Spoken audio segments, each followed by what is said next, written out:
Cheering at pro wrestling shows in Japan is back, and 2023 is already shaping up to be a big year in the history of pro res. That's why you should listen to the Emerald Flow Show. From the Royal Road to the Green Mat, Paul and Gerard take you into the world of All Japan Pro Wrestling and Pro Wrestling Noah. Not only do we analyze events, but we examine business, who is getting over, what angles are working or not. Occasionally, we take a look at other Japanese promotions like DDT and 01. So if you're looking for more coverage of the world of Japanese wrestling, check out the Emerald Flow Show on the Voices of Wrestling Podcast Network, available on all of your favorite podcast apps.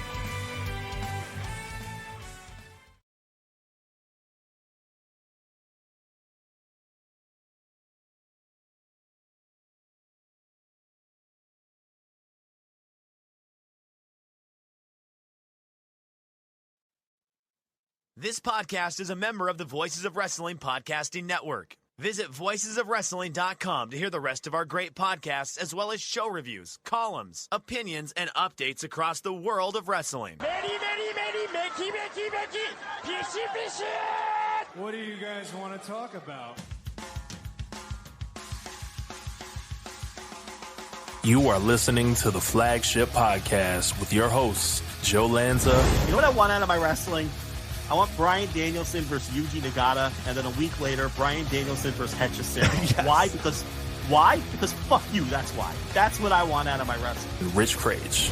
The biggest wrestling story of all time, and these fans whoosh, right over their head. So they can go yeet, yeet, yeet, yeet, and share Samantha Irvin TikTok videos with each other. That's what we've created. Those are the fans now.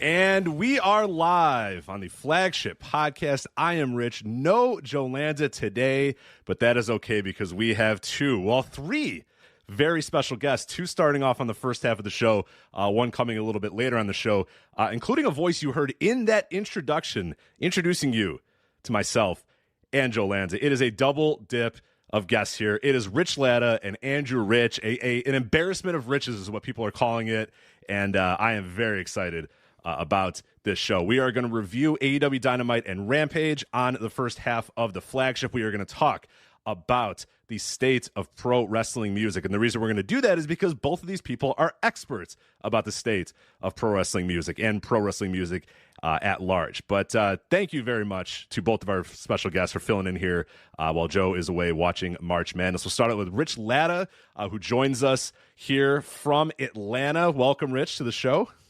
Man, glad to be here. Usually just on the intro every week. I, too, am double dipping here to actually get on the Flagship. Been a listener and supporter of you guys for a long time. Very happy to be here and ready to talk all about the music game and, just basically show, when Rich is in the house, meaning any of us, it's on.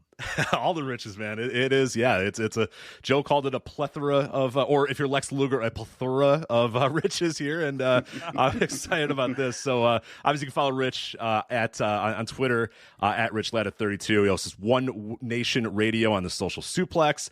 And you can hear and see all of his work, including music, podcasts, and more at solo.to/Rich Latta. And of course, if you are a Flagship subscriber, Flagship Patreon subscriber, you have heard Rich Latta's work during the Brett versus Owen series. Tremendous work with the music that is played throughout that series. Appreciate it. But we also have another Rich here. It is Andrew Rich. Andrew, what's going on? How are you? I'm good, Rich, and Rich. Hello to the both of you. Yes. How annoying. We should make it as annoying as possible, right? We should just just make it as annoying because there's just no way to escape it. There's just no way to escape it. It's funny. It's funny because the first time I was on the Flagship, it was 2 years ago this week, actually. It was you, me, and Joe Gagney. And then last year, I was on with just Joe Lanza. So I think there's some sort of unwritten rule where whenever I'm on the Flagship, I have to be on with people named Rich or Joe, and that's it. So, the streak continues there. So there we go. You're stuck with it, and that's okay. I think that's it's a good place to be in the podcasting world.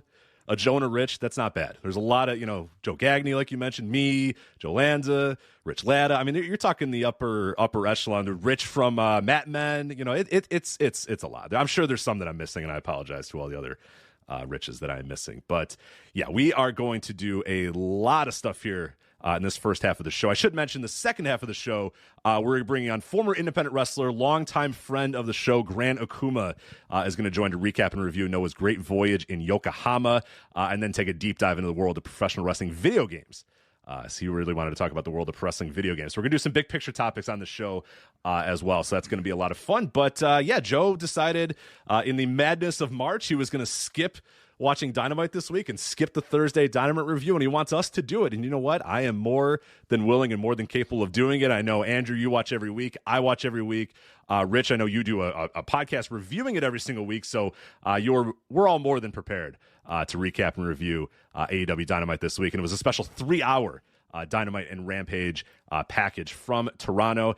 And I think before we get into the actual, the what happened on the show and recap and review it all, what'd you guys think of Dynamite and Rampage this week in totality, kind of combining both shows? Because I think it's probably worth combining both shows, and they kind of did the same thing as well. It did feel like they were culminations of the same. I know they switched the camera to black and came up for Rampage, but they did it in the middle of the Copeland versus Cage match, and a lot of the stuff talked about on Dynamite was building to Rampage. So I kind of consider them one and the same shows. But I'll start with you, Andrew.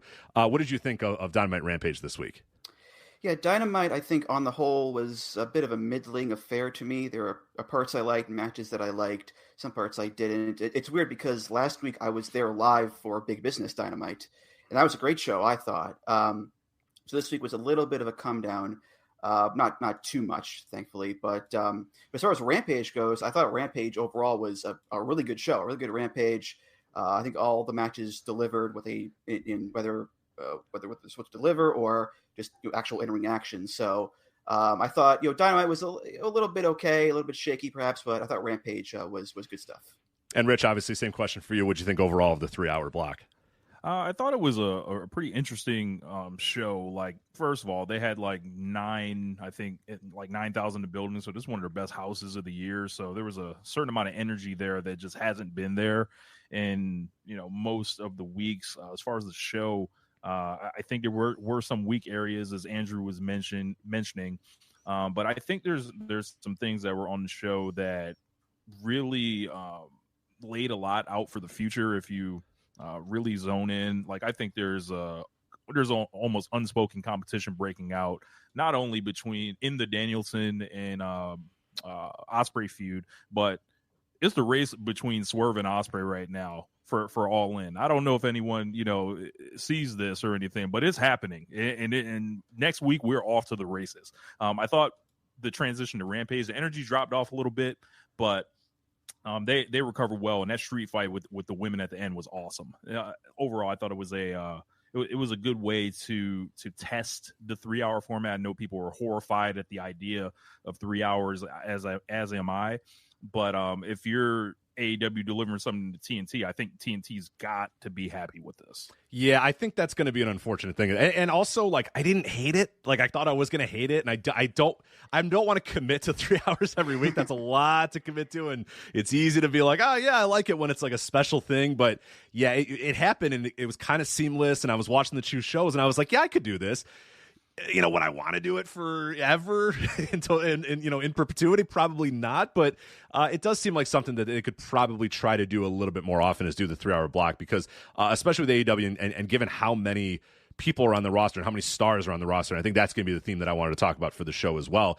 I thought it was an up and down show as well, and there were some things that I really, really liked, and there were some things I really disliked on the show. But what you're really seeing is like the tide has risen in this entire company. It's just like star after star after star after star coming out. And it's for lack of a better phrase, what we call this show, the embarrassment of riches. I mean, that's kind of what they have now, is they have just too many people on the roster that are all too good and all need TV time. And it's just kind of a matter of figuring out how to get all those people all that TV time. And I don't know if, automatically making Rampage the 3rd hour of the show is going to be the way to solve that, but it's something that they could probably easily do. And, my fear is that they do it and TNT goes, yeah, that's great, we want that, and then that's just kind of what we have. And worse yet, that it just becomes a 3rd hour of Dynamite. Like it and they try to make it seem like, oh, this is Rampage, it's not Dynamite, but it really just kind of felt like another Dynamite. It just felt like another hour of Dynamite, really. You know what they really should have did is just set the pyro off in the middle, just how they used to do on Nitro, in the middle of the I Quit match. Maybe that would have. Or could add some tension to it. Copeland could put Cage's face near the pyro and be like, "We're almost at the top of the hour. I'll do it. Right. Get some heat for it. You're right. Yeah, because that always used to be a lot of fun. But yeah, let's talk about the show. We'll start off with Dynamite, which began with Mercedes Mone opening the show again with what I can really only call a very WWE-like segment here. As she threw to a video package that she, at least she said she created this video package. I created this video package showing you what I was doing while I was gone or whatever. So it was a little bit of letting people know what she was doing. She obviously talked about being on an incredible run before she got hurt, which is probably overstating it a little bit. But hey, promoters promote. She's a CEO. She's going to do it. So she meandered for a bit. The lights went off. And yes, finally, once again, it was Sabu. I get okay. Sorry, it was actually Julia Hart and Sky Blue. Sky Blue. I wrote Sabu. I actually meant tomato. Sky Blue, not Sabu. Sorry, I don't know how I don't know how I made that mistake, but sorry, Sky Blue, not Sabu. And then obviously she dismantled both Hart and Blue, and then they went to go get chairs. That brought out Statlander and Willow. They grabbed chairs as well. Lights went off again. When they got back on, Willow was in position to hit Mercedes with a chair. Then Mercedes turned around. They looked. They stared. Mercedes slowly walked to the back.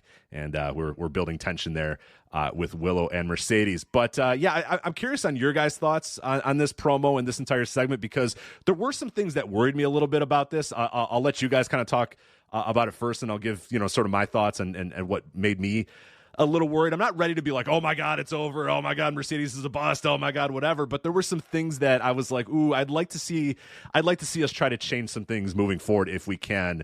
Possibly. But Rich, I'll start with you. What did you think of this Mercedes opening?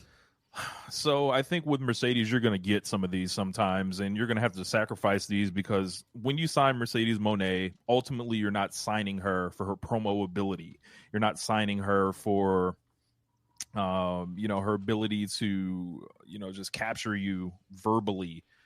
This is a woman who is, by most accounts, the greatest woman to ever come out of North America. I think they need to get her in the ring sooner than later, rather than just keep extending this city to city. I'm so glad to be here. She struggled with some of her words and pronunciation and, things like that. But it was something they got to take on the chin. And unfortunately, when you made that investment in Mercedes, you're bringing in, her staff, her, and her experience. Like, she not only was at, New Japan and Stardom this year, but this woman spent her entire career in WWE. So not everyone's going to shake that immediately. I'm not completely put off by everything, but there were a few things that happened throughout the show, just like quick little mentions she would do. It's going to be tough for her to retain her baby facedom, especially turning Willow Nightingale heel.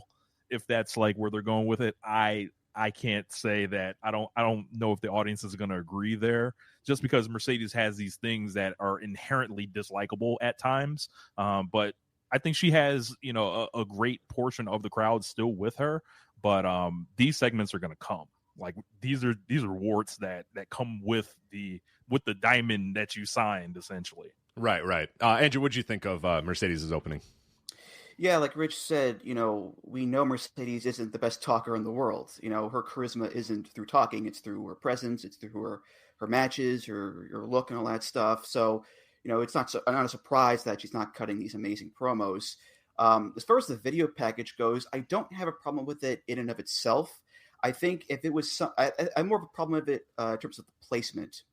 Like, if this was, say, shown on the Rampage after Big Business, I think that would work a little bit better as, hey, Mercedes debuted this past week on Dynamite. Let's take a look at what she was doing, in the past year or so. And then you show the package, and that's all fine and good. I think it's a little awkward when she comes out, she talks a little bit, throws to a video package, and it comes back to her. I think that's a little bit awkward, as opposed to her just talking.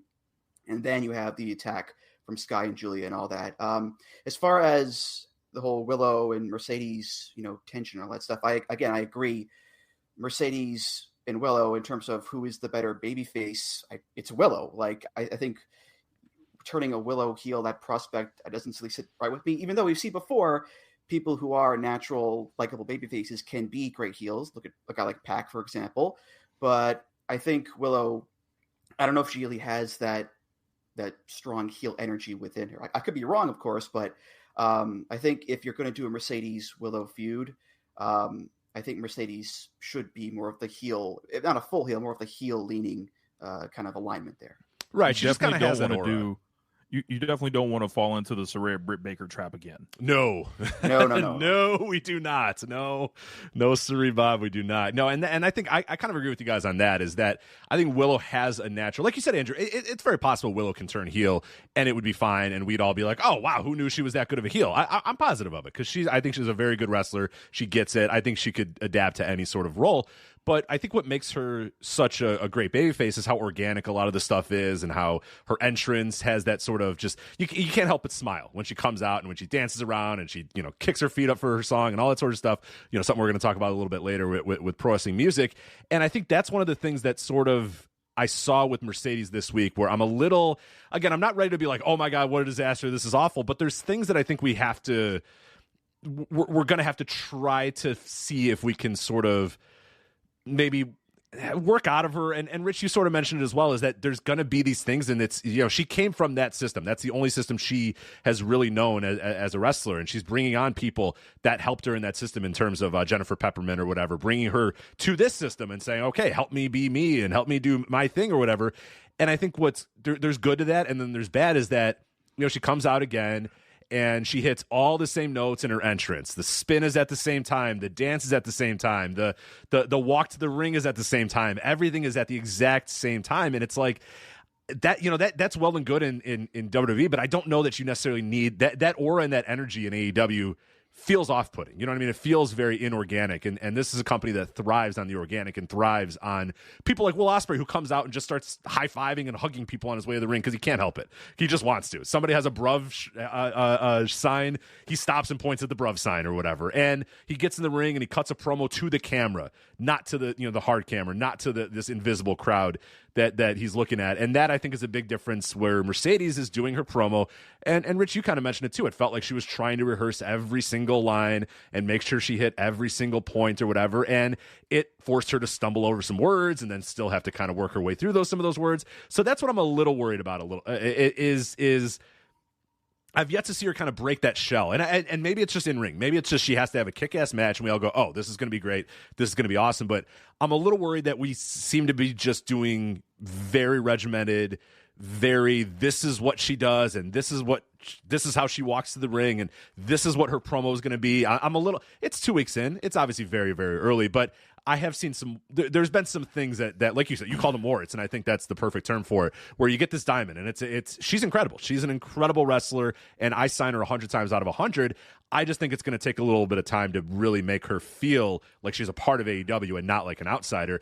And if you start turning Willow heel against her, like you said, it's going to feel like, hold on a minute, this outsider came in and now the people that we love are now supposed to be bad. And it could be the exact flip side. It could be the exact turnaround, where you unwillingly maybe turn Mercedes into the person that the crowd is booing in favor of Statlander and Willow and the people that have been there in AEW for a while. So that's a little concern I have. It's not necessarily hit the alarm, hit the emergency button, but there's concerns. I think week 2 there was a little bit of concern that I had. Yeah, I'm with you. I think that that she like, you got to let her grow through this stuff, and she's someone that's, you absolutely have to give this rope to.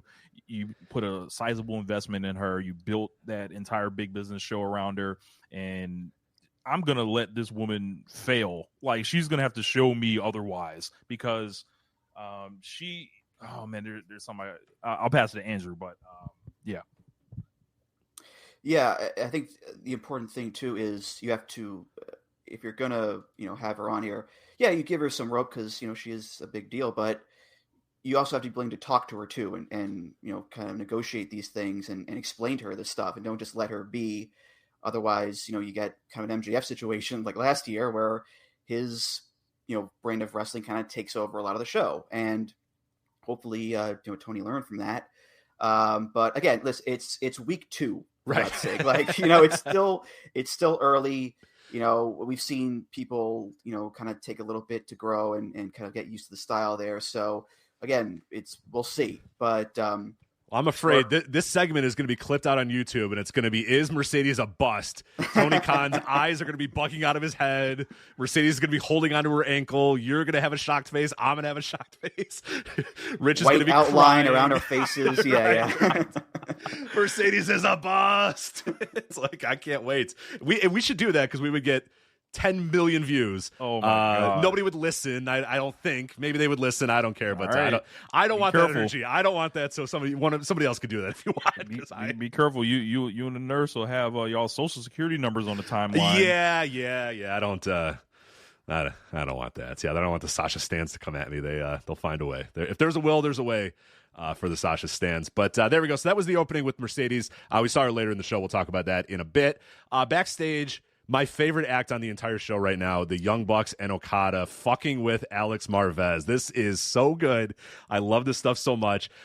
Nicholas was the one talking about studying Duolingo, right? Was it Nicholas or Matthew? That was Matthew. It was Matthew. That was Matthew. Okay. So this is so good. And I think people have figured this out, right? Like, I think they've gotten the math down because Matthew's talking about, hey, I'm doing Duolingo and I understand Japanese now and I'm on week whatever. I forget what number he said the week he was, but people did the math, which is incredible that somebody did this and did the math to figure out what week that was.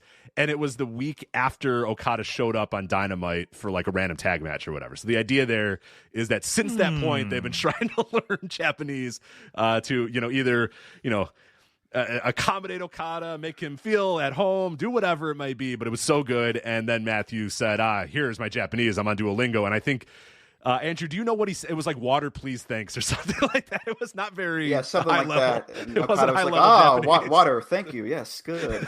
Right. It wasn't really high Good level job. Japanese. But hey, he's on week 39 of Duolingo or whatever. So good to him. But these three are fucking phenomenal together. What a great tandem this is. Obviously, neither of you guys have been on this show to talk about it. But Andrew, I'll start with you. I mean, what do you think about the Young Bucks and Okada? This is like the perfect fit, right? This thing is incredible. Oh, I loved it. As when they debuted the trio a couple weeks ago by attacking Eddie Kingston, I could sort of when Okada debuted, I was like, what if he's with the Bucks? Like, what if he comes out for the save on Eddie, but it's all a big ruse and he actually attacks Eddie? And sure enough, that's what happened. And it was, but I had no idea like we were getting like this. Like I had no idea that we would be getting like this much gold. We talk about like Mercedes feels, a bit inorganic, feels a bit, stilted. Okada, a guy whose English is second language, he is as suave and as smooth in these things as his comedic timing is on point. I love, how Matthew calls him Rainmake. Nickname. Yes. That's like when Mike Tyson used to call Shawn Michaels Heartbreak. Get him Heartbreak. Heartbreak. Get him Heartbreak. It's so good. Yeah, and having Marvez as the punching bag is also great, and I think it was I still just laugh last week when Okada says, "Oh, wish Matthew a happy birthday," and Marvez goes, "Oh, happy birthday, Matthew," and Okada goes, "No, sing it." Yeah. And just the little head swivel was sing it. Yeah, like you said, he's such a comedian, and like this isn't even his first language, and he's nailing the timing of it. He's just cream rising to the top, man. When you're a star, you can be a star anywhere, in any company, in any promotion, doing any. He's fitting like an absolute glove in this company. It's been perfect, and these guys are so great together. And I love Marvez's face as those guys show up and he's just like, fuck. Fuck me. Here we go. Here it is. Kind of the Rock and Kevin Kelly energy coming from Marvez here. So another great segment with these guys. And it's the problem is they're going to be too good at this. They're going to be baby faces within like a couple of months, right? Depends who you eventually like get them against long term. Because like someone like Pac, like they're not gonna people aren't gonna take a strong position. If you remember when Ospreay first reemerged and started talking about all the people that he beat, when he got to Kenny Omega, the crowd wasn't exactly with him. The unceremonious firing, you get Kenny and Heyman back in there, I think it'll be fine. That's true. Yeah, that's true. Yeah, you need one of those two. I think can do it. But yeah, these guys are getting they're too good at the shtick that they're getting a lot of laughs, and they're getting a lot like I don't mean in terms of like, oh, dumb pro wrestling laughs, but just like, oh my god, it's so good. You know, they're just nailing the characters perfectly. So yeah, I'm a huge fan of the Bucks and Okada, and that gets us right into Okada versus Eddie Kingston here. Which, you know, they've done a lot of this for the Continental matches, and they did it again here where they go to Renee on the ramp talking about, you know, her conversation with Eddie Kingston before the match and what he's thinking about the match. You know, they did that with Danielson and Kingston where, you know, the two interviewers were backstage as the guys were warming up or whatever. I love stuff like that. I love making this title feel like a different title, making it kind of a sports-oriented feel to the matches and the entrances or whatever. And yeah, what we had was, I mean, a hell of a battle. I mean, Okada was in control most of the time, and yeah, that was. You knew Okada was. I think most of us. I'm assuming all three of you guys thought Okada was going to win this match, and I think most people in the crowd kind of assumed that Okada would win the match. But then Eddie got that nice comeback, and people were like, "Oh, here we go." And then what I love is Okada just fucking put the guy away. Just hit the Rainmaker, 1, 2, 3, clean as a sheet in the middle of the ring. And I think that's just a great way to really prove and really show your fans, hey, this guy means business here. This Okada guy's not just a comedian with great, you know, comedic timing and the third for the Young Bucks. No, he is the Rainmaker, Kazuchika Okada. He's a big fucking deal. And, you know, I think him winning this title is a huge move and a great move for AEW too, because I think it's going to help this title. It adds prestige. It gives that unit a title. Like this couldn't have been booked any better. And I love the way that Okada, you know, it wasn't fully definitive, but pretty damn definitively in the end, beat Eddie Kingston and won this title. Rich, what'd you think of the match? I thought the match was good. It wasn't as I didn't think he got to the level that I thought it might get to, but sometimes, you know, with Kingston, it depends on the opponent. Kazuchika Okada is not the most exciting wrestler in the world, so this I think was more effective as, you know, with the presentation, the dominance, and as you mentioned, like, you know, the stuff in the hallway before.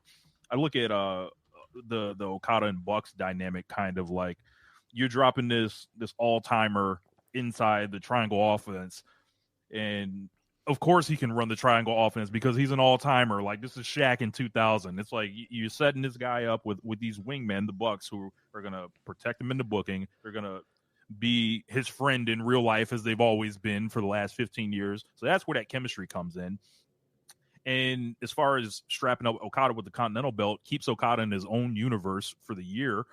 If you look at it, the C2 and then with Kingston, this was created for Okada the entire time.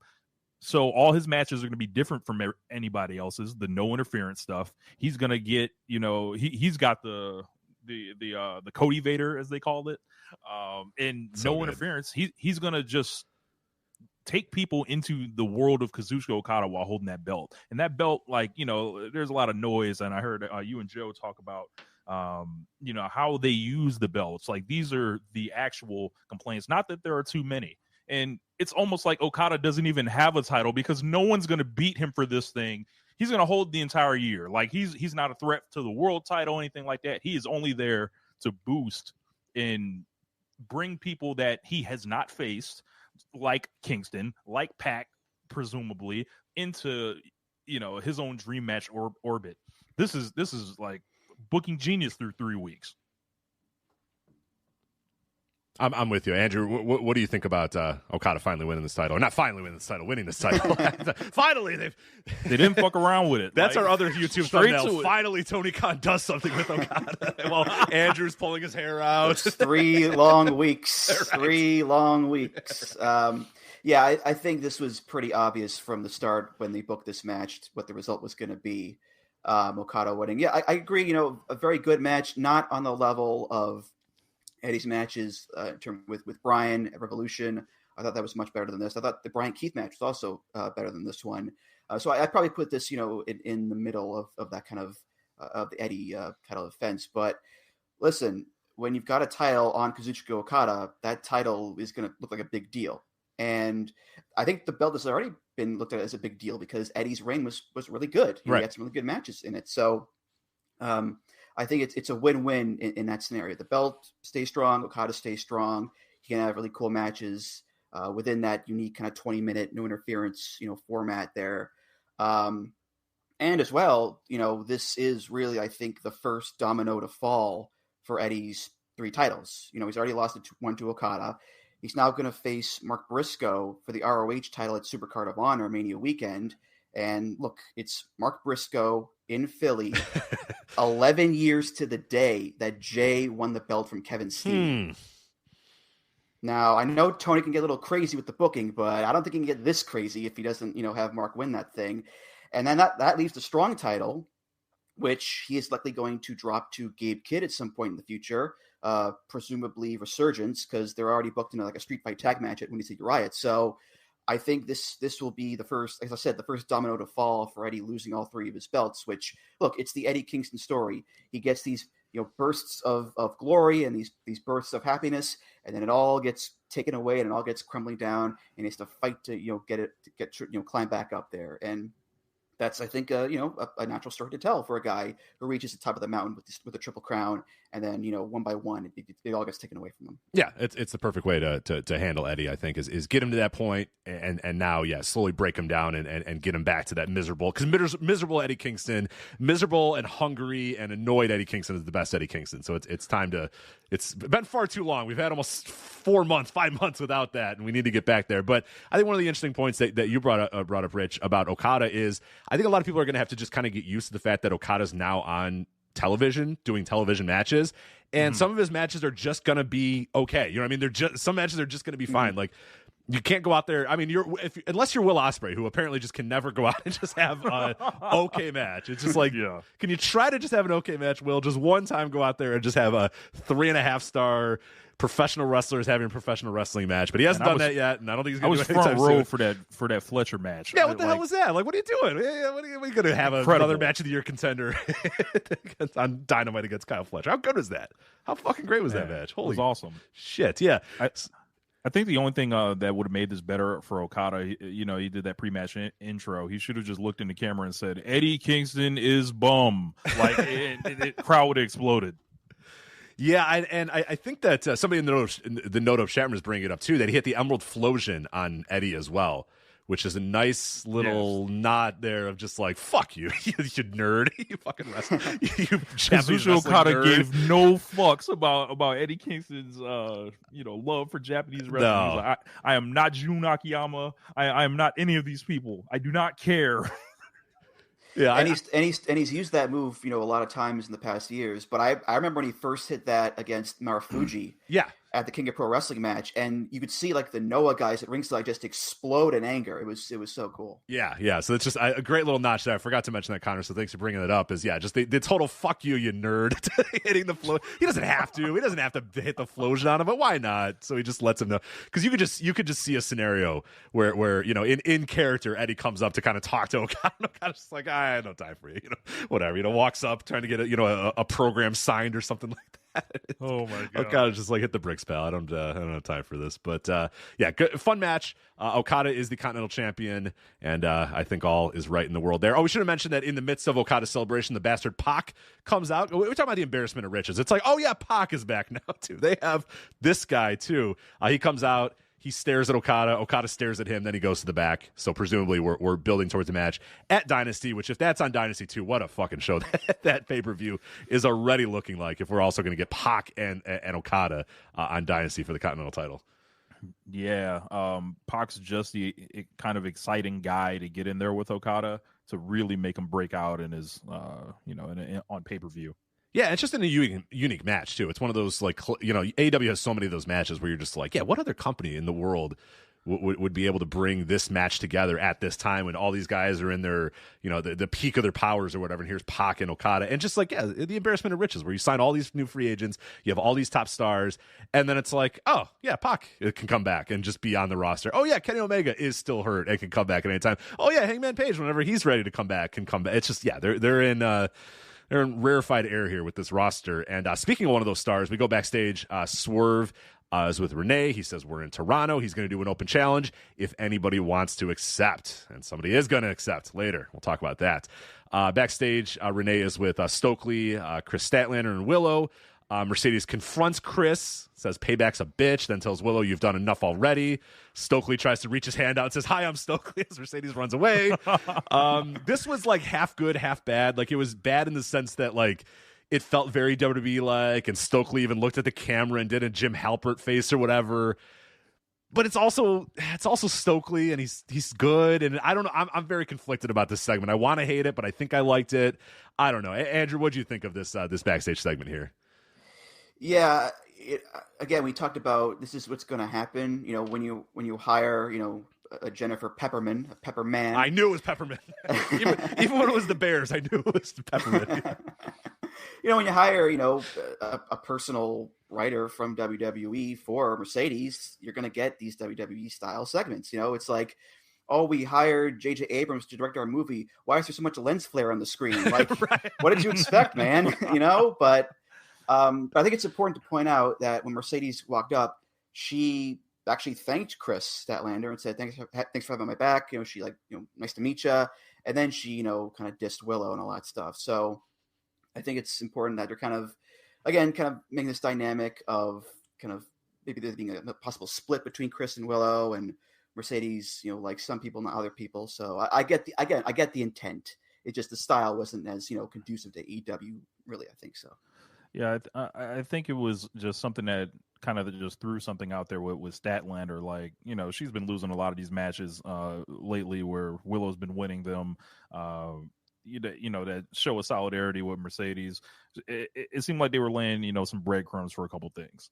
Oh, for sure. Yeah, it feels like more and more you're probably getting, like, they're doing Willow's got the chair behind Mercedes, she's going to hit her, when now it maybe looks like at some point Statlander's going to turn on Mercedes and something like that, and then Willow and Statlander aren't going to see eye to eye. Like, you definitely saw that this could go in a bunch of different directions, and we're maybe seeing 3 or 4 different little tentacles that could come off this entire story as well. And then Stokely's kind of in the middle of it, stoking all the flames, for lack of a better word, there. But now we go to Hook versus Lionheart, Chris Jericho. And this match, it started with Hook dropping Jericho on his fucking head, and then he dropped him on his head, and then he dropped him on his head, and then he dropped him on his head, and then he dropped him on his head, and then he did that for about, 5 or 7 minutes, dropped him on his head. Jericho couldn't even get to his feet. Pretty much at this point, all Hook had to say was Suplex City, bitch, and we would have had a full-on, Lesnar revival here. Jericho did get a quick rally. Then Hook went back to the suplex, as much to the delights of the Toronto crowd. Jericho got a little bit of a rally here, but then Hook won via inside cradle to get the win. Rich, I'll start with you. What did you think of this match? Obviously, Hook just really dominating Jericho in a lot of ways. There was a few quick little moments here where Jericho did get something out of it, but it really felt like when you were done with this match, it was, Hook just beat the fuck out of this guy, basically. Much like Joe Lanza, I am one of the last residents on Chris Jericho Island. Kind of got, a whole thing about never counting out Chris Jericho. And I love this. I know a lot of people like, hey, why do you roll him up at the end? Blah, blah, blah. But I'm like, there's nothing Jericho can do to make people get off his back right now. I think Jericho's kind of a guy that I think his confidence is shot. As much as I love Jericho and stuff like that. And he's just searching for the thing, and he doesn't want to he wants to go through all the things. He's like, I'll call guys from CMLL, I'll put the Lionheart gear on.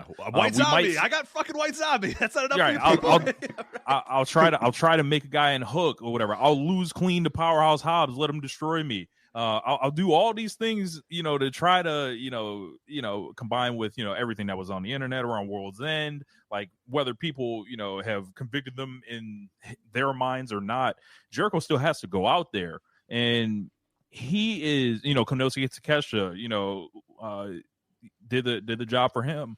And I think this was just such a creative match. I think I like this match more than the Kingston and Okada match, just from standpoint of, I thought it was unique, and I thought it was kind of something to get Hook out of this this meme stage per se. Like I saw the Chris Jericho Hook thing happening during Revolution, during that 8-man. There was a point where they were chopping each other, and I was like, man, this is the first time someone's really hit Hook like this, like aside from the Joe match or whatever. And the whole thing with Jericho was like, hey man, you got to fight back. And I think that's what is going to come out of this for Hook, is like, hey, he'll fight back with somebody. And I saw a lot of people trying to say, yeah man, he's trying to leech off of Hook. And I'm like, excuse me, what momentum did Hook have? This isn't Revolution 2022. This is 24. This is 2 whole years later. Jericho doesn't need to do any of this. Like, I think he's a guy who has done so much for this company and is so valuable. And I think the way people have started to take this guy for granted is kind of, it's kind of disheartening. But he's going to have to go through it. And maybe it's a good challenge for him. Maybe he'll find gold on the other side, but he's definitely struggling.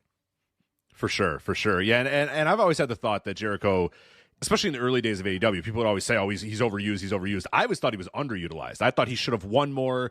He should have won more matches, won more feuds, than that sort of stuff. He's been selfless for a long time in this company, a very, very long time. And now he's almost doing it to like a laughable degree. Like, he never wins. He always loses to these young guys, always puts these young guys over, always all that sort of stuff. And I think it's going to start losing a little bit of its luster. It's going to lose a little bit of its power. And there's this too. Beating Chris Jericho will not make you Chris Jericho. He's got 30 years. Yeah. That just doesn't get erased by, a clean job or a almost clean job. No, he's solidified. Yeah, I'm with you. And I think you're absolutely right on the Hook thing as well. I'll get to Andrew's thoughts here in a sec as well. But I think Hook needed to kind of, I always had the impression that in the last couple of years, Hook felt more like a fake tough guy than a real tough guy. Like, when he first came into AEW, he felt like a real tough guy. He was the kid that would come out in the crowd and throw, judo throws to guys and felt like a badass. And then he kind of became like a fake internet tough guy.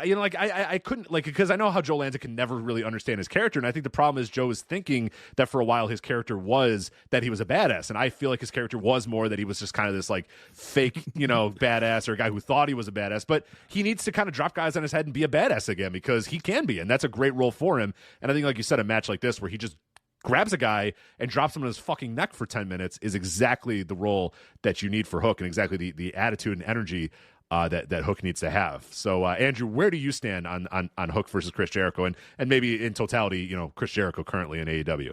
Mm-hmm. Well, I wrote in my notes Hook, Lesnar, Jones over here, but I digress. Yeah, I don't know if you guys noticed this. I think this is true. The opening of the match where Hook just grabs Jericho and just drops him on his head with a suplex, I think there was a callback to Taz versus Jericho in ECW, which was Jericho's debut, where Taz just grabbed him and dropped him right on his head, which is a cool callback. As far as the match goes, yeah, I was surprised a little bit at just how much Hook just walked the dog on this guy, just dropping him on his head over and over and over. And he was hoofing him up. I don't know, how well Jericho can jump for these, not well. Nowadays. Not well, but he was hoofing him up there. It did get, pretty messy towards the end. There was that weird kind of like overhead suplex that Jericho tried, and Hook kind of just landed on his face pretty ugly, and that wasn't pretty. But Hook, he still got the win with the cradle at the end there.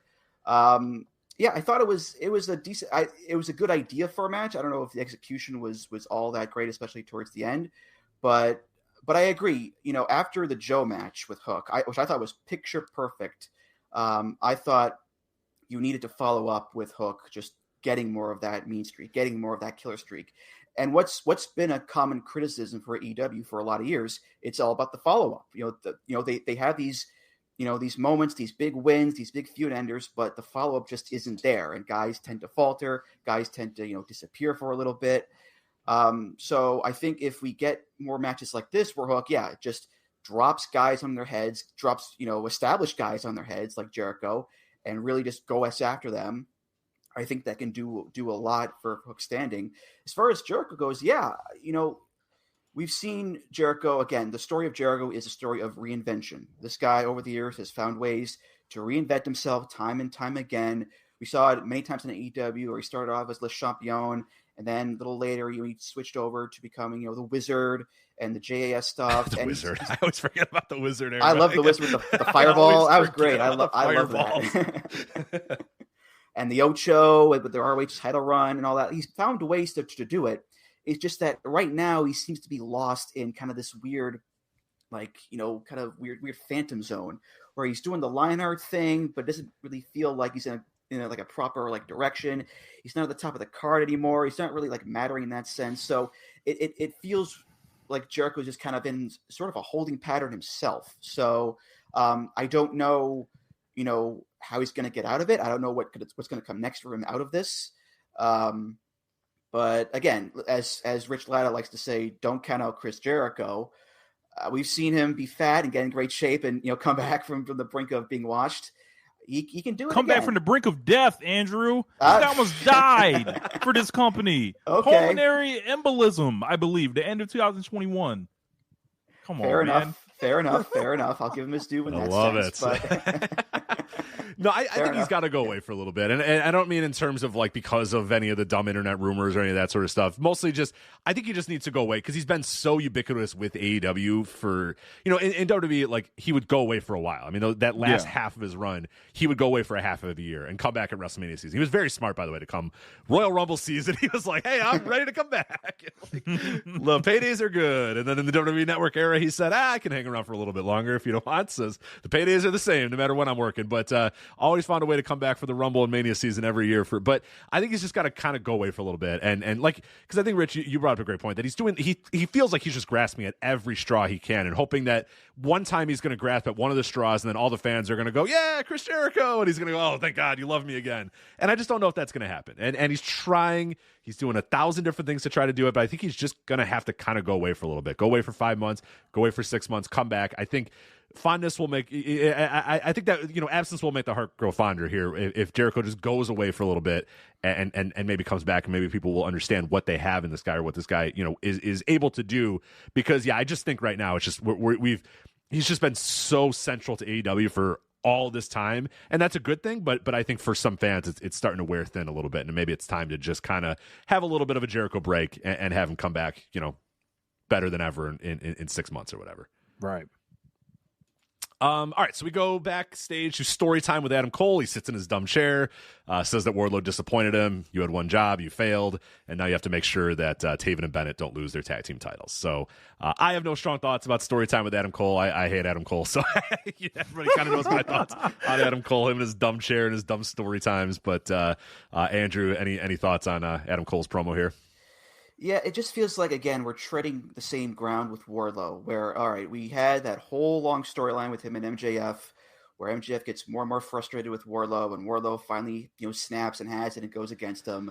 And now it feels like we're laying the groundwork for this again, except this time, instead of MJF, it's going to be Adam Cole and the Undisputed Kingdom, which makes me think that they're setting up MJF to come back, reteam with Wardlow to go against the United Kingdom. That's kind of the same. That's kind of the direction I'm leaning towards with that. So it's just the Wardlow "you're disappointing me" thing is exactly what we did with We've MJF. seen it before, and this unit is so new. Way. And this unit is so new that it's like the fact that we're already fracturing and we don't is too soon, especially when they're as cold as they are. Which I think this unit is just ice cold. And I get it that Cole's not ready to come back, and I get it that MJF's not around. But man, it's like sustaining any amount of momentum without MJF being there, they've done none of that, and they just feel just as cold as you could possibly be. But Rich, are you going to turn around here and put over Adam Cole tremendously for us here? Absolutely not. Oh, all right. You don't have an impassioned Jericho-esque rant in you? I do not have the same reverence for Adam Cole. He's just a guy to me on this roster. He's a good order. And he's someone that if you give him something to get over verbally, he'll execute it well. It's just I don't know why people are almost assumed to care about this thing. I think the problem with this is why people are expecting this. It debuted as a main event storyline, and then it's just tumbled from there, and to the point where Cole's they've taken them off the bottoms of the hours. They are in pre-tapes now. Yeah, that is never a good sign. No, it's not. They feel like in like 1999 WCW, there was like Jimmy Hart's First Family or whatever. It was like Brian Knobbs and like these other dudes, and like they on Nitro maybe once or twice you would see something with them, but on Saturday night they were all over Saturday night. It was like Saturday night was like the First Family show or whatever. But then like on Nitro, you wouldn't have anything with them for a month, and then all of a sudden it'd be Jimmy Hart backstage with the First, and you're like, what is going on here? That's what they feel like right now, man. It's right. They don't even feel like a mid card unit. They feel like a lower, and then like they come out on Collision or whatever, Taven and Bennett, and you're just like, oh yeah, these guys. It's just they're also a reminder of that double stuff that people just hated. Yeah. Like the audience just flat rejected. I think. I think the only thing they had was a cool unveil, and then the whole thing was like, oh, their main guy is gone that they're going against. Ironically, they're kind of like the Don Callis family, but at least they still have Callis, who's a heat machine. Right, and great wrestlers, and like they don't have any good wrestlers, and they don't have any. I mean, I'm not taking anything away from Taven and Bennett. I'll defend Taven and Bennett and Roddy. They went crazy. Those are all really good guys. They're really good wrestlers, but I don't think they're enough to carry. Like Takeshita carries that unit because it's like this is like a young hot start. Like those guys are all solid hands. They're really good. I mean, they're good wrestlers, but I just don't know if they don't feel like enough to carry this unit, because it's like, what are we supposed to? Are we booing this unit? Are we? What are we? Why should I care? That's kind of ultimately what I've had with this entire unit is like, why should I really care? Okay, they kind of sort of cost MJF the title. All right, and MJF's gone. It's like, it's just, we were happy about that. Like, I mean, I wasn't really upset about it, I'll be honest. As I was going, Thank Joe, I'm doing the finger thing. I'm doing the Joe finger thing right now. You can see it. We're not on video, but I'm doing it. Yeah. So I was kind of like, I don't know. Everybody kind of likes Joe as the champion too. So it's like, I don't know why we're supposed to be upset by that, but it's colder than cold. And like you said, it's not even bottom hour. It's not top hour. It's like, you would miss it. If you walked away to go get a snack, you missed this thing. You missed Adam Cole on the show. And you know what? I'm okay with that. Backstage, Renee's meeting with Jericho.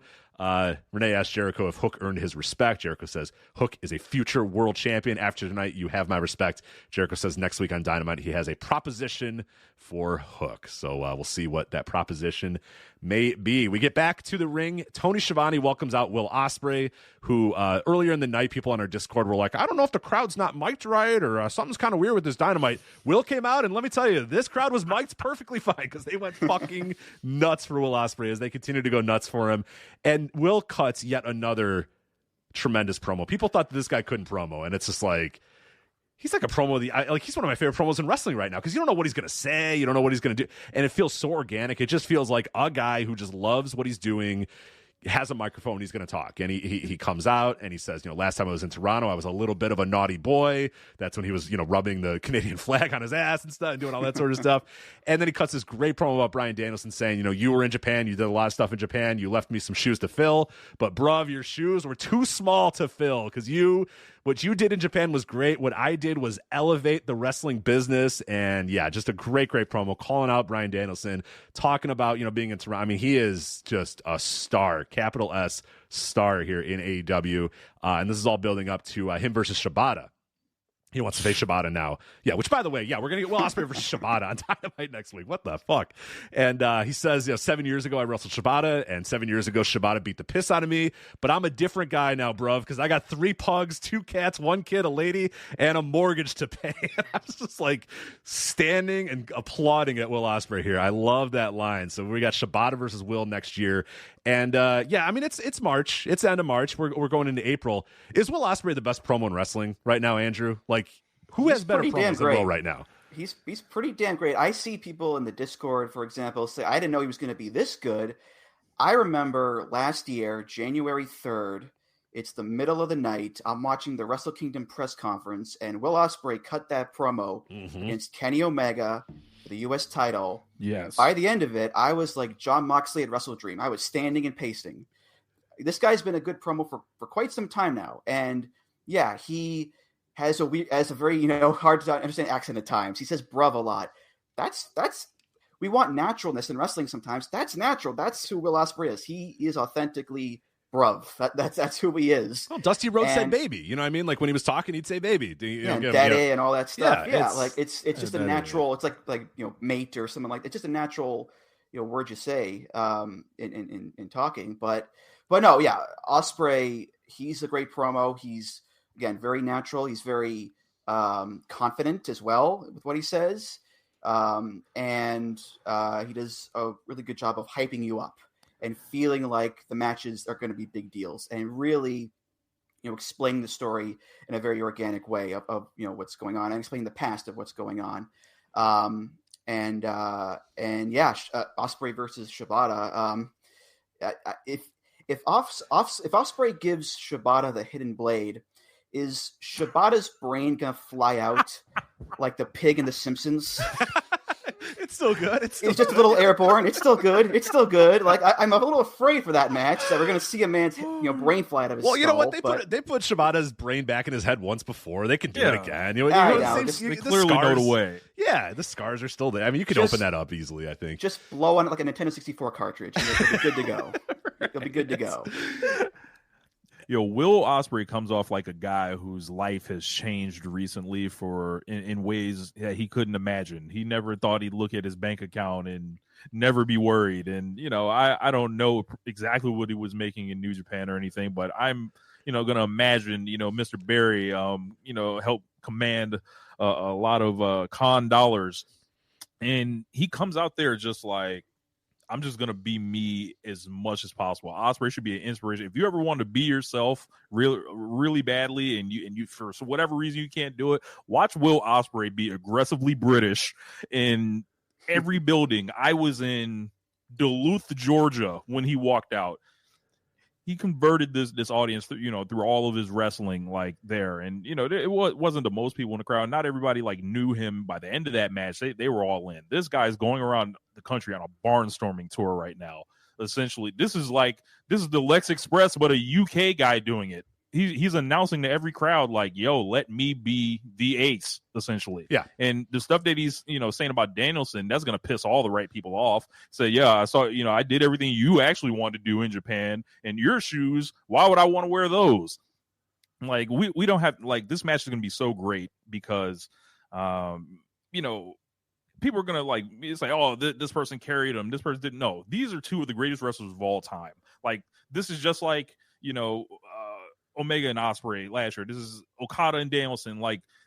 These guys appreciate this because there were decades, years of time we would not see guys on this level cross paths like that. And I think, instead of just trying to tear this guy Ospreay down, this is a guy that, he's had some, he's been Will Ospreay for some people, in the past, but that stuff was years ago. You got to let this go, man. This guy's if you turn your head, you're going to miss this, the next great star in wrestling. Right. It's happening in front of you. If you can't appreciate this right now, then I don't know what to tell you, man. It's you're watching an all-time great go out there and just grab it by the fucking horns. I mean, just become he's got this opportunity and he is not letting it go. And it's again, I talked about Okada cream rising to the top. You could put that guy in any building, any promotion, anything, and he's going to get over. I truly believe the same thing with Ospreay, and you're seeing it right now too. One of the notes when I said on the Flagship a couple weeks ago is that he debuted in Alabama and Duluth, Georgia, like you said, and he was over there, and I was like, oh my god, if he's over in Alabama and Georgia, and man, what's he going to do when he's going to places that are traditional spots that people are going to know him even more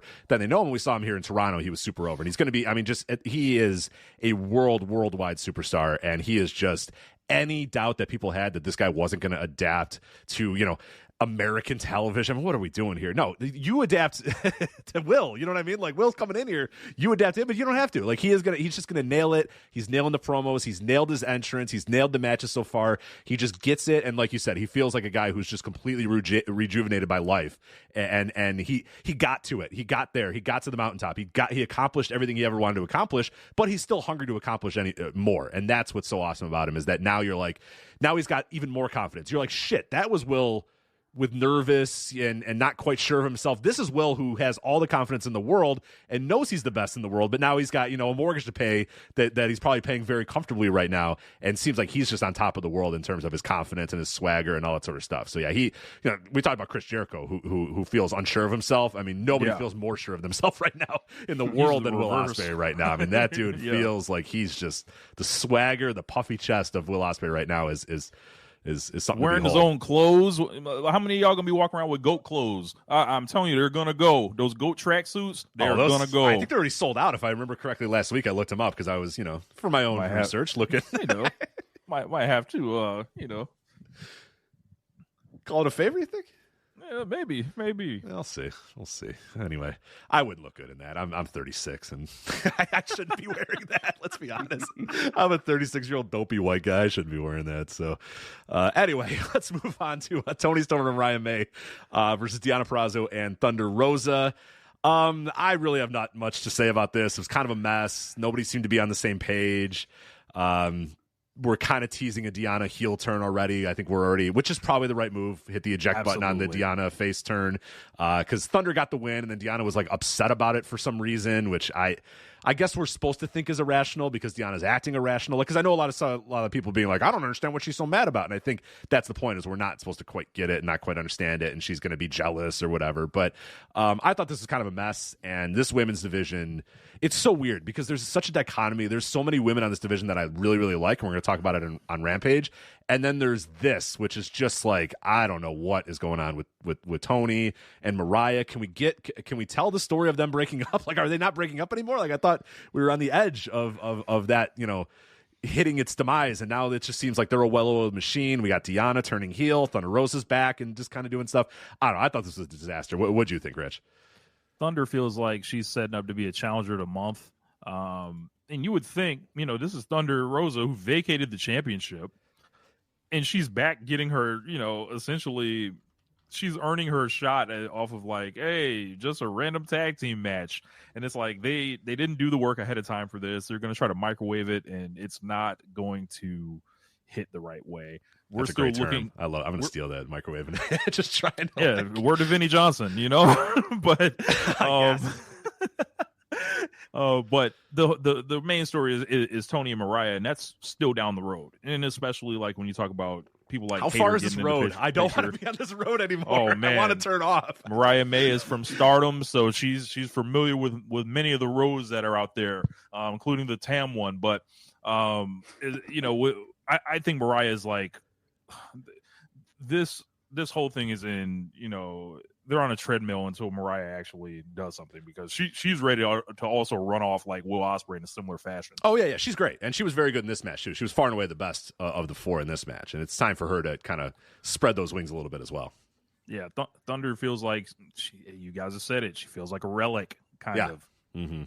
Andrew, any thoughts on this tag match?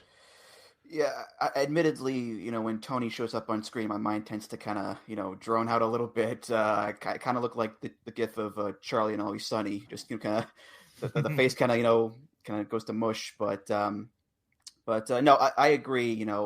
I'm just waiting for the Mariah May turn on Tony, or vice versa. I just want to get to the end of that story, because I do see Mariah May having a very, very bright future in wrestling and in this company. And, Deonna, she's a fine hand. Thunder, she's a fine hand. But I feel like if I'm going to put my chips on someone, it's going to be on Mariah May. And as soon as we can get, to the end of that story, the better. Listen to how we're talking about Tony Storm, a non-factor in what I know. Yeah, I love Tony Storm. I do too, and it's like, what happened to this? What are we doing? Where we're like, you gotta get Mariah away from Tony so she can kind of be like, what happened? What are we doing here? Tony Storm is still. What happened? She's 28 years old. Like, what are we doing here? Living the gimmick, but this actually looked different than a lot of her matches in the beginning when they broke off into the brawling outside the ring. I was like, oh, she's actually like, she was laying some shots. She was laying some shots in there. Yeah. With the people involved, I mean, you're going to lay some shots in. There's going to be some potatoes. Yeah. There was definitely that. Little stiffo with the Thunder Rosa department in those kind of matches. The young boy Josh Smith from Keeping It Strong Style pointed out to me, he's like, man, these girls are stiffing the hell out of Yes, Thunder they Rosa. were. Yeah, they were. So it was like, I remember that interview Tony gave in that presser, when she was asked about Thunder, and it was like, she gave up the belt, and I don't know if she's hurt and all that stuff, and we'll see it. We'll see when they get there, but I'm looking way down the road. Mariah May, I don't know if you guys are familiar with her Stardom work, but last year she had 99 matches in the promotion, and she was just someone who dramatically improved and basically took people's preconceived notions of her and kind of like dumped them on their heads. Much like her opponents, who she dumped them on their heads.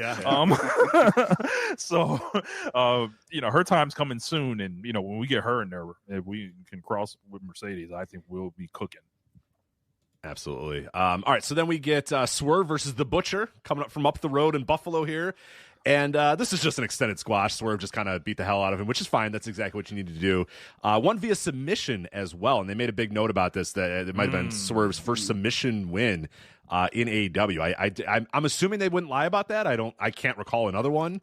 I can't either. Where Swerve would have. I mean, I can't really any Strickland matches where it wasn't, like it's especially in AEW. It's just like, to me, it was like, yeah, sure, that seems about right. But I like that, and a good little match there. And Swerve grabbed the mic after the match, and Joe came down. Sorry, I said I used to have respect for you, Samoa Joe, yada, yada, yada, and then now I don't really like you. Joe comes on. He does say, I want to hang you with this chain, but your neck is too big, and I don't have enough chain to get around your fat neck, which I liked. Well, it's true. He's not wrong. He's a big man. It's going to need a lot of chain. That's a huge neck, too, man. Have either of you ever been by Samoa Joe? Yes. The neck it's a thing. It's just they're like, what the fuck is that neck? It's so huge.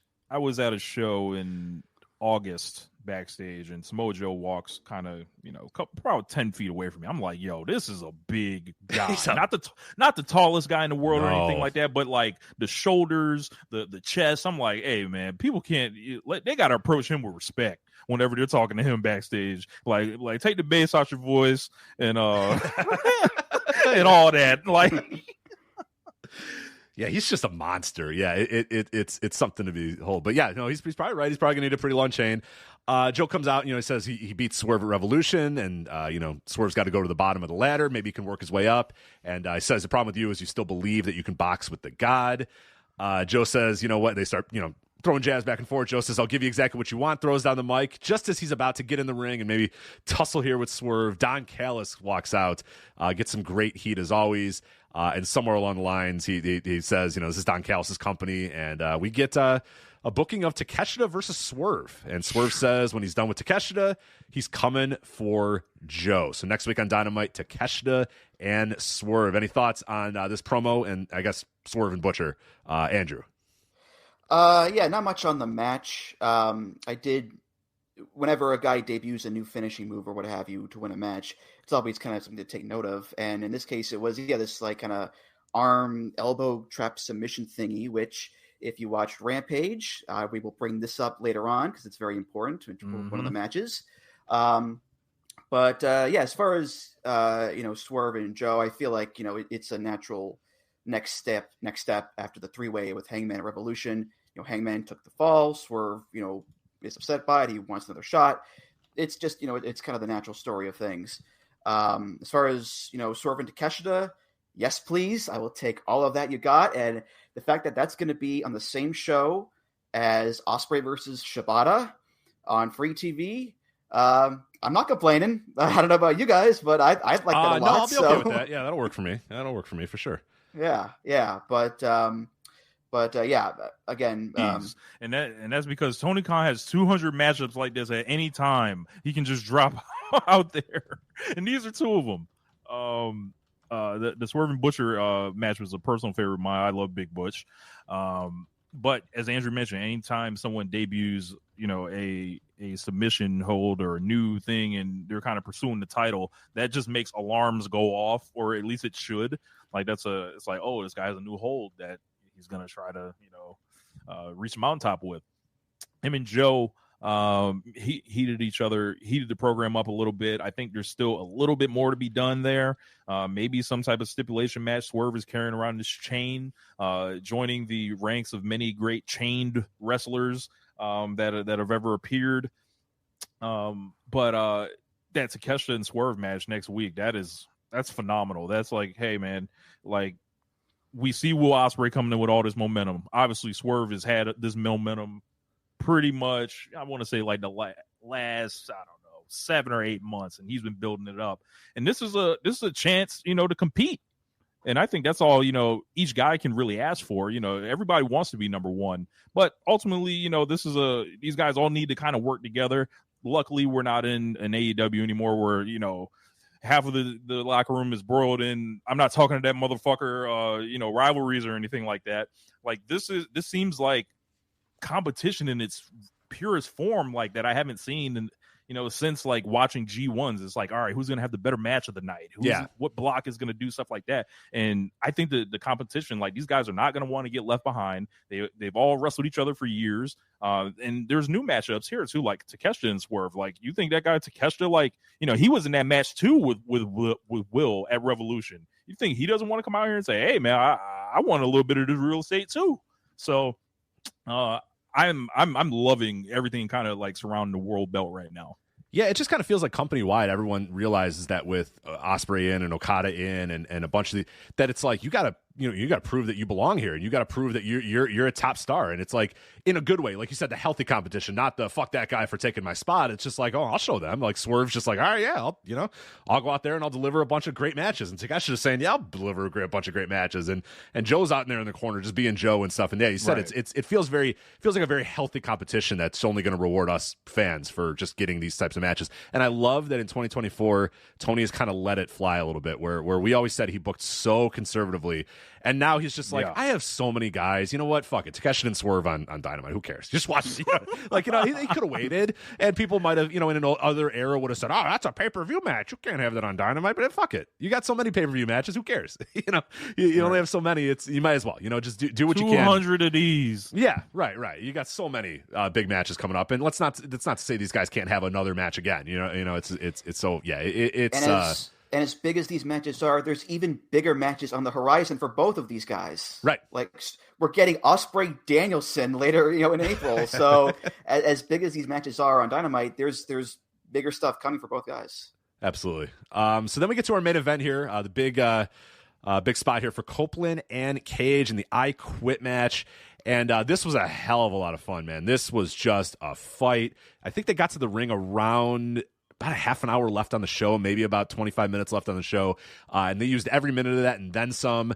We got a hockey fight in the penalty box. Edge took off some random fan's Bruins jersey, which I would imagine is a plant. I cannot imagine someone walking in. Andrew, you might be able to attest to this, but not many people in Toronto walking around with a Bruins jersey willingly, right? We're assuming this is a plant.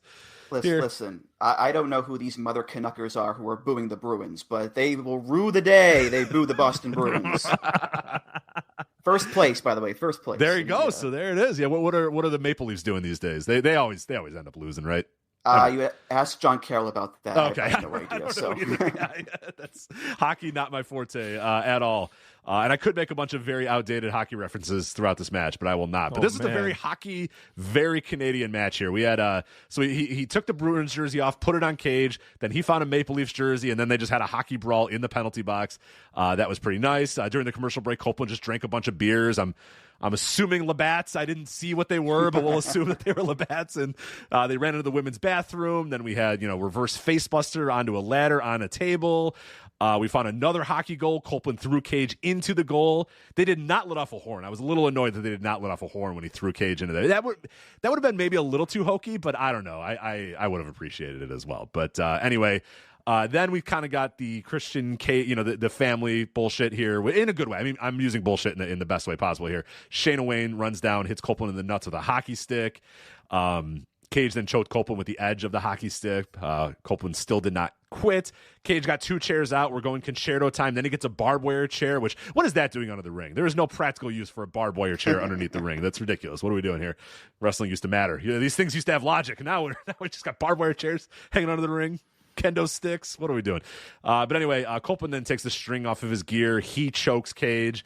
Nick Wayne and Killswitch come out at the final moment here. Shayna Wayne takes her glove off, slaps Copeland. I was so nervous that Beth Phoenix was coming out at this time. When it was Shayna Wayne took her glove off and Nick and Killswitch were just dominating. I was just waiting for some random music to play and them go, that's Beth Copeland. But thank God it did not happen. Instead, Daniel Garcia and Matt Menard came to even the odds. Then Copeland got to the top of a ladder, dove onto Wayne and Killswitch, which was pretty amazing for somebody of his age to be doing that stuff. Garcia and Menard then handcuffed Wayne and Killswitch to the corner. Shayna decides, fuck this, takes a powder, goes to the back, gets out of dodge here. Cage now realizes he's by himself. They handcuff Cage to the corner. Copeland goes under the ring and brings out Spike. And then in a spot that I love, with Cage hooked to the corner, Copeland just kicks him in the nuts like 5 or 6 times in a row, tells the referee, yeah, he's probably done now.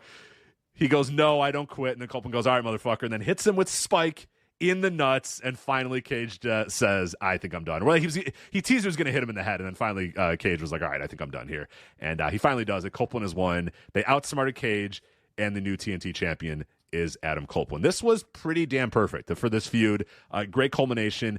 A little overdone, but it needed to be overdone. Given all the bullshit that you had with the Cage family, all the stuff going on, I think you needed to have it be as over the top as possible. And I really have no complaints with how they did this. I thought Copeland looked great. Credit where it's due. He has busted his ass so far. Cage has been phenomenal in AEW, and this couldn't have worked out any better. Rich, what would you think of Copeland and Cage? I think I want to issue a public apology to Adam Copeland. I will sign it as well. I don't know what you're going to say, but I'm probably going to sign it anyway. But go ahead. Adam Copeland, as you sit there, hopefully comfortable after that thing, and you're listening to the Three Riches. Of course you are. As he does, yeah, as he wants. I can't imagine. Can you imagine if he still listened to this show? He'd be so mad. Come on, man. Yeah, like, that guy's an asshole. That rich guy's an asshole.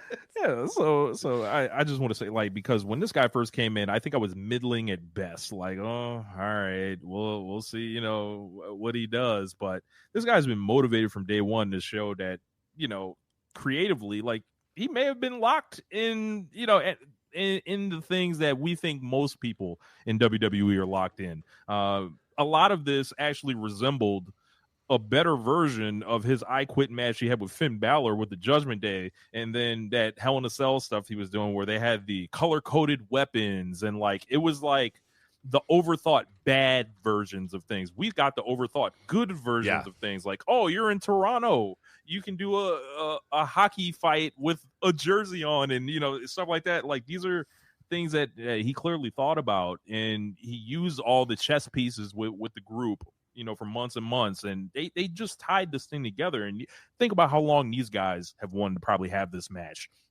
They probably didn't even have to think twice. They've had these spots for 10 years. Oh yeah, ready to go. So I will say Adam Copeland can keep doing his thing, you know, right now.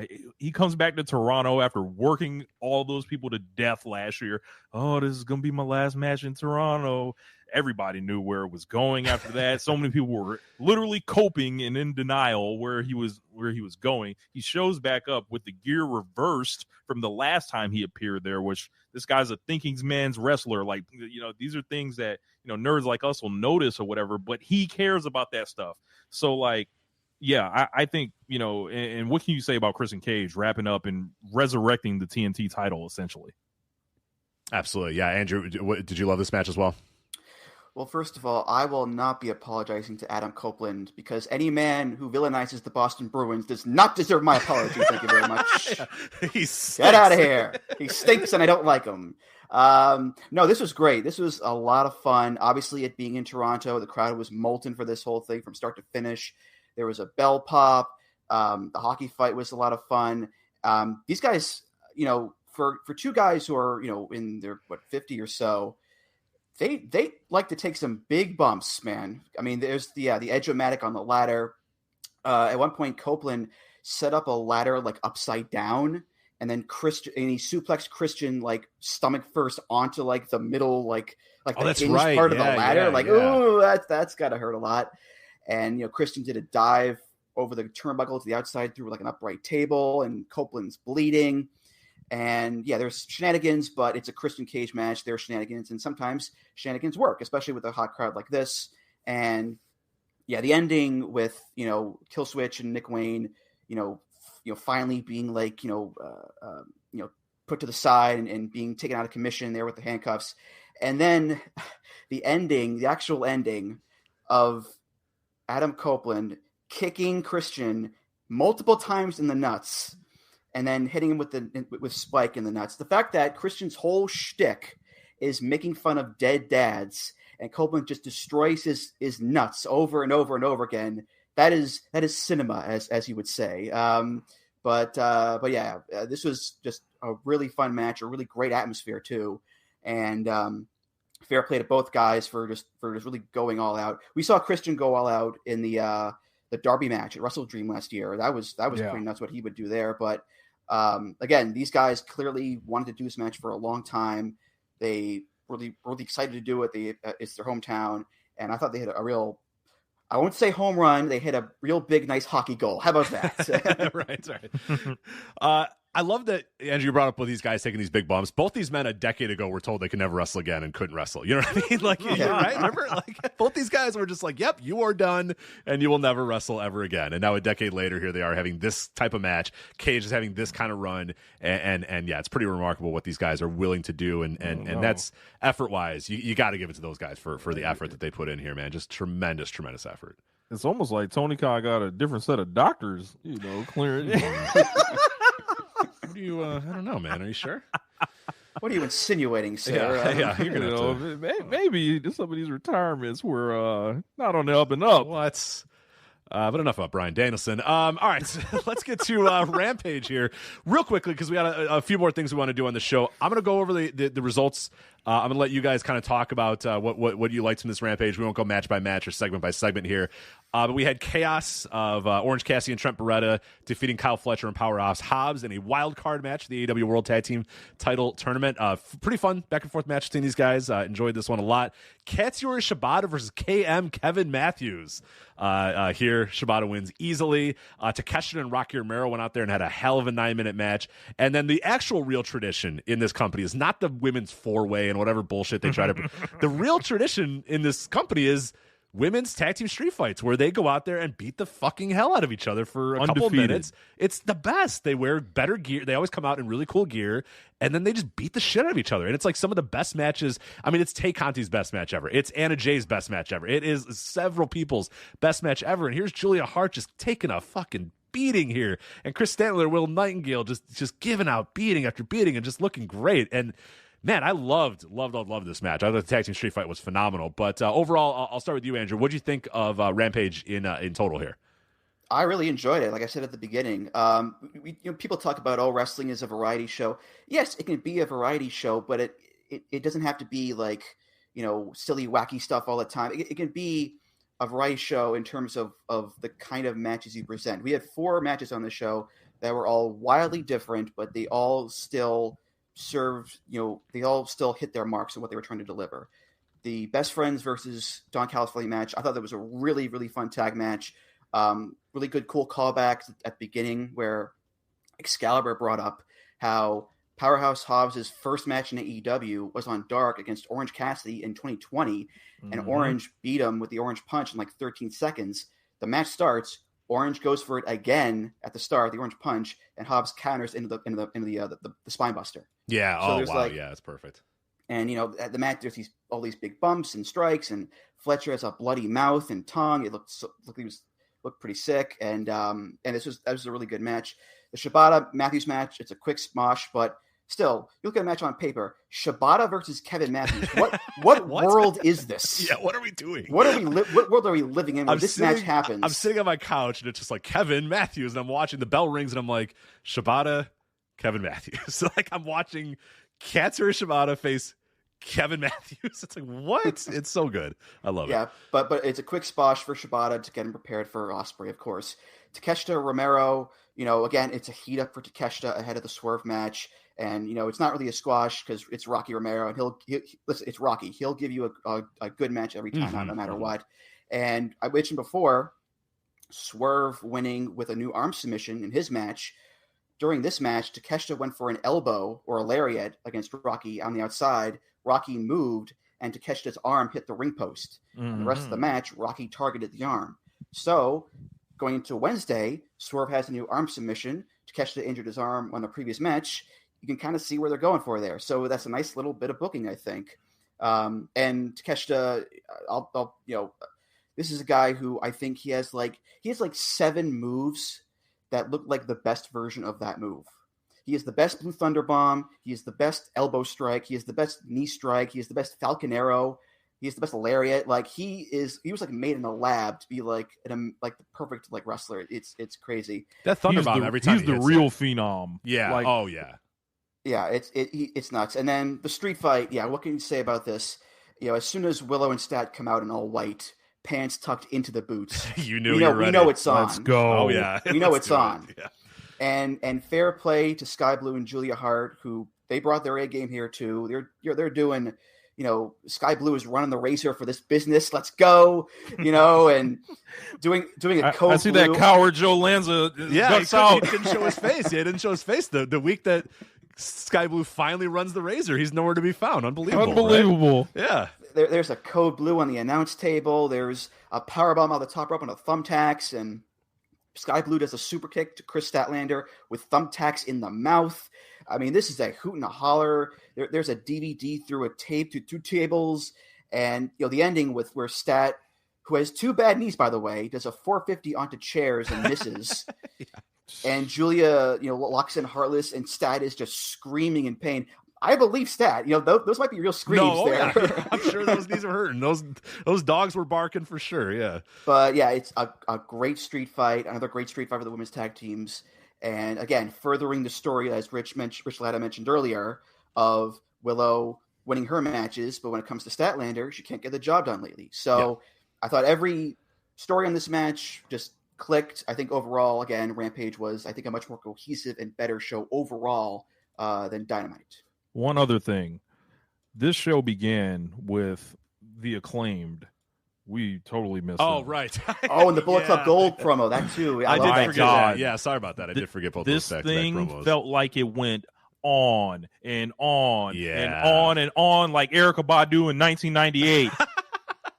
I swear to God, Max Caster's absolutely cooked. It might be over. Yeah, it's over. I think they need a new rapper, Rich. I'm not gonna go that far. Who do you have in mind? But trying to go for a spot. I get it. It's okay. Get paid, man.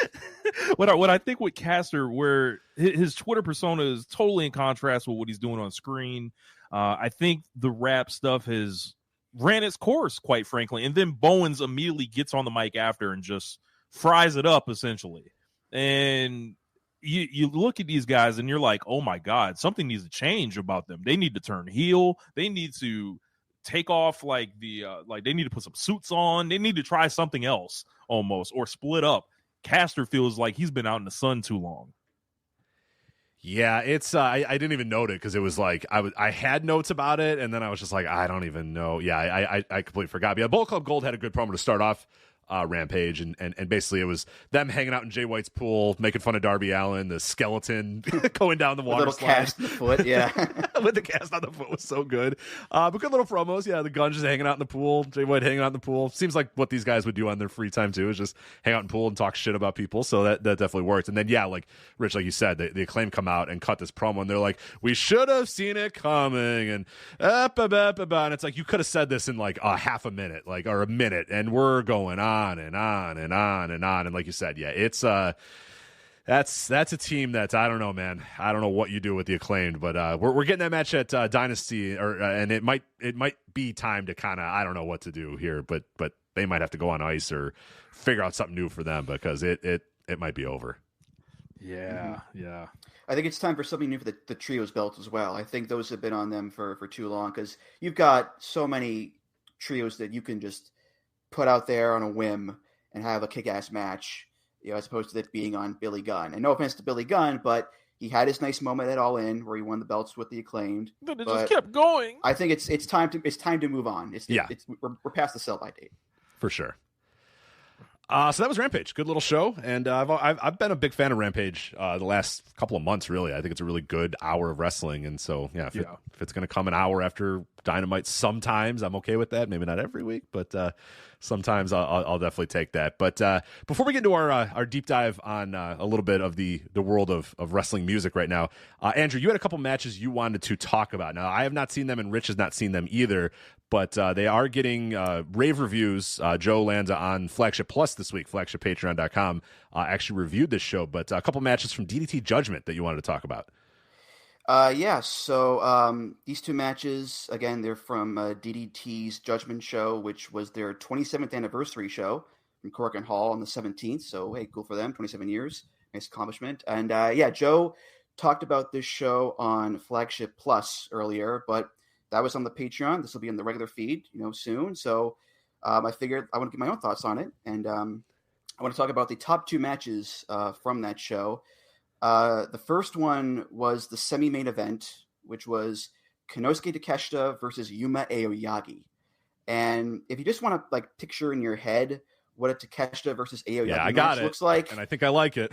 You got it. Lots of big strikes, lots of big suplexes, and a few head drops thrown in there for good measure.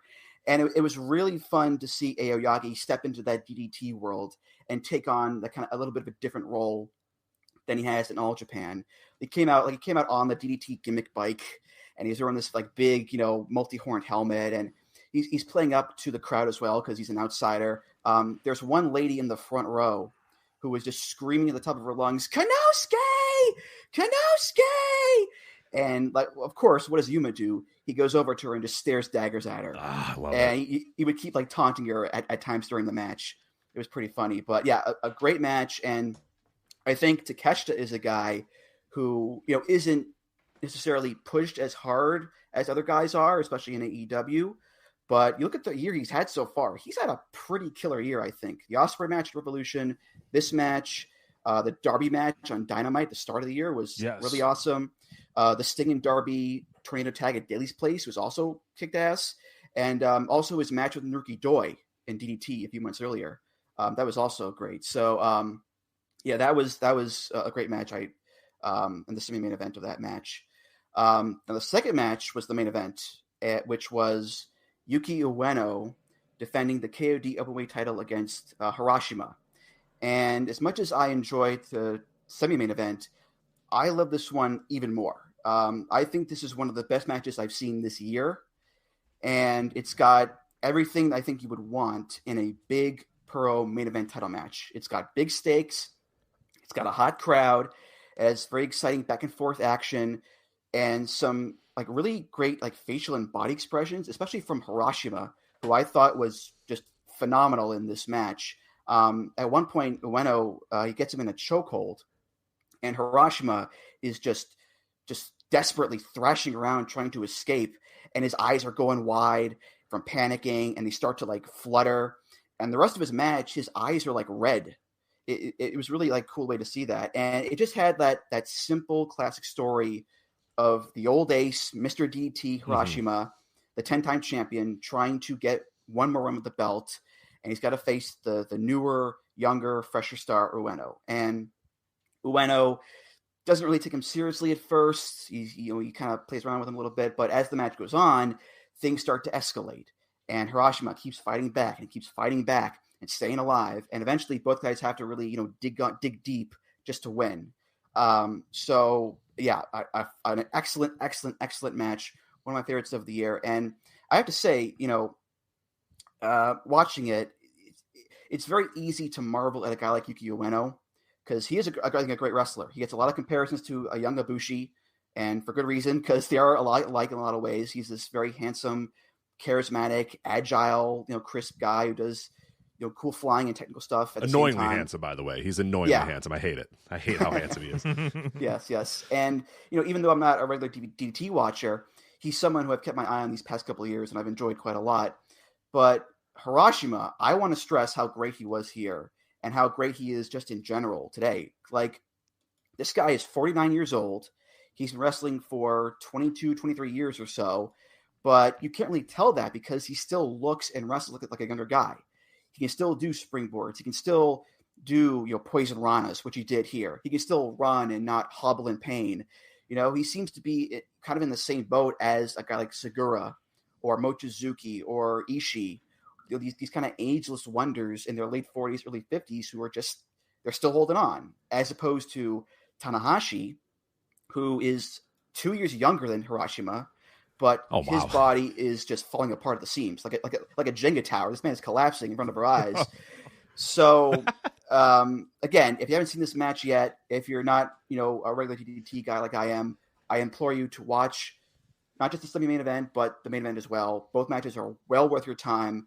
And yeah, those are two matches I recommend. Yeah, and it's available on Wrestle Universe as well. Sure. DDT, yeah, I'm definitely planning on watching them this weekend. And if you're a subscriber to Wrestle Universe, we're going to talk about Noah Great Voyage in the second half of the show here with Gran Akuma, also available on Wrestle Universe. So it's a great value for a service. And I think they've started adding 01. I mean, not that 01's a great, real great addition to the service, but I think they've started adding a few other things as well. Wrestle Universe is a pretty good deal when you actually look at how much you get and how many shows are on there. Even if you're not a big DDT and Noah fan and all the Tokyo Joshi Pro that's on there. I mean, there's a lot of stuff on Wrestle Universe. Every time I get on there, I'm kind of amazed that so much is available for a pretty decent price as well at Wrestle Universe. So it sounds like I'm sponsoring them, or they should sponsor us. I should email them pretty soon, but see if they'll get a little sponsoroo here on the show. But that's available on Wrestle Universe. I'm excited to watch both those matches for sure. As the great Rasheed Wallace would say, CTC, cut the check. Yep. Can't be giving them free plugs for nothing. So, all right. Let's get. Man, Kentucky down. Kentucky is down. Breaking news here. The Bears of, I don't know where the Golden Bears. I don't know what they are. The Oakland, whatever they are. There's some type of bear has defeated Kentucky. So March Madness. So that's games like that. I was watching it on the side. The games like that are why Joe ditched us this week. But that's all right because we have plenty to do on the show. But before we get to our deep dive on the world of professional wrestling music, folks, I can't believe that noise. Is that what I think it is? All right, you guys can't hear it, but our listeners at home can hear it. I can't believe that is the noise and the song for Am I an NXT Superstar? Now, I know both you guys are locked in to NXT as well as NXT Level Up, so it's time for us to take a brief look at the world of NXT. And I have 10 names here, and I need you guys to tell me. Start with Rich here. I have 10 names. 5 of them are real NXT superstars. 5 of them are not. Oh, my God. Let me test your knowledge of NXT. Are you ready, Rich?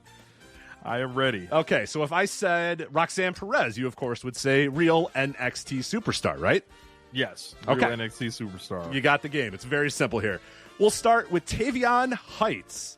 Tavion Heights. No.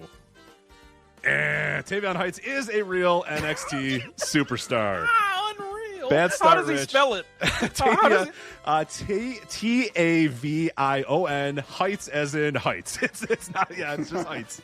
It's just. I'm just sure heights. somebody will have these funky new age spellings. Yeah, I will try to let you know if they have funky spellings here. Okay, you're 0 for 1, but plenty of time to recover. Tank Ledger.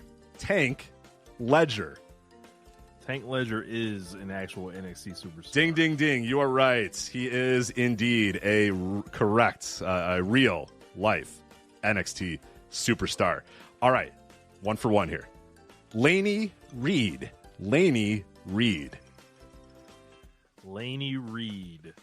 Man. I'm going to go no. That's a good guess, but you are wrong. Laney Reed is indeed. By the way, for people wondering, all of these NXT superstars have appeared on either NXT or Level Up in the year 2024. So for 2 big fans of NXT, this should be a breeze for you guys. But Rich, unfortunately, you're not doing well so far. HBK pulling them off the IG Explore page, just slipping them right by me. Laney Reed, yeah, probably. I don't know who Laney Reed is either, but apparently it is a real NXT superstar. So, I guess you're not as knowledgeable about NXT as you thought you were, but we can find out. There's plenty more left to go. Rich, Anastasia Steele. I'm going to go yes. Anastasia Steele is not correct. That is a fake NXT superstar. What about Jules Perez? Jules spelled Jules, not Joel Santana or any of that sort of stuff. Just Jules Perez. Man. I'm gonna go no. You are correct. Jules Perez made up NXT superstar. All right, this is a tough one here. Mario Cannon. Mario Cannon. No relation to Don Cannon. I cannot. Do you need? Man. It's Canyon, if that helps you a little bit. Like Grand Canyon, if that helps you. Mario Canyon. I'm going to go no. You're correct. There we go. Look at that. Because you're a big-time NXT watcher. I know who comes through the doors. Yeah, you do. You watch Level Up every week, so you know what's going on here. You review Level Up every single week. One Nation Radio on the Social Suplex Podcast Network, if you're wanting your NXT Level Up reviews. Largo Loop, all that. You know, all that stuff. Yeah. All right. Grayson Sanders. Grayson Sanders. They just had a Grayson Waller, so my spidey senses are saying, hey, we don't have another Grayson. That's a Vinceism, though. That is a Vinceism. I'm going to go no on this one. You'd be correct. Grayson Sanders is not a real NXT superstar. You're doing quite well. Getting back on track here. He's on fire. 3 in a row. You're right. It is 3 in a row. Maya Chen. I'm going to go yes on this one. Oh, while it would make sense, and she would have like random Asian lettering or whatever. But Maya Chen, not an NXT superstar. She would take Kiana James to like a hot pot or something like that. Oh, my God.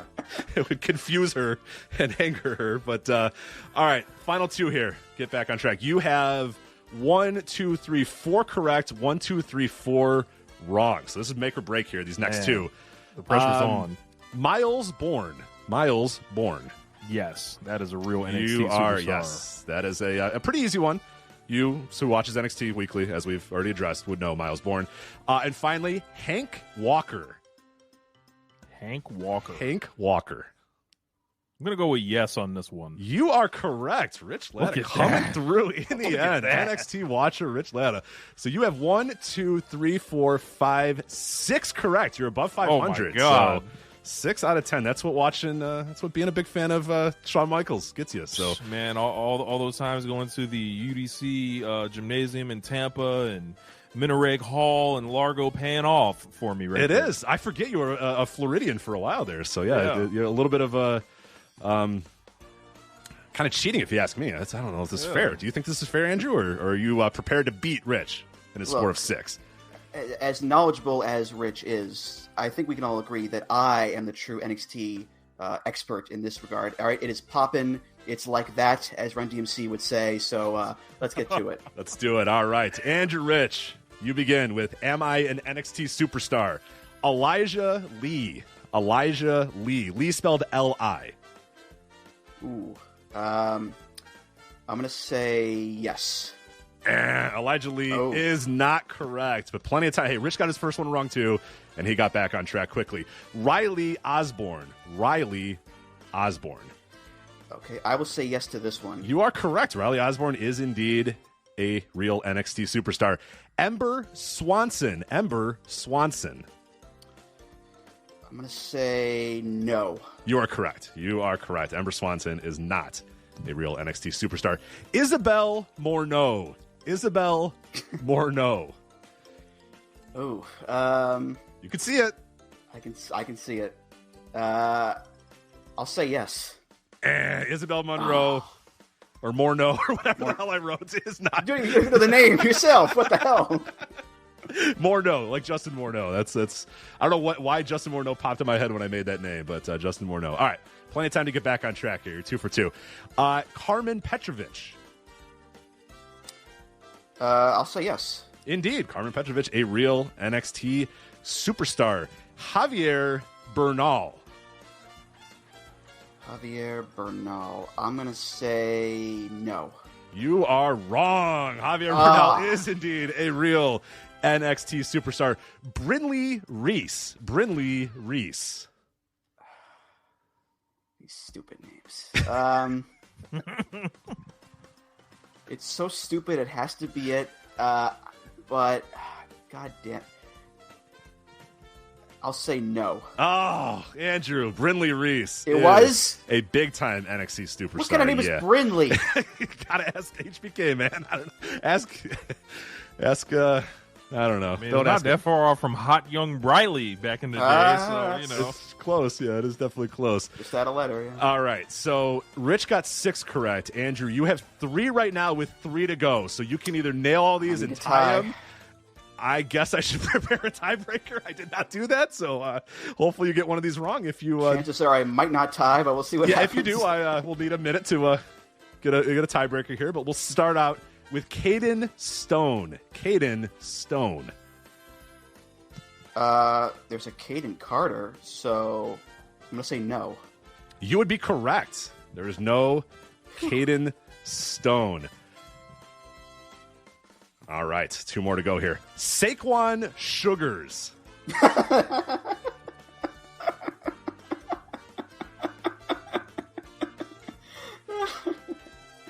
Oh, I'm sorry. It caught me off guard. I went against my instinct before. I will not do it this time. I will say yes. You are correct. Saquon Sugars is the former Lucky Hot Ali. damn. Yeah, the former Lucky Hot Ali damn. is for some reason called Saquon Sugars, which feels That's a like setup. It feels like that's going to be in a lawsuit coming up pretty soon. So put a pen in that one. So I feel uncomfortable even saying They Saquon named you Sugars. what? Rich, I'm sorry. I don't know. I didn't do it. Talk to HBK. Talk to your guy. Come get your man. I didn't do it. All right. If you get this right, you tie. If you get this wrong, Rich really shows himself as the superior NXT watcher, as we maybe suspect he is, but maybe Andrew will find out that he is not. He's a fake NXT fan. We'll find out right here. Gilda Gray. Gilda Gray. See, the thing is, this is like the Larry David gif of It's a tough one. Yeah, it's so... But whether I want to win or not, I mean, like, I don't know. Do I really want to show my you superiority here? Yeah, that's possible. You could be playing 4D chess here and intentionally tanking. I will... Gilda. It's such an old name. I'll say no. I'll say Gilda Gray is not an NXT superstar. Andrew, you are correct. All right, oh so we have my tied. God. Oh, my God. All right. Rich coming to a tie. Give me 1 minute. I did not prepare for this. I didn't think this would go quite this way. So okay, give me 1 sec. We're gonna. I have a plethora of names to choose from here, so don't worry. I just need to fire this up real quick. Congratulations to both of you guys. Thank you for really proving it was a good idea to do this. When you get 2 NXT dyed-in-the-wool, you guys can, you know what, while I'm doing this, talk about your favorite NXT moments of 2024 so far while I do this. So, I gotta say, the one and only Jada Parker going viral, I quite enjoyed that. Unfortunately, I did not see that on the USA Network. I did see it on Twitter, like the rest of us. What else we got in there? You go, because I got nothing. Yeah, Trick Williams, the rise of Trick. Whoop that Trick. We're going to talk about him definitely in the music segment for sure. Yeah, he seems like, You're on your own here, buddy. Who else we got? We got Ilya Dragunov. That guy's awesome. Yeah. Who else we got? We got the A. They don't call him the A Kid anymore. They call him Axiom. Axiom. All caps. Axiom. Fake luchadors. Yeah. Dragon. Scripts still going around. All caps Scripts still around. All caps Scripts still around. Dragon Lee, working them headlocks. Nathan Frazier is around there. I believe. Aging rapidly in front of him. Man. What is with Florida and British wrestlers? What happens to like they just looking more like Phil Collins every day? All right, I am prepared. I am ready. So I have 2 more names for each of you. If this ties, we're just going to assume that you guys are just knowledgeable of NXT, and we're not going to keep on going on. So, Andrew, since you went second last time, I'm going to have you go first this time. So your 2 names are Dion Lennox and Mick Diaz. Which is the real NXT superstar and which is the fake one? Dion Lennox or Mick Diaz? You say Nick or Mick? Mick. M-I-C-K, okay. as in Mick Foley. I will say Dion Lennox is the NXT superstar. You are correct. All right. Rich, it is up to you. If you get this right, we're just going to shake hands and agree. We'll be co-champions. Draw. Yeah, we're just going to, Stardom finish. Yeah, Rossio Gawa in the corner, nodding away. Like, thank you. Let's do it. Your 2 names are Cale Dixon and Riley King. Cale Dixon and Riley King.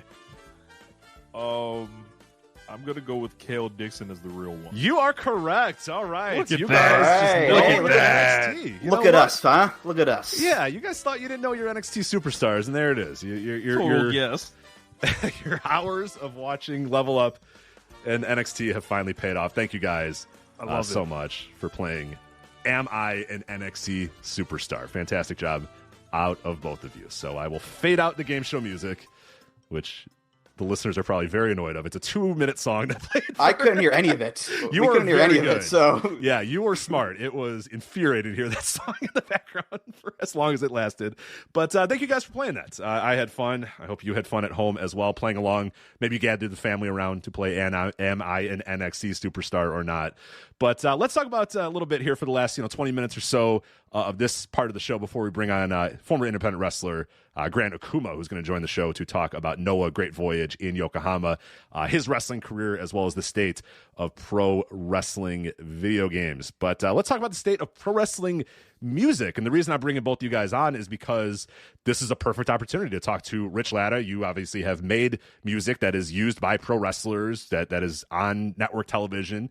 And Andrew, you obviously host Music of the Mat here on the Voice of Wrestling Podcast Network. So you've done countless hours, of audio about wrestling music, studying wrestling music, talking with other people about wrestling music. So I thought it would be a good topic to bring up here in 2024 as, it's interesting. I think that AEW has helped bring, popular music and actual songs to wrestling TV shows for the first time in what feels like ever, really. I mean, really, you got to go back to, I guess if you go back to the early days of Crockett and you go back to even the early days of WWF, like they used a little bit of them, but pretty much for the last 30 years or so, it's been, Jim Johnston stuff. It's been CFO's stuff. It's been now, Def Rebel, the current one. And then, WCW would use Jimmy Hart making very poor renditions of popular songs. So you're like, that smells like Teen Spirit, right? And like, no. It's clearly not. So it's been a while since we've had, actual like popular music or real songs on wrestling television. But, I guess I'll start with you, Rich, because you're somebody who's made wrestling music. What do you think of the state of pro wrestling music at large before we kind of go company by company or talk about, the overall scene right now? Like, do you think we're better, worse than we've been in a long time? Is it in a positive? Is it a negative? Like, what would you think of the full, like, big picture of pro wrestling music across the world? Honestly, I think it is mid. I think a lot of the Japanese stuff is typically awesome just because there's like a element of epicness that is very hard to get recaptured like anywhere just because of the style of like club music that's around there. Like there's nothing that sounds like Tetsuya Naito's theme here. Like that's like superhero music. Like, and I can imagine people doing those like, I don't know if you've ever seen the GIF where they're doing all the dancing. It's like all the gothic kids and stuff like that. It's like that. But the thing about wrestling is wrestling's usually late, like on whatever's popular at the time, especially like in the hip hop world. I'll say for sure. As evidenced by, in 1994, Rich played it on the real quick plug, flagship.patreon or flagship.patreon.com. The WrestleMania 10 Bret and Owen match, he talked about the WrestleMania rap. They were rapping like Run DMC a full 10 years after. Right, in 1994, in March of 1994, when you have, you're 2 years after Dr. Dre and Snoop Dogg at that point. You're, like it's you're the hip hop in March of 1994, and they're doing like 1988 rap at that time. Yeah.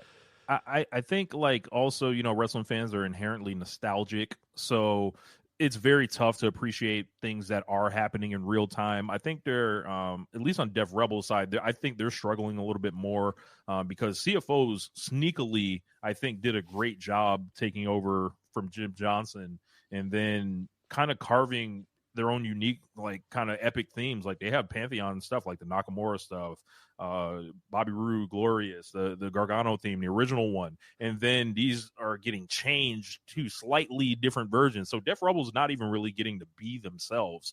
On the other side with Mikey Ruckus, I think Ruckus has had such a heavy workload literally since day one of AEW. And, little inside baseball here, like I always looked at it kind of like as an opportunity. Like when I started, becoming friendly with Ruckus and like, hey, this is like, what I'm hearing. I think the big disconnect, on a lot of pro wrestling music are the drums. And one theme that I think is getting it right is the Trick Williams theme in NXT. And that's like maybe Def Rebels thing is like, maybe they should be doing more hip hop. And I think as a whole, wrestling music needs to dip more into hip hop, but that also requires hiring people, putting people in positions, and also like, hey, we need younger people in here or whatever. So those steps are being made. So as far as like, what to expect, like kind of going forward, I think, a lot of it comes from the wrestlers too. Wrestling is a very insulated industry. I see a lot of wrestlers, they still post about their favorite rappers, and their favorite rapper is Eminem. God bless them. I'm not trying to listen to Eminem in 2024.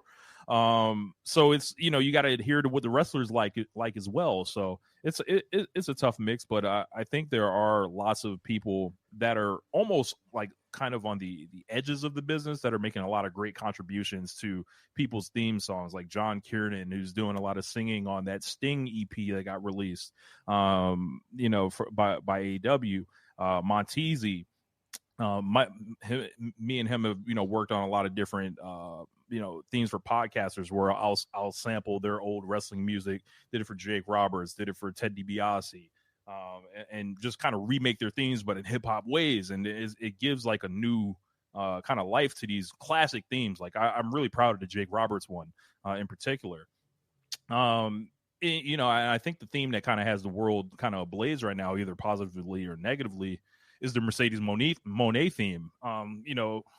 Wrestling fans hear that, oh, she ripped off Walter, but my boy James on One Nation Radio, he's like, hey man, it wasn't ripping off Walter. This is ludicrous. This was yeah. So I think that sample is so unmesswittable, and I think it actually sounds better in the arena, ironically, than it does in the headphones, because again, the drums, like people don't figure out the 808s typically, which is like, the 808 moves the building, but that's not something that naturally comes to the people that are in positions of these wrestling music. Everything's very like top heavy. Like it's hard to explain in non-musical terms. Is like, because I know what I'm saying. Like, hey, there's no 808, but it's like these kick drums that are more like a dubstep style thing. And Andrew Rich has listened to tons of these songs, so he can probably like attest to it as well. Well, you look at like, and get to Andrew here in a sec, but like you look at like the Kenny Omega theme. That's one that I think is one of, because is that a full on Ruckus one? No, that's Little V Mills. Oh, well, there you go. Okay, well, then I was about to give him credit, because that's one where it's just like the fucking drums in that. So you want to run through a goddamn wall when you hear that, and in the arena, it's deafening. The arena is shaking as that music plays, and I think that's a perfect example, like you're saying, but it does that slow build, and it does the slow build perfectly, but then when it gets going, man, holy shit, does that song get going. I play that one all the time when I'm working out or warming up to play basketball or something like that. It's a great song to do. So that makes sense, because I've been kind of down on most Ruckus things, and I was like, oh man, that was really good when he did. But yeah, okay, well then I won't give him credit for that, because that's I think, is that maybe what you're talking a little bit about, Rich, for people that might remember, might know Kenny Omega's song, like where that's just the booming bass and the drums are just like, yes, we beckon to be noticed, and you got to get hyped up. You got to. I think a lot of that comes down to the vocalist too, like Little V Mills. There's the video on YouTube. He's like essentially recreating it for the music video. He's singing his heart out on that thing, and it comes through so clear in the arena that I think people have no choice but to I believe is their largest stream song in AEW is the Kenny Omega theme. Yeah, but the themes I think that are standing out are the rap themes. The Garcia theme, like when you hear that, it's drill. No one's using drill music. Wrestling should be overrun with drill music right now, but it's not going to be for a couple years because wrestling's always late. Swerve's theme, they remade it, made it even slower, more menacing, and that thing just took off even further. So like a lot of it has to do with the drums, I think.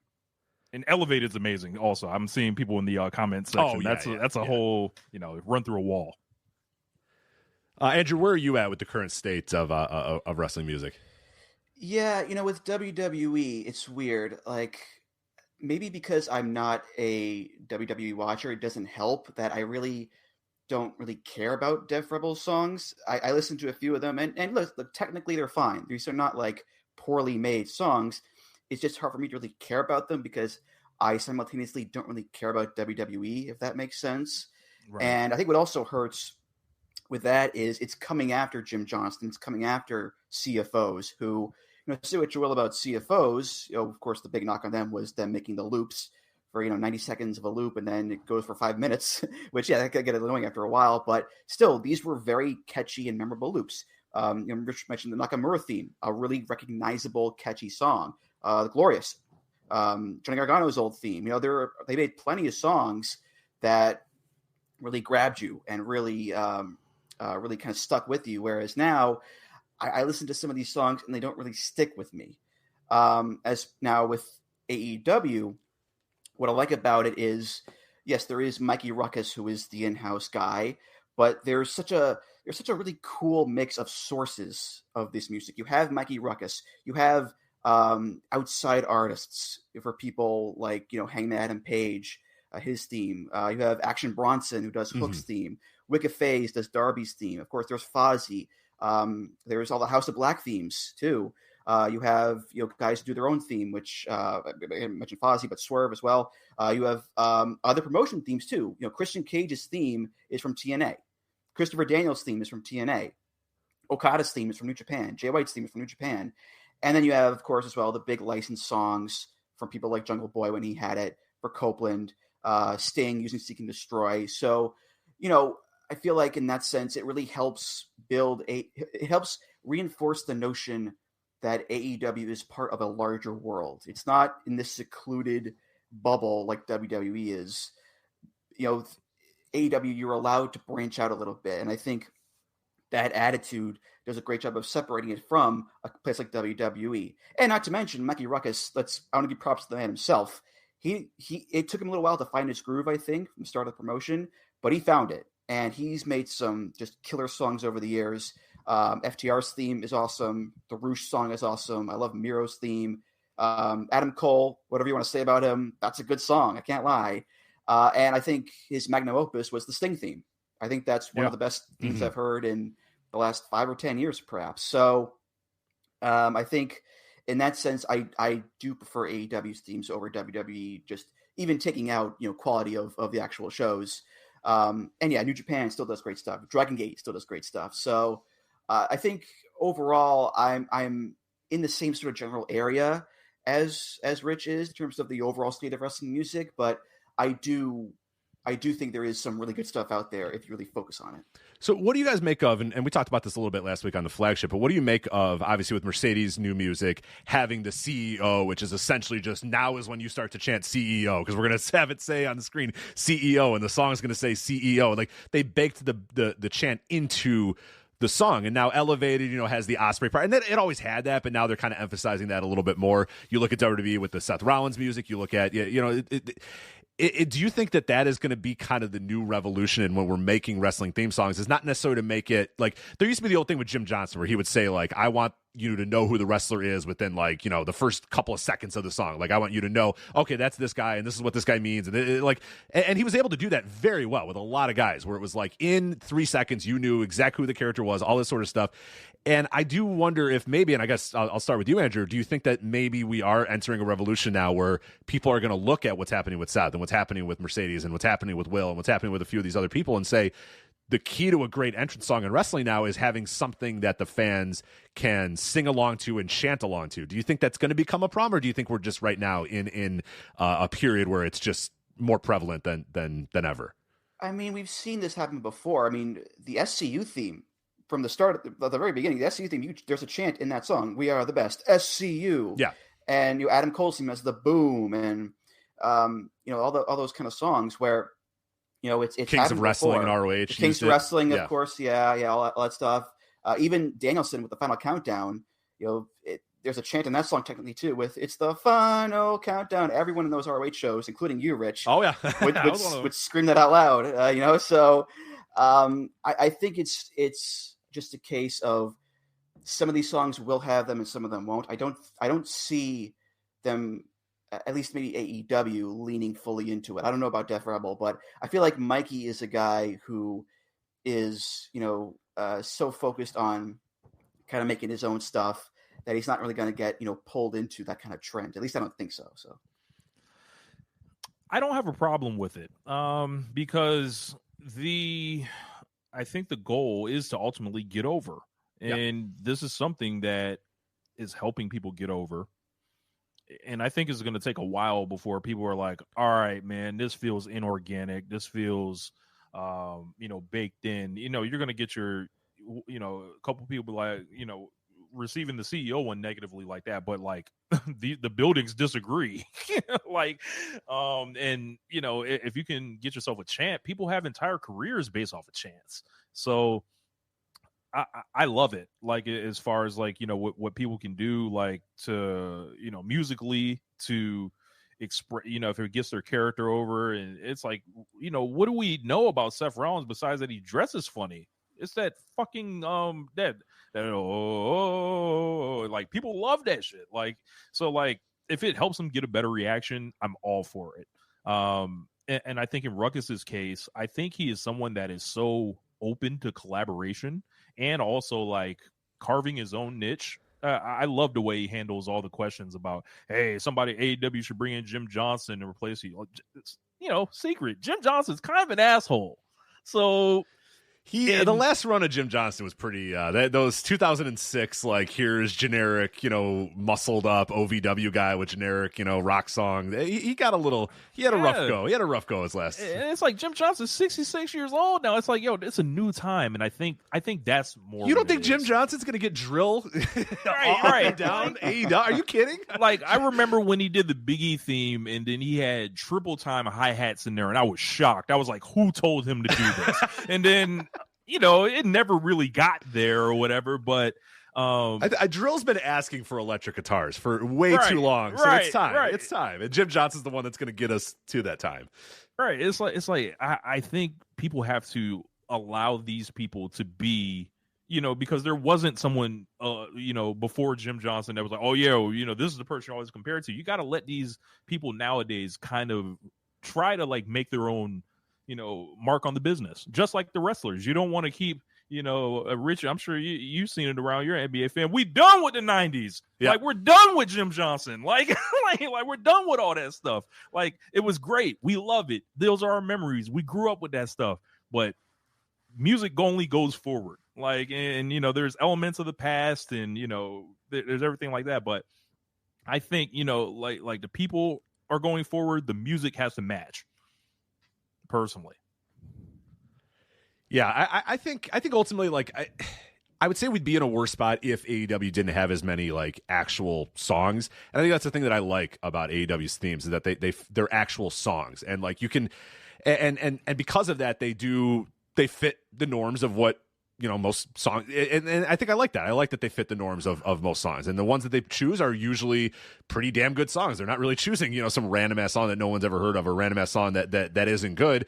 And I think that's definitely helped it. Kind of to Andrew's point, like it makes it feel like you have the mix of people's original songs, you have the mix of the Ruckus stuff, and then you have the actual songs that are in there, and mix it all up. And I think it ends up being a pretty damn good end result. And while I'm a little bit annoyed by the music that has the chants in them, like you said, Rich, what are we doing here? I mean, that's what it's for. And you've obviously made people's theme music before. Like, what are you trying to do? You're trying, like, when you sit down to try to make someone's theme, like, what is your end goal? You're not trying to like, oh, this is gonna be a really good 4-minute song. Like, you're like, nah, I want this person to get over. You know what I mean? Like, I want you to, you're worried about that first little bit, that first couple minutes, probably, right? That first minute, basically.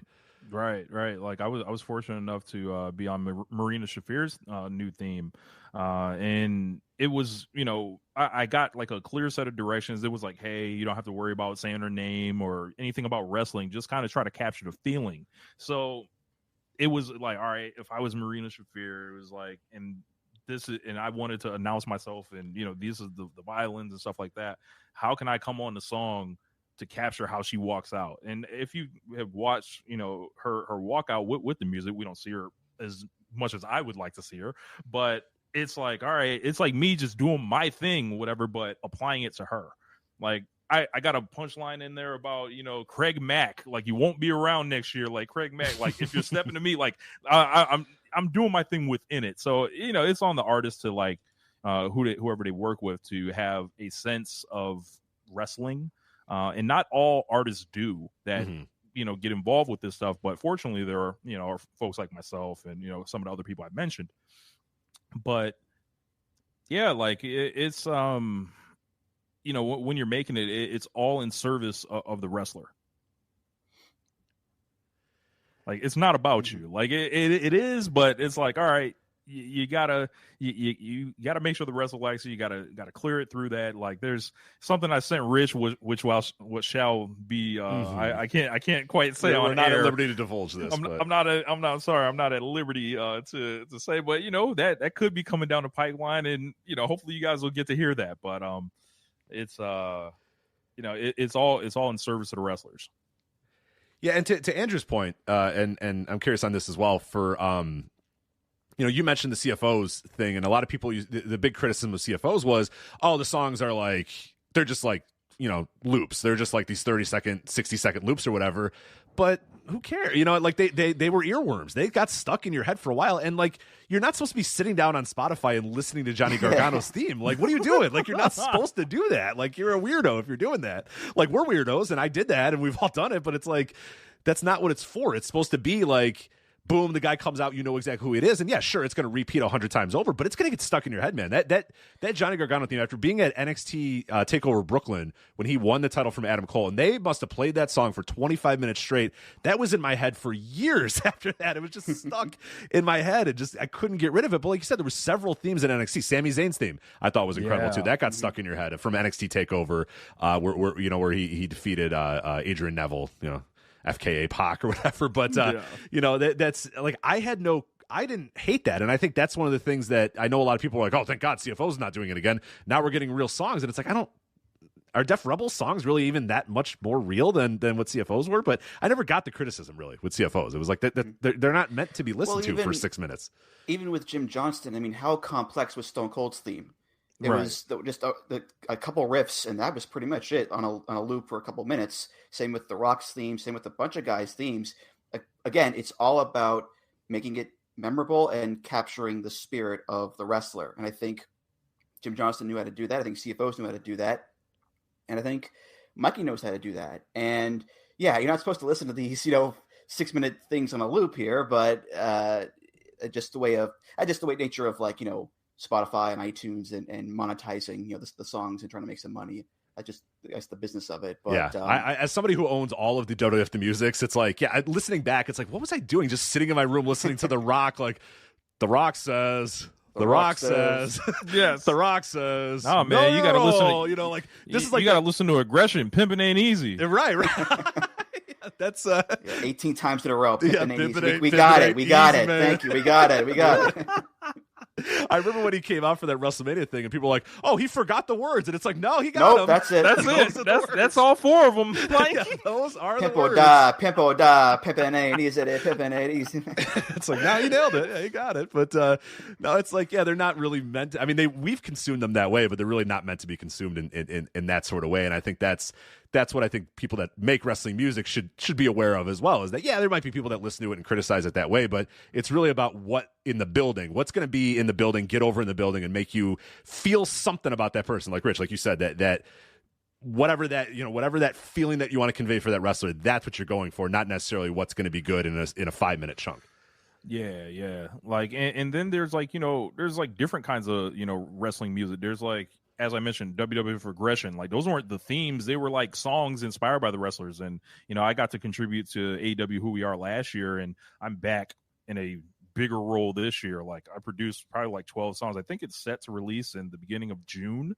So, it's a project that, for a lot of the African-American wrestlers in AEW. And I'm going through the beats that I have, and and basically how I set it up was I matched the beat to who I, thought could benefit from this. All right. I'm like, all right, cool. Boom, boom, boom.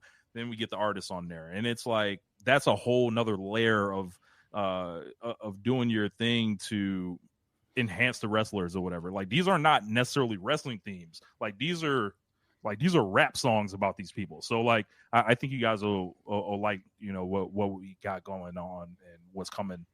Cool. I'm glad to hear that's coming back, because I like it a lot. Mikey has multiple projects like that. He's done symphony EPs. He's done 8-bit themes. There's like a lo-fi one, right? I haven't listened to that one yet, but I'm a big lo-fi guy at work, so I can listen to that. There's instrumentals. There's the Sting Eras EP when he retired, was great. He did a 30-minute Jamie Hayter rave mix that mixes that in song like rocks. We didn't mention that song. It mixes in like 20 different theme song, all effortlessly, all smoothly. There's like a new re-recorded like Kenny Omega verse that like I wish was in the real song. That's great. So yeah, he doesn't have to do this, but he wants to do it because he loves it. So he works pretty hard at it, and I think it's really cool that we're getting all this supplemental music to go along with the actual themes. Yeah. All right. Yeah. Rich, anything else? Oh man, I was just gonna say, like, that speaks to you know, Ruckus's spirit of collaboration. Mm-hmm. Like he doesn't have like an ego, like it has to be all him. Like, he's very welcoming to, hey, you know, whatever's best for the wrestler. You know, if they're coming in with a theme they made, if they're coming in with licensed music, if it's something, you know, he reaches out for, you know, to he brings someone like myself into the fold, or John, or several different rappers, like you guys will, you know, see over the coming years. But it's that spirit of collaboration. I don't know, you know, I'm not as plugged in on the Def Rebel side, but I think, you know, Def Rebel needs to get a chance. You know, it was tough a couple years ago at the 2022 Royal Rumble when they first came back in front of fans, and it was like, what the hell theme for Ridge Holland is this? I have no That's idea. The one I remember. It was like, burn it, and I'm like, I don't know. That's Ridge Holland, I guess. Yeah, I'll always tell the story of like me having a room full of people that weren't watching WWE at the time, or were just casually watching it, or like their wives or whatever, and some random ass like riff of a guitar would play, and then someone would look to me, and I'm like, I don't know. And then it's like Candice LeRae, and I'm like, yeah, I don't know, it's Candice LeRae. Like, I don't know what do you want me to tell you? I don't know any of these themes. I can't tell you. I mean, like, we could play a super mix of WWE themes, and I watch a lot of WWE still, you know, unfortunately, but I don't know that I could get. I mean, so few of them are identifiable. The most identifiable ones are Cody, which is obviously, you know, that song, which is a completely different, and Cody brought in his own, and like you said, like Seth Rollins, and then a few of the other ones, but by and large, they're mostly just droning. Like I know people like Roman Reigns' theme, but I think that one, it fits his aura and it fits his character, but that's just a really droning on, you know, nothing happening theme. Bayley's theme's just nothing happening. There's a lot of themes on that roster that are just... Part of my soul dies every time Bayley's theme starts. Yeah, it doesn't... Yeah, and it just doesn't get you into that same... I'm falling asleep just thinking about it. Like, where's that juice? Let's go. We get some little juice going here. Whereas, you know, Cody, that's juice, man. That song is juice. You're going to get hyped up for that song. You're going to get hyped up for Cody coming out. And I think that's kind of one of the things that they've sort of... They're going for, like, the big orchestra and the big room thing, but it's like, just have something that makes us excited about the match. You know, that's go with that.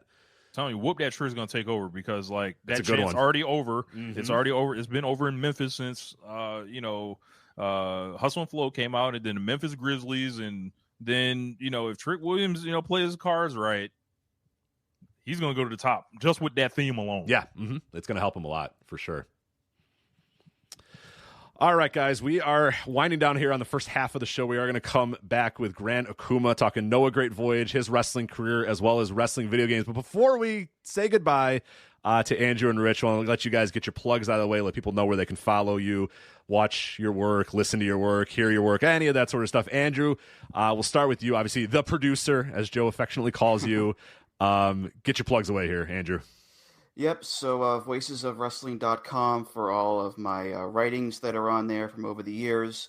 I also host the Music of the Mat podcast, which is on hiatus right now for a few months, more than a few months actually, just because I needed a break. And it turns out, Rich, when you do a podcast for several years, you kind of get burnt out a little bit. Sucks. So it sucks. I'm taking a break. Don't do it, anybody. Stop. It'll come back eventually, I'm sure, but for right now, it's on a little break. You're very smart. You also got off Twitter, which was also you're doing a lot of very smart things. And I got off Twitter at the beginning of the year for a New Year's resolution. The account is still active because I need it for work, unfortunately. So that's kind of a thing there. But as far as like posting stuff on Twitter, I am no longer doing that. I deleted the app from my phone because things got a little too silly there at the end of the year. On Twitter? I know it's hard to believe. It's hard to believe, but I decided to just cut it off cold turkey and just keep my thoughts to the Slack chat, to the Discord channels, and all that stuff. So if you want to listen to my show, you can do that on Apple and Spotify and all those places. Again, voicesofwrestling.com for all of my writings. I am also, as Rich mentioned, the producer for some of Joe's audio when he needs to put in music and clips. I have him out with November to Remember, which is about a new episode the other day. Yep. So I helped him out with that, and I think that's gonna be it. And again, if you want to talk to me, I am in the Voices of Wrestling Discord. I'm in there, all the time. So reach out to me there, DM me there if you want, and I will say hello. So yes. The good thing about Music of the Mat is most of it is you can listen to whatever. Yeah, it's a lot of it is very evergreen. There's some kind of contemporary topics here and there, but a lot of it is evergreen. I've had Rich Craich on many times. I've had on Gran Akuma before on the show. It was years back. It was one of the year-end episodes, and he also helped me a lot with the Brody Lee episode because he got me in touch with Colin Delaney. And, wow! Okay, great. That's one of my favorite episodes I've ever done on the show. Yeah. So he's a good dude, and I promised to Rich Latta when I come back, I will have you on the show. So let's go. We'll get that done.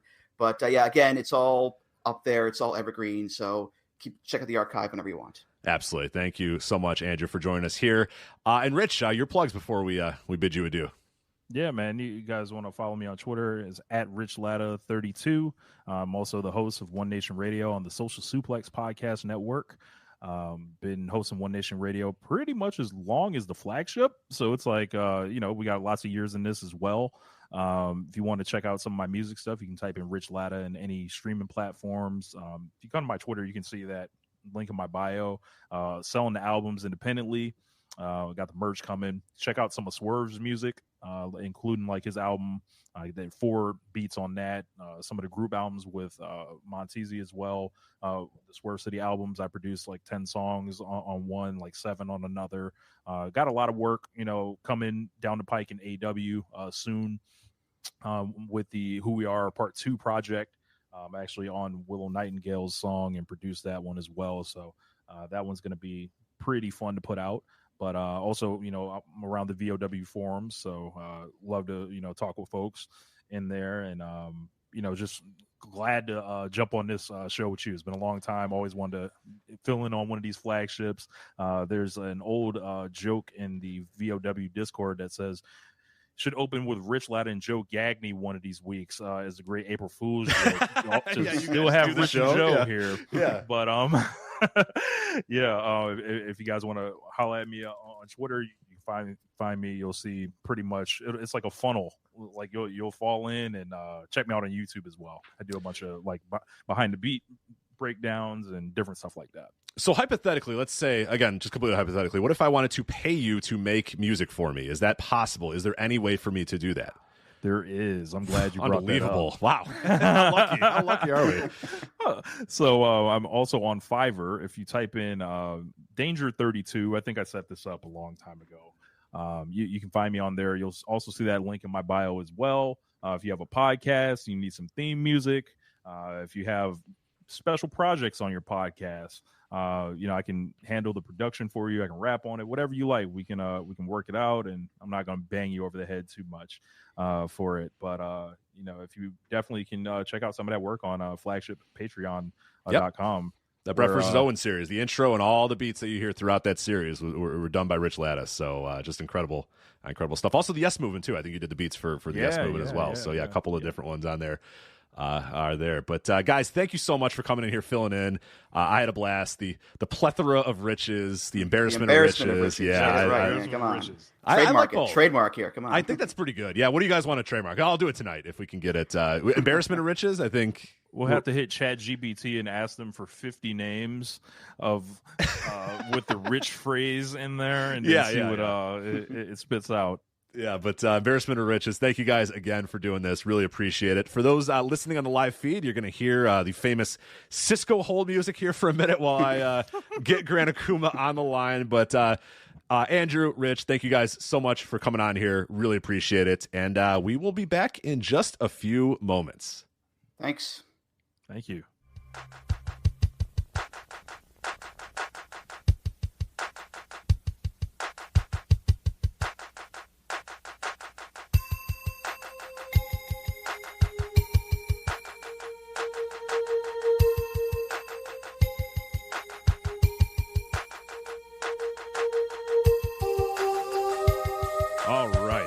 Hold music is fading out because we are ready for the second half of this very special flagship. We had the first half with Rich Latta and Andrew Rich talking about Dynamite, Rampage, the state of pro wrestling music. They played Am I an NXT Superstar and did amazingly well. Second half of the show here is going to have Gran Akuma on here. Former independent wrestler, longtime friend of the show and listener, Gran Akuma. I am not going to make you play Am I an NXT Superstar?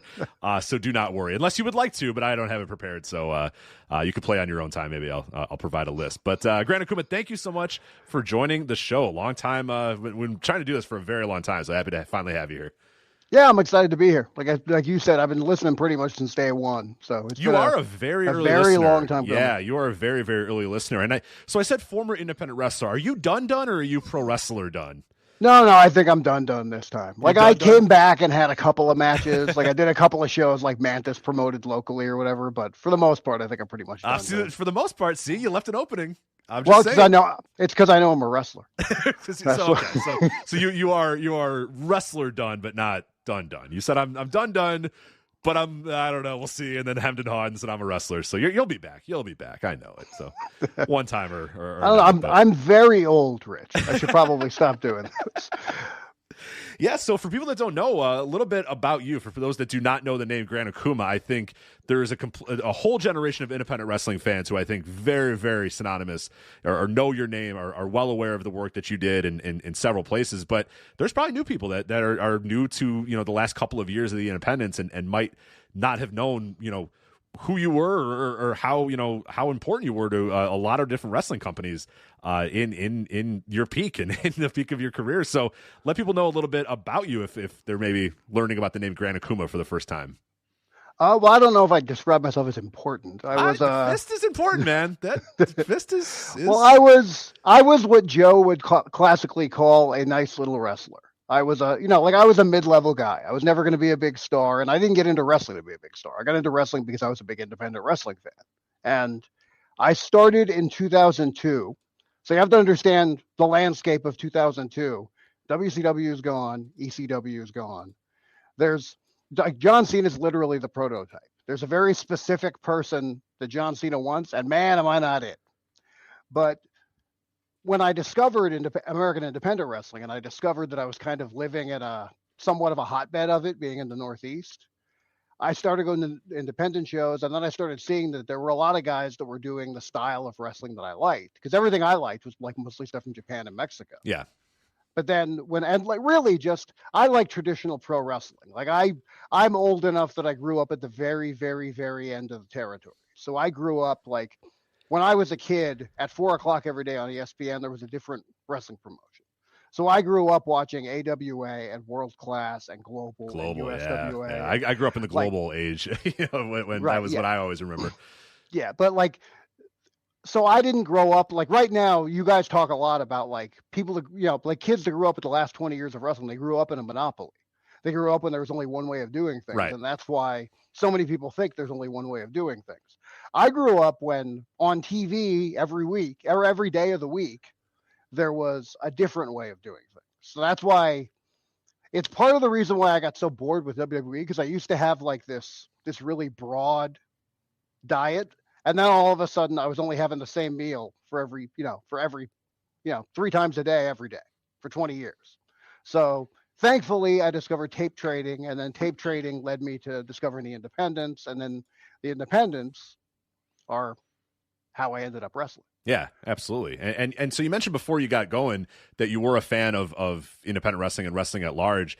at that time. So we're talking here, what, like 2002, 2001, like that sort of age, right, of the indies, which is still for people that were, again, not around, which I can't believe I have to preface that for people that were not around, because like I vividly remember 2001. I know you vividly remember 2001, but we have to keep in mind there might be people listening here who, as sad as that might be, and as much as it makes me want to turn into fucking dust, that there are people probably listening here that are like, yeah, well, I was like 2 in 2001. Right. So, well, the thing is, those people have found me, because it's funny, like when people hear my wrestling opinions now, like a lot of times, like immediate knee-jerk reaction, you were a Chikara guy.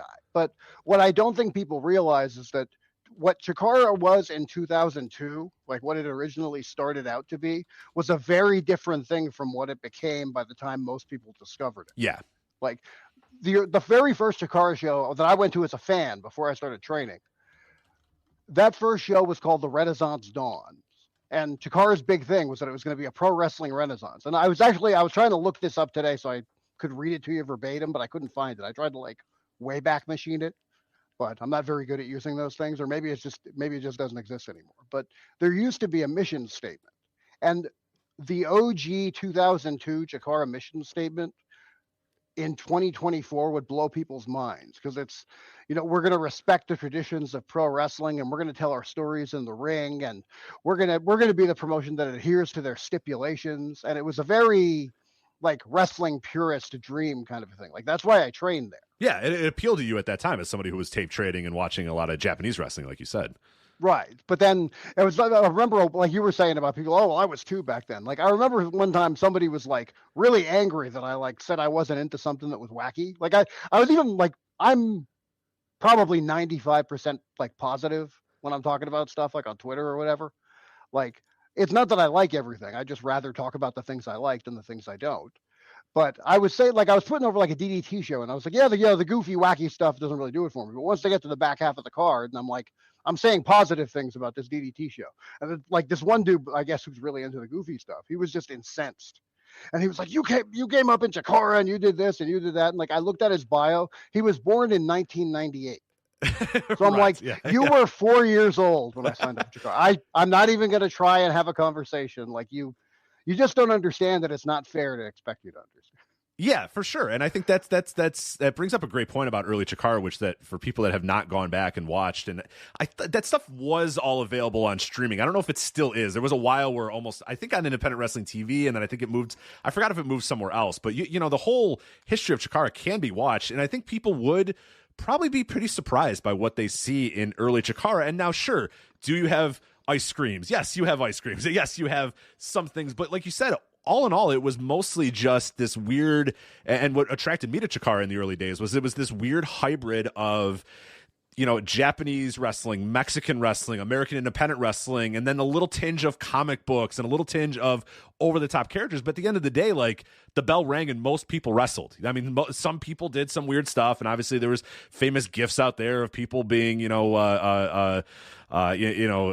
under spells and the ice creams and that sort of stuff. But all in all, man, I mean, most of the time when you sat down and watched a Chikara show, you were getting really, really good wrestling. And especially, like, I wouldn't watch a lot of Chikara, but I'd really check in for the King of Trios. And I think those King of Trios all hold up, like, remarkably well. I mean, when you go back and look at some of the teams that were in there, yourself included on some of those teams. I mean, you wrestled on the same show that was Kota Ibushi and El Generico and Jigsaw and Nick Jackson all facing each other in a match. You know what I mean? A 4-way elimination match with Kota Ibushi, Sami Zayn / El Generico, Jigsaw, and Nick Jackson. And like, the match rocks. And then the main event of that show, I looked it up, earlier today because I remember loving that one, was Team Uppercut, which I love that team. Bryan Danielson, Claudio Castagnoli, and Dave Taylor. And that's the essence of Chikara right there, is taking 3 guys that are all good wrestlers, letting them be good wrestlers, but doing a wink, wink, nudge, nudge thing with Team Uppercut. We all know what the joke is. We get the joke, and like, they can play up the joke a little bit, but all in all, it's like they're going to have a good wrestling match. And then the Masters of 1,000 Holds, Johnny Saint, Jorge Rivera, and Mike Quackenbush, and they went out there and had a killer match in the quarterfinals of that King of Trio or whatever. And that I mean, I remember that one, and they would, there are people that bring up and only think about Chikara as like what it was the last couple of years or the shutdown or any of that sort of stuff. And I think it does a disservice to, I think, how good, and obviously what's all happened with Mike and just a lot of people involved in Chikara, which we won't get into. We don't have to get into that all today. That is a topic for another day. But I think it's people have lost sight of just how cool and how fun and how interesting Chikara was in those early 2000s. And I will always defend that era of Chikara because I loved it. Well, yeah, the thing is, like, the good years I loved and the bad years frustrated me incredibly because of like if it had worked, if it had, like, because the idea behind all of that, like, the big change and the shutdown angle and all of that, like, Mike genuinely believed he was going to bring in a bigger audience. And that's why I was so vocal in my criticisms of when AEW went through the Brochacho era. Yeah. Because I had all those arguments like 12 years ago. And I was right 12 years ago, and I was right this time too. Like, it was the same, only the hardcore nerds are going to, care about what happens in the matches. But, this is going to draw in that mythical casual fan, and everything down to the different flavor of ice cream analogy. Quite literally. Like, that's what I mean. It's like, if I didn't know better, I'd think I was talking to someone else when I was reading it, wherever I was reading or hearing those things. Because like I said, I've heard it all before. And it was my Chikara PTSD that kind of put me through that. Because like you were saying about Trios, like Trios Weekend used to be like a love letter to wrestling fans. Oh yeah. Trios Weekend used to be like, we get you and we understand what you want and we're going to give it to you. The other guys won't give it to you, but we'll give it to you, and you're going to have a fun weekend of wrestling. Yeah, we're going to bring back, Sean Waltman, but he's not going to be X-Pac. He's going to be the 1, 2, 3 kid, and he's going to fucking kick ass. We're just going to have him wrestle. Like, he's going to wrestle well. Like, I always remember that one of being like, it's Sean Waltman, and thinking, oh, they're going to have him come in. But no, every other company would have him come in as X-Pac or something like that, and point at his dick and tell, no. Chikara brings him in as the 1, 2, 3 kid and just says, "Go wrestle. You're Sean Waltman. You're still good. Go wrestle." And he does, and it's incredible. And yeah, it would be sort of what the Joey Janela's Spring Break was, and they've kind of lost it a little bit as well, where it was like this, just everybody agrees that wrestling is awesome and let's just have a blast. And that's what the King of Trios kind of felt to me like. It was those early days of Joey Janela's Spring Break where there was a little bit of wink wink nudge nudge, but at the end of the day it was just like, we all love wrestling, so let's all just celebrate wrestling and how cool it is and how fun it could be. Yeah, absolutely. And I think excuse me, like I said, a big, like, people understand what we did. You'd be amazed the things that fell through.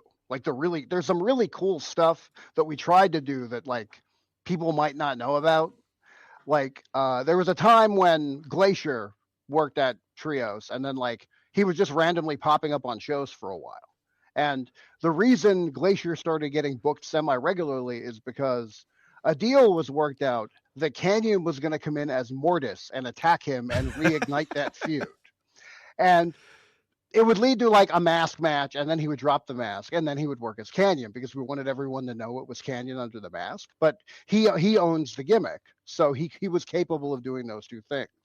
Like, I've always wanted to tell Joe this story because I know this is like his era of WWF, but you probably remember when Demolition won the tag team gauntlet. Yes, the tag of team course, gauntlet became like a staple. The year after that, Tito Santana worked Trios. And we almost booked Rick Martel, but it fell through. He works now as like a realtor or something. Yeah, right. Get off He's work. doing well too. Like, he makes a lot of money doing that, I think, right? Probably much more than he made in professional wrestling, as you can probably almost attest to. certainly, yeah. As you can probably attest to. But what was going to happen in that tag gauntlet on night 3 of Trios, like we always do, it was going to be like a repeat of the year before where Demolition wins. It seems like Demolition wins the tag gauntlets, but then Girls in Cars hits, and it's Strike Force back together. Tito Santana and Rick Martel Finally bring it back together. That's the shit we're talking about.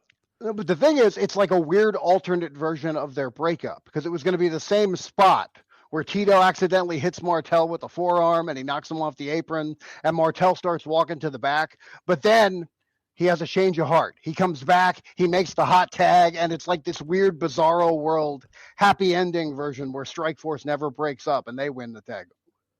Like, these are the kinds of things that, like, rather than doing something different to be different, we used to do things to be different, like do things that were cool that nobody else would do.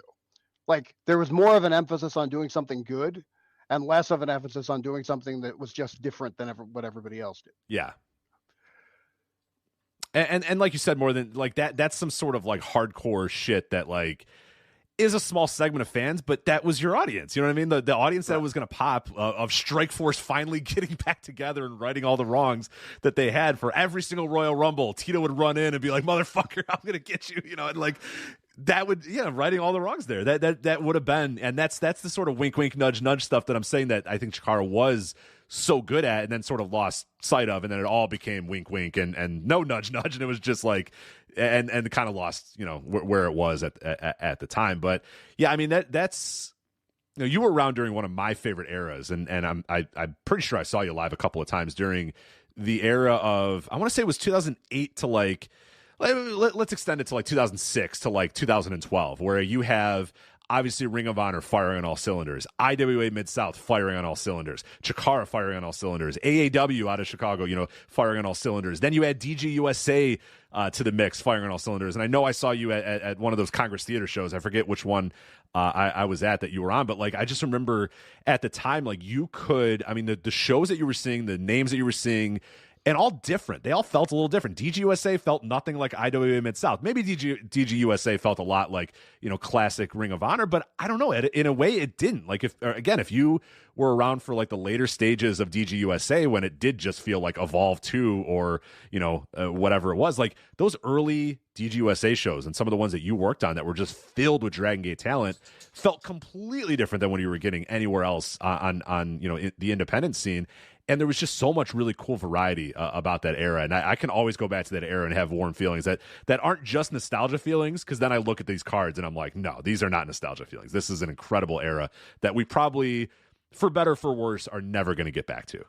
Yeah. Well, I mean, like my self-deprecating nature, I was joking earlier about how I wasn't that big of a deal, and I really wasn't in that landscape, but I'm incredibly proud of what I did accomplish, because like I was a nice little mid-level wrestler in a really, really stacked period of time. Like people, like I was regularly competing for spots on shows with people who've like main evented multiple WrestleManias. Like many of the people who are on national television now are people that I was on shows with. Like a lot of times I'll just like go down a pay-per-view card and I'll just look and I'll be like, oh, I was in the ring with that guy and that guy and that guy and that guy and that guy. Some of them are my friends. Some of them are people I trained with. They were in my class. They didn't just go to the same school as me. Like a lot of, you know, for lack of a better word, my contemporaries, like a lot of those guys are doing very, very big things now. And I have a pretty good day job, and I started about 10 years later than a lot of my friends did. So I knew I had less time on the clock. Like people might not realize this, but I'm 49. I'll turn 50 at the end of this year. Like Will Ospreay, who's like probably like reaching his peak right now. A lot of people consider him the best wrestler in the world. He was born the year after I graduated high school.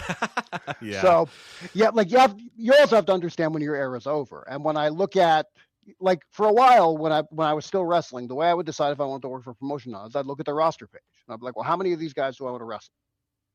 And independent wrestling is different than what it used to be. And like I miss the indies, but the indies I miss don't exist anymore. Right. Like, it's easy to, yeah, you can just put a line on it and just say, and that's one of the things I want people to do, and I'm trying to push people to do that more, is don't compare today's indies to what I'm going to talk. I'm going to run down a card here in 2010 where I know I was at the show and I know you were on. Like, you can't compare these two. They are completely different worlds, and they shouldn't be compared directly against each other, because you're just going to set yourself up for failure and misery if you do that. Right. Well, or maybe you like the current independent scene better. Yeah. Like, right. Things evolve and things change. And one thing I kind of committed myself to is I don't want to be that old dude that talks about back in my day.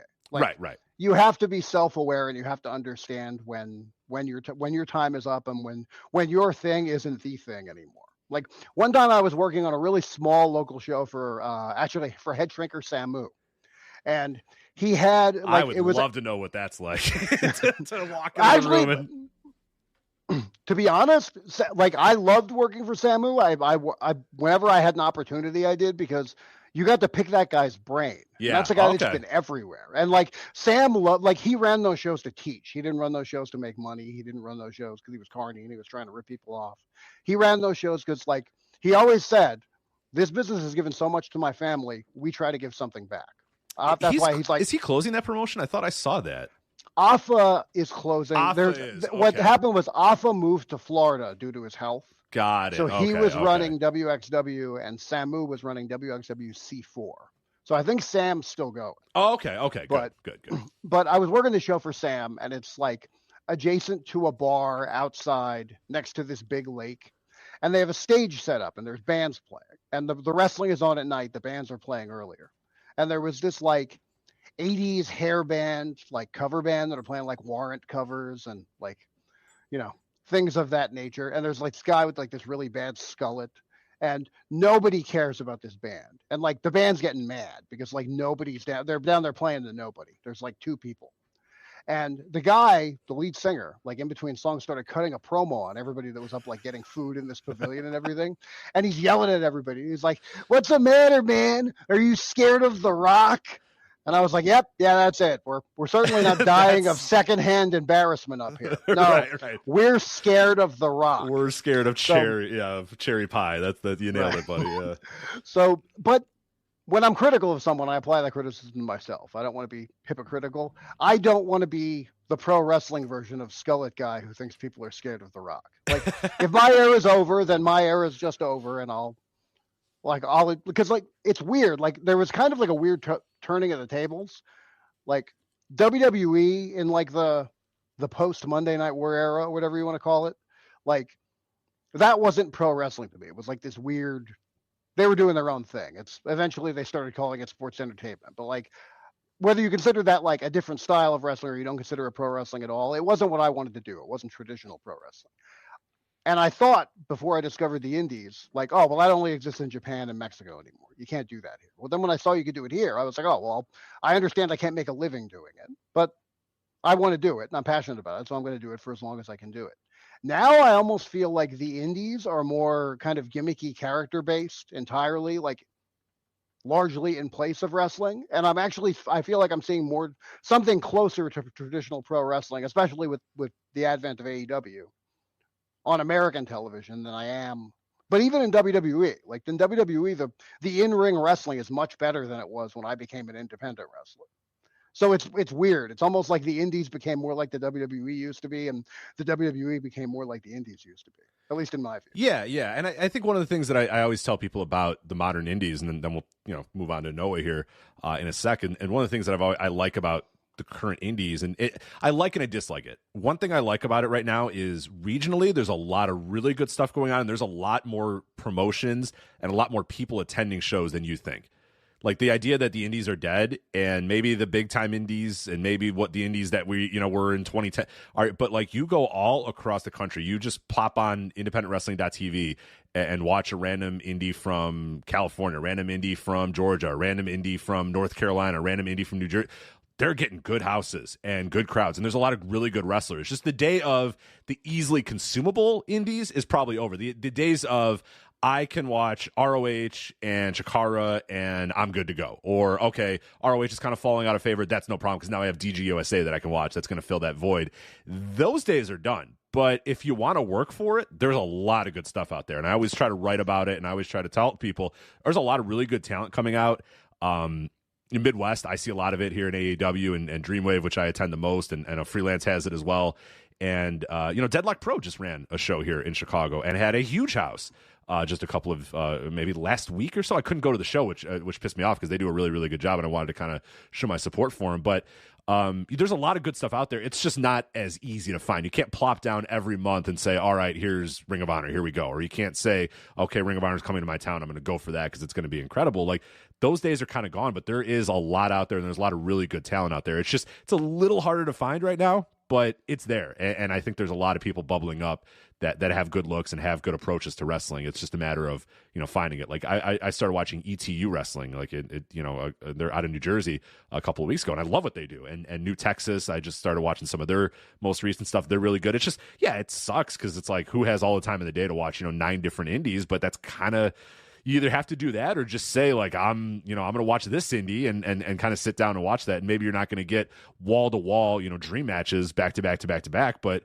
you're going to get some pretty good stuff. And I think that's just, where we are right now with the scene, which is fine. It's okay, but it's just the days of the easily consumable indies are probably done.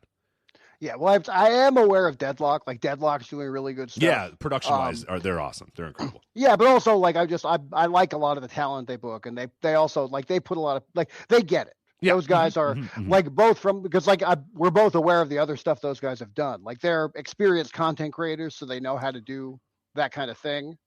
But then those guys also, like, they're old-school indie fans. Yeah. Like, Johnny from Deadlock used to go to CC, like basically everything that ran in the ECW arena, Johnny was probably there. So those guys are like, they're kind of trying to bring that back, I think. For sure. No, they do a great job. I was really pissed I couldn't go to the show when they were there. But yeah, I've never seen, they were in the Berwyn Eagles Club and they had that thing packed. I mean, I've been there when it's pretty packed. And I know when, Fire Marshal probably got told, hey, go do something else tonight. Don't check out the arena. I always stand near the doors when I'm at the packed Berwyn Eagles Club just in case. But Deadlock packed that thing as much as I've ever seen it packed. So good for them to do that. But yeah, let's bring on for what we brought you on here for. Let's talk about Noah's Great Voyage in Yokohama. Now, how in tune are you with current Noah? Are you watching current Noah? Did you just, when I asked you to do this, did you just jump in and watch this show? Like, what's your current level of Noah knowledge? I kind of pop in and out. Like, I pay attention to what's going on. I don't watch every show. A lot of times, like earlier today, I listened to Joe on the Flagship Plus, where he was talking about how he kind of pops in and out of the DDT and watches the hyped matches of the stuff. When he sees somebody, he respects their opinion, putting over stuff, he figures it's worth his attention. That's kind of how I am with Noah these days. But if I'm being honest, like after watching this, like I'm a little higher on it than I was when I went in. So you found yourself kind of positive after the show, more so than. Well, there are negatives we'll get to. There are.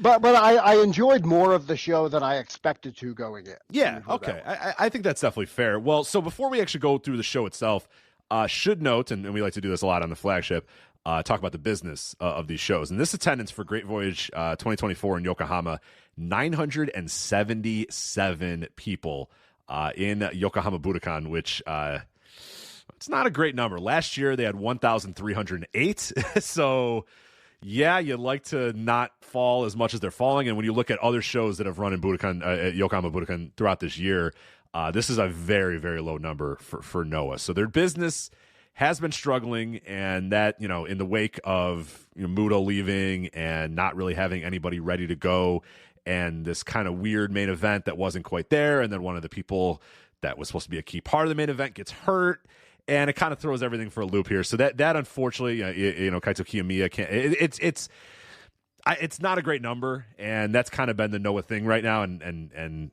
we'll see if they can kind of get themselves out of this and start figuring out. I mean, they need to start pushing new, young talent, and that's really been something that they've had to do for quite a while. It's really the story of pro wrestling Noah in its entire lifespan, is that, they come out hot out of the gates, obviously with the All Japan Exodus, and they're just slow to ever get that next generation over. And Marufuji and Kenta just never get over, and then they just literally use the old guys literally to death, you know what I mean, in the case of Misawa, and then really can't recover from that. Then slowly built themselves up again, and then then you have the Muto thing, and now he leaves, and now it's yet again this like void of young talent that they have in Noah. But yeah, did you have any reaction to that 977 number? Because it's pretty glaring that it's not in the 4 digits for Yokohama Budokan. Oh yeah, definitely. And it's like you were talking about, like Noah's history. The whole, like the state of Noah and I don't know what else to describe it as, like a refusal to build a new generation. It seems like it's especially frustrating because it's Noah. Because Noah was born out of Misawa wanting All Japan to change and modify and grow into the future, so they could continue to move forward. And like that's why he called the promotion Noah. He packed up all of Japan and took them somewhere else where they could prosper.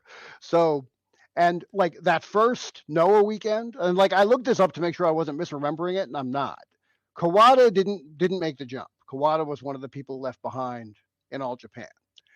one of the big frustrations of late stage All Japan that like fans were really frustrated about is everybody was waiting for Akiyama to get elevated to the level of the other four pillars. A lot of people considered him for years the fifth pillar, but he was never elevated to quite that point.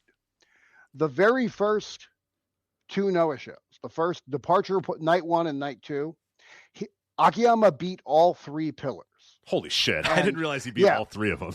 Yes, wow. there was a 2 out of 3 falls tag match. He beat Misawa and then he beat Taue, and then on night 2 he beat Kenta Kobashi. But what's like this was these shows were like statement shows. Yeah. Like All Japan in those days, All Japan, like people in the West jokingly called All Japan Old Japan as opposed to New Japan, because it was so old school. Like New Japan was cutting edge and everything looked fresh and new and cool.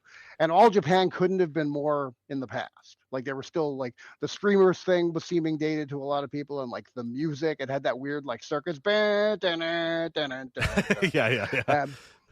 But it was very, very old school. And one thing Baba was always very bullish about was he didn't book submission finishes because he didn't believe that the fans would get behind somebody who gave up.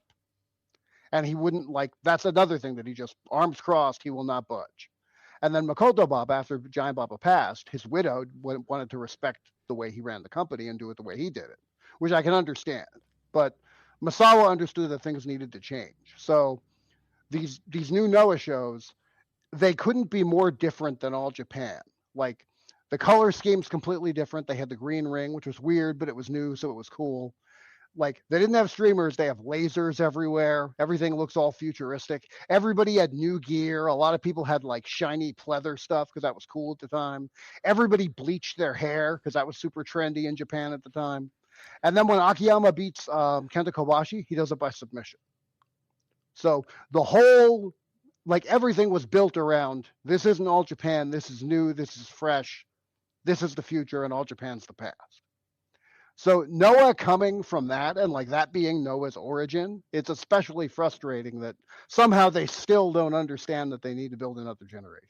Yeah, and it's something they've failed at a couple of times, and it's like, I don't know how many times you get to fail at that without, it really rearing its ugly head. And to be fair, 977 is not anywhere near. I mean, there were some of those late like Kenta Morishima days where it was like, oof, like man, the crowds that they were in front of before the company literally like almost pretty much went out of business and got built up, and I forget the company that was ahead in hiring it, but that's when they are keeping it alive. That was when they had the red ring. They changed from the green to the red, which is a very disturbing period in pro wrestling Noah history. Yes. Do not want to see, but that helped kind of stabilize them a bit. And now they're where they are now, but yeah, we're seeing it happen right now, and it's like a glaring, siren that this is the time to start getting behind the new generation and start really doing it. But you look up and down this card, and I don't know how much of that new generation is really there, and I guess that is a discussion we'll have. Let's start with the main event, because I think that's probably the best way to start here. Again, you talk about that original Noah show where the main event. What's that? Let me fire up the Departure number 1 main event to kind of give it, because that was also a tag match. Yes. Slightly different stakes. So you have best 2 out of 3 falls here.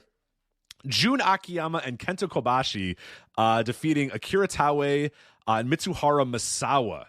2 straight falls. Jun Akiyama pinning Misawa and Akira Taue back to back.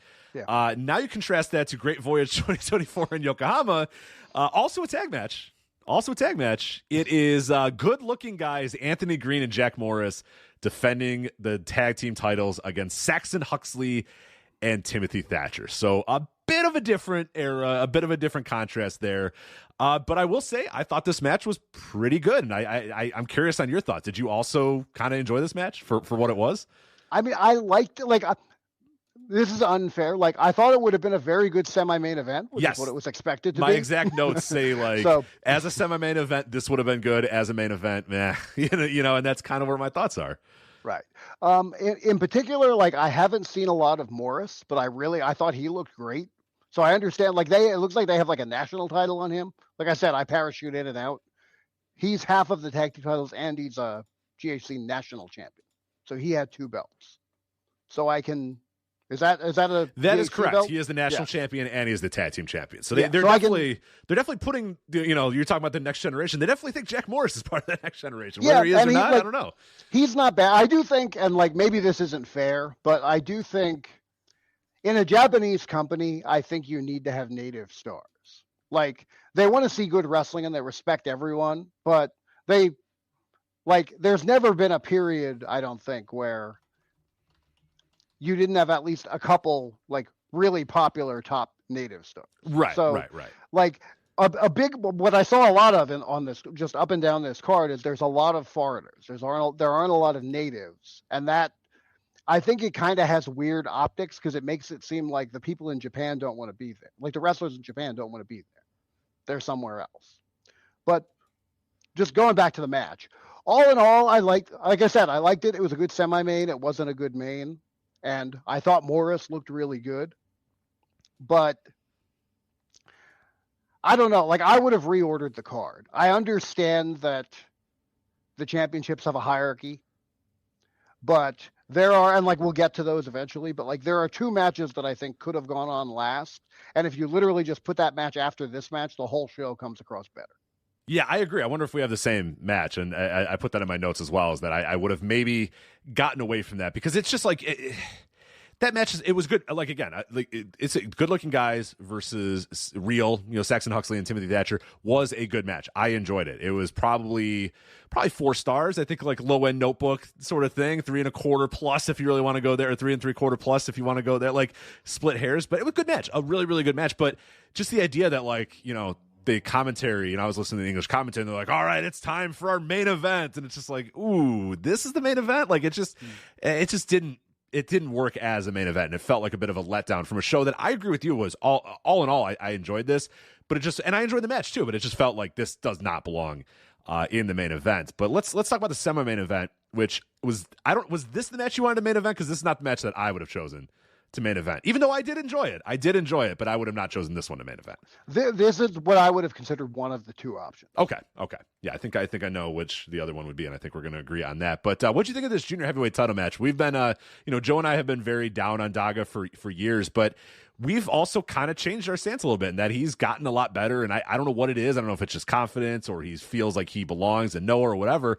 I thought he was pretty damn good in this match, and I thought Yohei, who I'm always kind of indifferent to, was really good as well. And I came away from this match saying, wow, that was a lot better than I anticipated. You know, a Daga versus Yohei, which is a match that like sounds like my personal hell, but ended up being really, really good. I thought, yeah, I don't know. I was blown away by how good this was. Oh, I'm actually surprised because I remember you dreading this on last week's. Oh, I couldn't. So. I was like, oh my god! And Joe was like, no, Daga's better, and I'm like, I know, but Yohei, Daga, I don't know. And then they came out and had a fucking hell of a match. Yeah, I really liked it. I have one major critique on it. Like I loved the closing stretch. I thought they kept up a good pace without it just like they were burning through things or not selling things appropriately, but. My criticism is I wish the last two moves would have been reversed. Like that double underhook, like codebreaker type thing. I don't know what the name of it is, but you're asking the wrong guy. I don't know either. Right. I'm normally a moves guy, but I'm not in a promotion. I don't follow close enough. There's zero chance I know. So, but he teased that throughout the whole match, but he had a back match. And he had a lot of really good back offense. Like he did this great power slam. Daga, I'm talking about. He did this great power slam on the apron. Oh, I got a big reaction. Yeah, and like the thing is, like a spot like that should be really contrived, but it actually flowed really well. Like a lot of times if you're going to do something like that's like the actually was the finisher in the opener, not to skip ahead, but that double stomp people do from a trio low position where it always looks ridiculous that the person sits up for them. Yeah, like, it takes so long to, like a lot of apron spots I've seen in today's wrestling take forever to the point where you know that they're going to drop the guy in the apron. They're hinting they're going to drop the guy in the apron. The camera gets ready for you to drop the guy in the apron. Everybody knows it's happening, and then it happens, and you're like, all right, yeah. I mean, I knew that was going to happen. You know what I mean? It wasn't everybody knew that you were going to drop the guy on the apron, whereas this one, like, you don't even notice. It's just all of a sudden Daga fucking throws him on the air, and you're like, holy shit. I mean, I know that the crowd popped huge for that because it did feel like very organic, like you said, and not very contrived. Like organic is the best way to put that. Like it looked like a very organic counter. It looked like, I thought Yohei was going to go for some kind of like a sliding kick or a drop kick or something like that while he was draped over the middle rope, and then he just spun and hit the power slam, and it looked like you would expect it to if he did a reversal.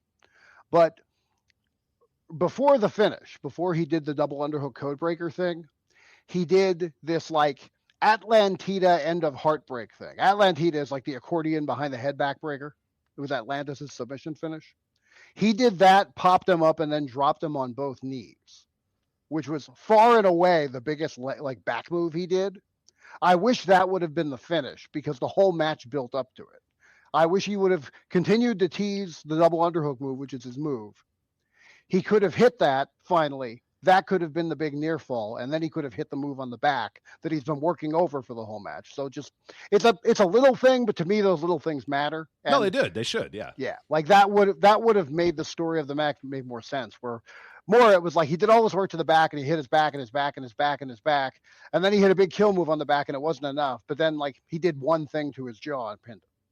You know what I mean? It was kind of underwhelming to me. Where I think if he just flipped those two moves and kept the whole match the same otherwise, the whole thing would have flowed into a better story, in my opinion. Yeah, it's a great point that you bring up there. But yeah, I think this one definitely exceeded my expectations for sure as the semi-main event. Now, the match that I would have probably put, given all the injuries and everything going on, as the actual main event was the 10-man tag elimination match. Is this the other one you had? Yes, absolutely. Okay. This felt like a Noah match. You know what I mean? Like this felt like, and both good and bad because it was a lot of the old guys. It's a lot of the same guys you've seen in Noah forever, but it felt like a traditional Noah match in a lot of ways. And it was Junta Miyawaki, Naomichi Marufuji, Sugiura, Ogawa, and Owada versus Akitoshi Saito, Katoge, Go Shiozaki, Hiroki, High 69. I'm going to call him High 69 even though I know it's Hiroki. And then Muhammad Yone.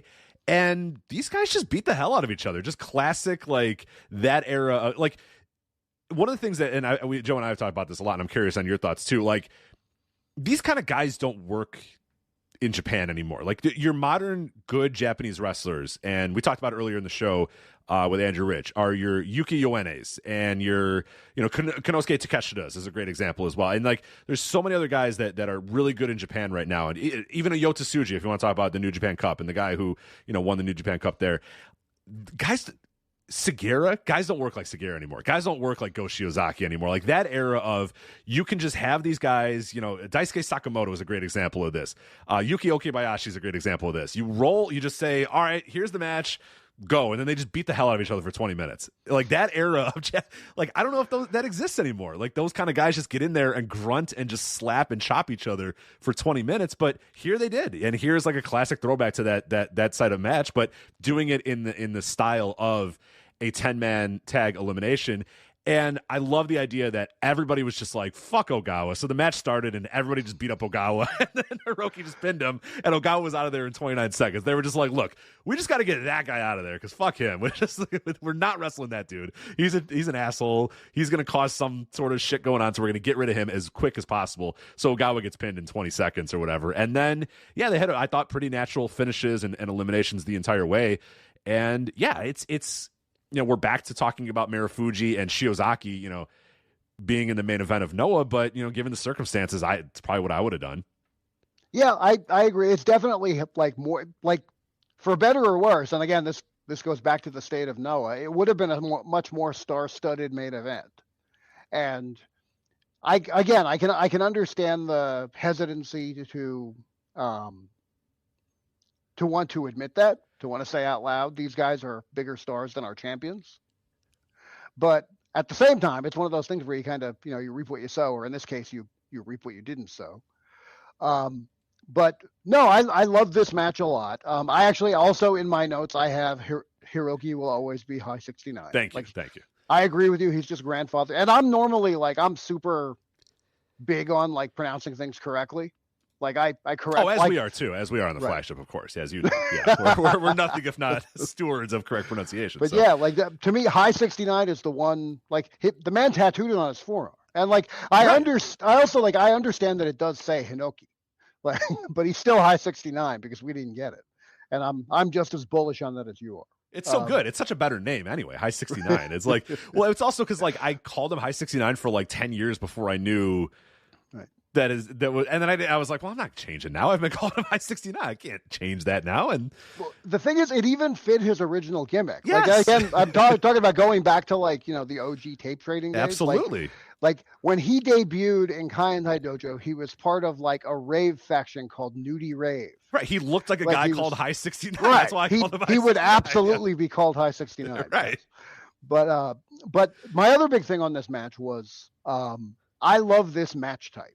And I can't believe we don't see it more places. Like Dragon Gate does them and New Japan does them sometimes. And obviously Noah does them. But I can't believe these aren't done in the United States, because to me, this is such a good, like, go home Dynamite before a pay-per-view match where you can combine a couple different feuds that are going to be wrestling on the pay-per-view all in one match. Because of the over-the-top elimination rule, you can kind of like eliminate people without really beating them.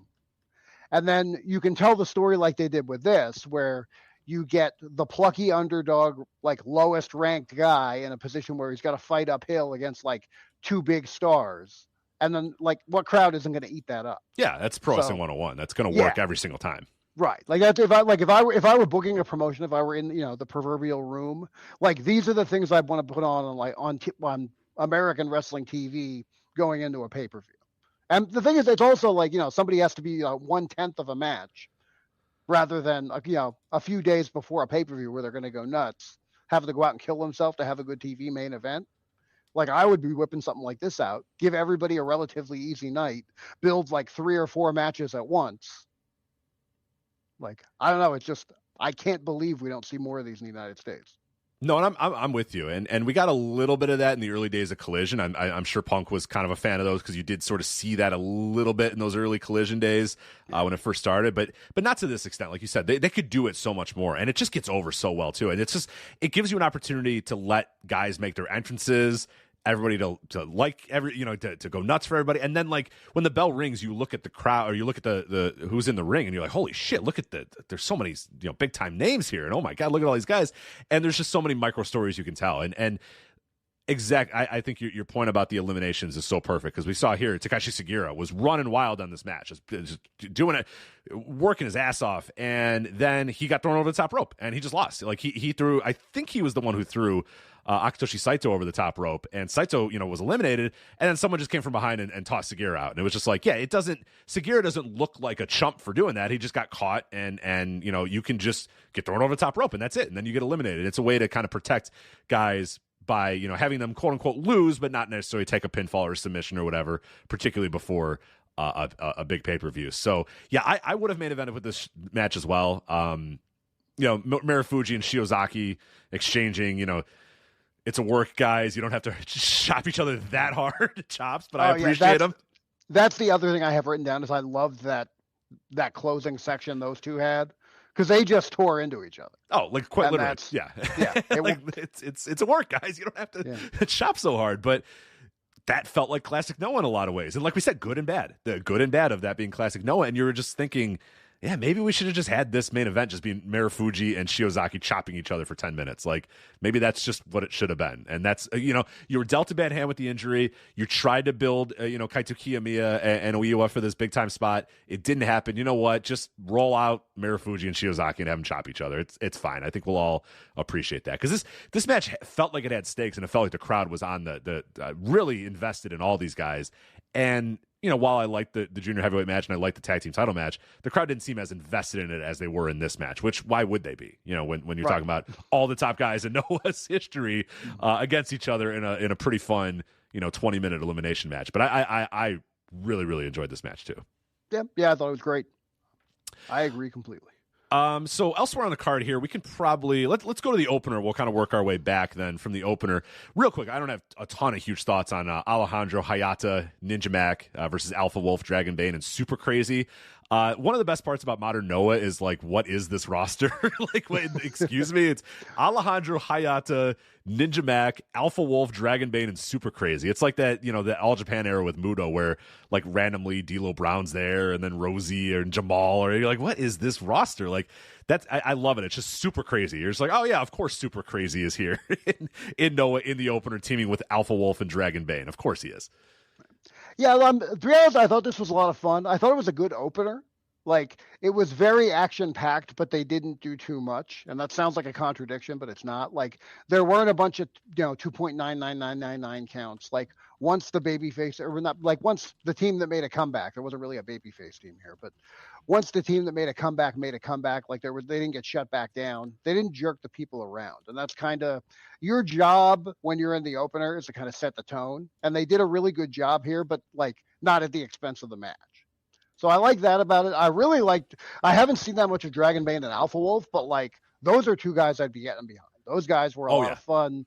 They have enough size to them that they could they can use them as, like those could be heavyweight champions. They could have, I almost wonder if I would have liked them, the main event more if those guys were, in the mix, because I thought those two were like standouts, not just in this match, but on the show. I thought those guys looked really, really good. And they're still stupid young too. Dragon Bane is 24 and Alpha Wolf is 25. If ages are to be believed, which I have no reason not to believe those ages. Right. But yeah, and like the thing with Crazy was, I thought like Crazy does a good job of staying in his lane. Crazy knows what he can do and what he can't do. He doesn't overextend himself, and he doesn't hurt the match. And I imagine I don't know this. I wouldn't be surprised if he's the air traffic controller putting all of this together.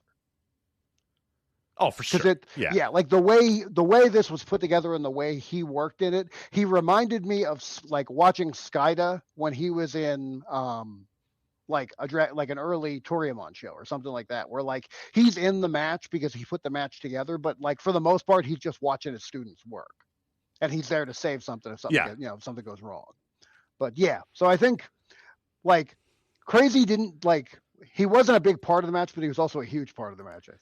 Yeah, oh, for sure. Definitely. And so our next match here was as a result of some, the card got messed around with a lot. Obviously, Oiwa and Kaito Kiyomiya were supposed to be in the main event. Kiyomiya had an issue, so he was out. So they made a three-way match with Masa Kitamiya, Manabu Soya, and Oiwa. And this match, which they were supposed to be involved in another match, they just said, fuck it, you guys are in a singles match now. So it was Daiki Inaba and Shuhei Taniguchi. And when Daiki Inaba came out, I was like, yeah, you know what? This is kind of like young guys that they got to get behind, forgetting he's 36. So maybe this isn't like he was coming out. And I'm like, yeah, more opportunities for Daiki Inaba. Like, where's he at? Why aren't they pushing him a little bit? And then I had to look up. I'm like, he's 36. Okay, we've passed that boat. So we're not going back to Daiki Inaba anytime soon. But I thought they had not a bad match here. I mean, you're not going to get a whole lot out of Shuhei Taniguchi these days, but I thought, they just went out there and said, well, things kind of got fucked up, so let's just have a 10-minute match where we kind of chop each other and beat the hell out of each other, and I thought it was okay. Yeah, this was the one I was going to have the least amount to say, but I had a similar reaction to Inaba with you, where like I didn't remember who he was, and I was like, oh, you should make sure you look that guy up. He's got some decent size to him. Right. I was like, oh, maybe he's a guy they can build on. And then I was like, oh yeah, I had the exact same thing you did. I went to Cage Match and I was like, why aren't we doing more with Inaba? And I was like, oh, he's 36. That's why. Okay, well, that's fine. But maybe, I don't know, he looks younger, so maybe you could just pull it off. Yeah, but he's a rock solid heavyweight, but he's rock solid, but he's unspectacular. And what they really need is they need people who jump off the page. They need people who are dissimilar to me. Right? Because I know people are like, really, Gran Akuma saying that? Well, yeah, I know. That's why I said earlier, I was never. Well, you didn't get in the business to main event WrestleManias, like what right. You said. That's exactly. I'm not the guy you push. I'm the guy you have. I'm the guy who has matches with the guy you push, and he has looks good beating me. Like that's who I am, and it seems like that's who he is, but he doesn't look like that guy. No. So it's kind of, and the other thing that I had forgotten what Taniguchi looks like, and he was walking to the ring, and I was like, wow, he looks gassed already. Like he looks like he just ran a marathon or something. And then they put up the graphic of him, and he looked the same in the picture. And I'm like, oh, I just forgot what Taniguchi looks like. Yeah, he was sweating already. While he was walking down the ring, he was like profusely sweating, which I don't know why he was profusely sweating on the way to the ring, but maybe just got a workout in, or he'd get some cardio in before he or maybe he's Dragon Wolf. We don't know. Or Alpha Wolf, I should say. I don't know. Or maybe he's Ninja. He might be Ninja Mac. We just don't know because once you take the hood off. I could see Shuhei Taniguchi throwing some backflips over the top rope, doing some Sasuke specials out there. But this was just okay. And yeah, I love that we both had the same thought of like, yeah, there's a young guy to push, and he's almost 40, so maybe not the guy. But I'm going to have another one of those in a bit. Yes. So let's move on to LJ Cleary and Hajime Ohara. Ohara always a constant over Noah's years, and LJ Cleary, who obviously is from Ireland, so he's okay. I don't know how much of him you've seen before. He's fine. I don't think he's like he's not a guy that I would really pencil in as like having any sort of long run or being like he's perfectly fine as like undercard fodder, but certainly not the guy that you're gonna do anything with. I think long term. Yeah, he was kind of like I wasn't very familiar with him at all, but he was kind of put in a tough spot here too because what Ohara and I have in common is we share a trainer. He was a Skida student, and his style, yes. His awesome. Style is very, very Skida-tastic. And it's one of those things where if you haven't trained a lot in the style and you're not good at the style, it's very, like, even if you can hang with him and you can stay with him like Cleary did, it's very difficult to not make it look cooperative because it's so complicated and you have to be in the exact right spot at the exact right time. It's very hard to make that look natural. So, like, he did a really good job sticking with them. And, like again, I don't know a lot about Cleary, so I don't know how much, like, I don't know how familiar he is with this style. But for somebody, like, if he was somebody that just parachuted into this match and had to kind of swim outside of his waters, I thought he did all right. But like you said, he didn't really jump off the page either. No, and he really doesn't. And I don't know why I completely blanked on Ohara having that, like, Osaka Pro run and all that sort of stuff. But, yeah, of course he would be trained by, in that same lineage. So that's awesome. Yeah, that's all right, now we move on to El Hijo del Dr. Wagner Jr. and Shuji Kondo versus Jake Lee and Tadasuke. What'd you think of the current state of one Jake Lee here in Noah? Pushed as one of the top stars, will be facing the champion. Yes, the champion is El Hijo del Dr. Wagner Jr. Yeah, what are your thoughts on Jake Lee having, knowing what he is in the wrestling business and where he's maybe going right now? The first thing I have written down here is, when did Jake Lee become a Harry Potter villain? Because the look is bizarre to me. Like, I get there's an old adage in wrestling, you have to look like something. Like, you can't just be a dude. That's good. But yeah, but this ain't it. Yeah, like I almost felt like, because it was a big show, I felt like it was one of those, like, those old takeovers where, like, Johnny Gargano would have gear, and then I'd find out it was like an homage to some, like, comic book or superhero or something I didn't get. Like, I felt like I was missing something. Yeah, you're like, oh, why is this guy like trench coat and a top hat and white gloves, and like, oh, this is something, but I just don't know what it is. And right, like he was doing some weird Mr. Peanut thing. It was really, really, really strange. And but then, like, I saw other pictures of him, and I'm like, okay, it's not just a weird thing he did for this show. This is just what he looks like now. Yeah. A lot of people have said for a while that Jake Lee needs something. I don't know that this is that. You don't think a monocle and a top hat and white gloves is it? You don't think that's the key? I don't know. The key to his success is a monocle? Yeah. You don't think so? All right. Well, I mean, he's trying things. He is trying things. Things are what he is trying. But yeah, and then Dr. Wagner Jr. or El Hijo del Dr. Wagner Jr. What have you thought of how much of him have you seen? Because he's really improved a lot. So if you haven't been watching him in a while, he is night and day for where he was even a couple years ago. Yeah. By the way, I have him listed in my notes as DW3, just to make him easier to write. Yeah, you know what? El Hijo del Dr. Wagner Jr. is way too long. So he's just the third Dr. Wagner. Let's do that. Yeah, because that's gonna be a lot easier than having to say the son of Dr. Wagner Jr. every time. So. Right. But I enjoyed him. I'm always a big fan of, like, lineage in wrestling and, like, things being passed down from generation to generation. So, like, him in that mask and him doing a lot of the same old, like, a lot of his dad's moves. I don't love that he hits so hard on the spot Wagner's always done, where he'll take, like, a shot to the head and then he'll, like, manually with his hands rearrange his head. Yeah. Like he hits that a little bit too hard for me. Like I could see doing the spot, but like Wagner would do it once. He makes it a bit more theatrical than I would prefer.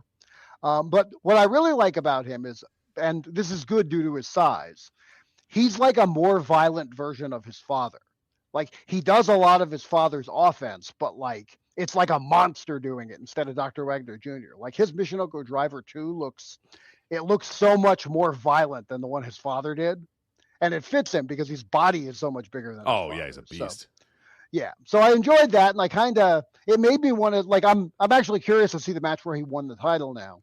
And like, I'm also, I don't know. I almost don't get why they didn't just do the GHC title match when they lost the tag title. Yeah. So Joe and I's theory last week was that they thought that would bomb in Yokohama, and I mean they got 977, so it's like how much more could it have possibly bombed? So they probably should have just done it. You're right, but they didn't, and now they have a chance that have a I think it's a Korakuen match between the two. Yeah, it is a Korakuen. So that's what I was thinking. Well, maybe they need it for Korakuen, but then I'm like, well, if you're in Budokan, like you might want to try to sell as much as you can in Budokan, but I maybe they were worried that it wouldn't. I don't know, but that would have been a match that would have raised the stakes of this show quite a bit. Right. That's what I'm saying. I was like, is it just being stubborn, or like, is there a feeling that if Korakuen's half empty, that looks even worse? Like, I don't know. Yeah, there might be something to that. Like you said, we want to keep Korakuen looking strong. We can dim the lights in Budokan. We can still put 900 people in it or whatever. But yeah, we can't go to Korakuen Hall and have it half full for a GHC title match, or else that's going to look real bad. So that probably was the theory behind it. I would assume. Yeah. Also, the other thing I've written down for this is I really hated the post match. Like they really, like Dr. Wagner, Dr. Wagner Jr. He like now he either has to win or he's like the most transitional champion of all time. So I think they kind of hurt the match going in because he kind of got laid out after. The match. Yeah, and that didn't like. It was like a shock win is a good thing. That's, get you a little bit of headlines, maybe create a little bit of buzz. I can understand doing something like that because I don't think anybody expected him to win a title.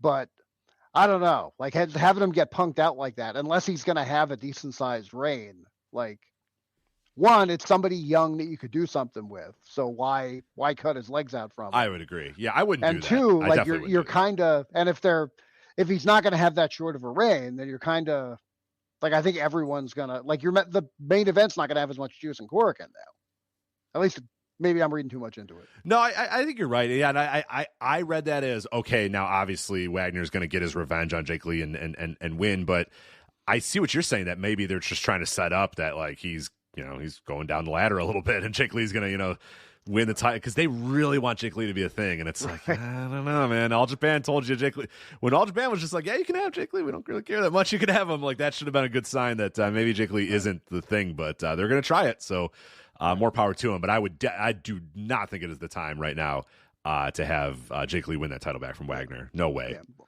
Well, the thing is, like sometimes bookers get they get stubborn. They fall in love with their idea and they're convinced it's going to work, and they stop listening to the crowd. Like this was.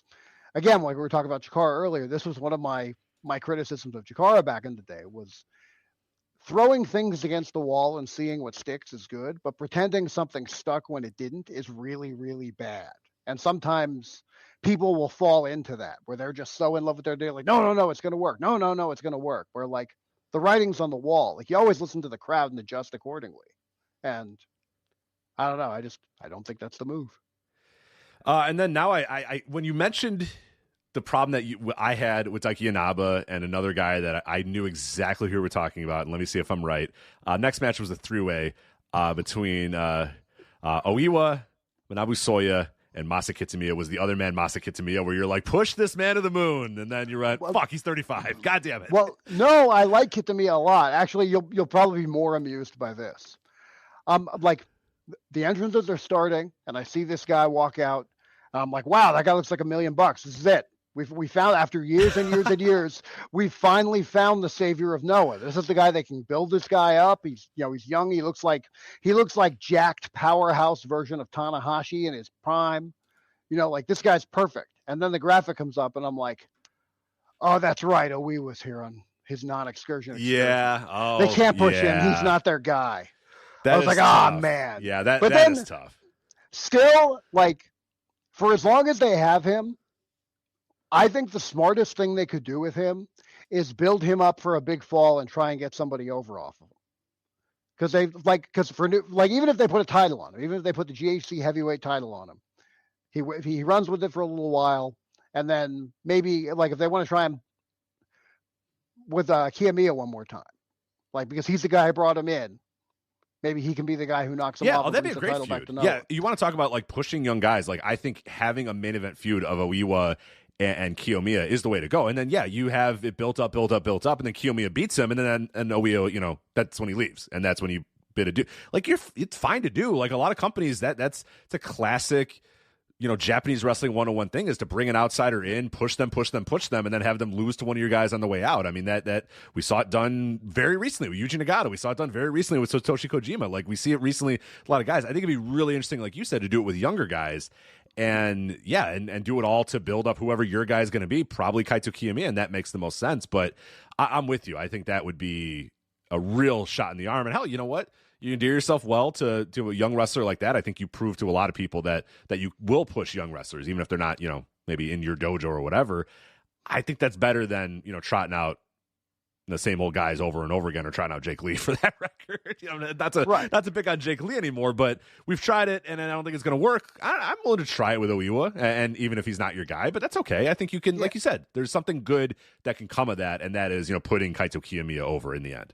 Right, that's what I mean. You have him for, like, in a way, like, that's kind of a booker's dream. If you have a guy from point A to point B, like, when you have them and when they're leaving the territory, like, you're like, okay, well, I can have him for this long. I can make money off of him. And then when he's done, I know exactly when I have to have the next guy ready to go. Like, that's just, everything just falls in line perfect there. So while they have him, I think rather than just, we'll just, throw him in some matches, let him get experience. Like, that's not making the most of him. And they should, like, people always talk about how Noah, like, they in deals like this, they end up getting the short end of the stick. Like, you also need to take what you're given and make the most out of it that you can. Right. He's a perfect example of, this is the way they could use him. Whoever they pick, it doesn't have to be Kiyomiya. I picked him because he's, he already has a connection. And you can kind of bookend that whole story, but really pick anybody. And, even if it doesn't work, then at least the guy you tried to build him off of isn't your guy, and he's going to go somewhere else then.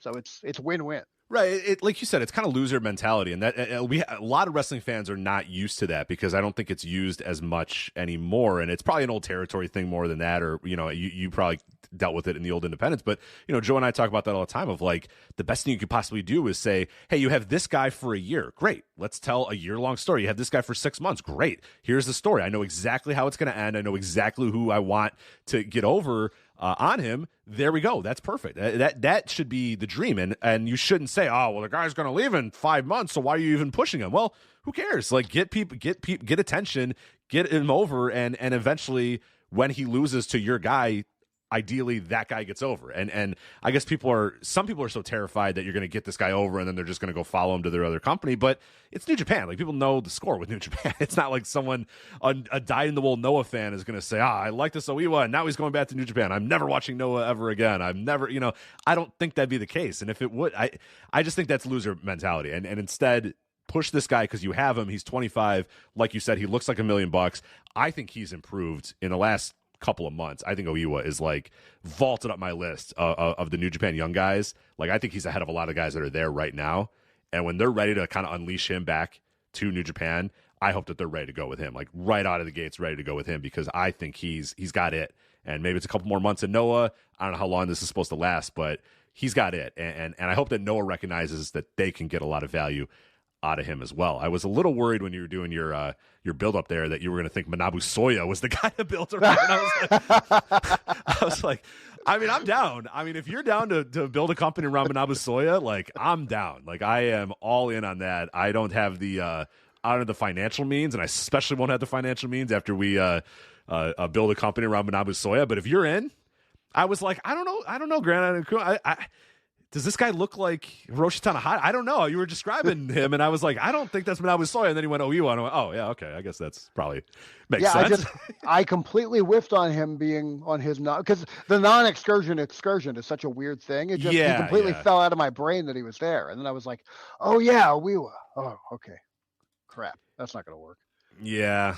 Scribbling stuff out in my notes. And, then I thought about it more. You could maybe just like not let him go back. You can kind of hold him hostage somehow. I don't know how to pull that off, but there's got to be some way to just be like, no. When New Japan asks for him back, you just say no.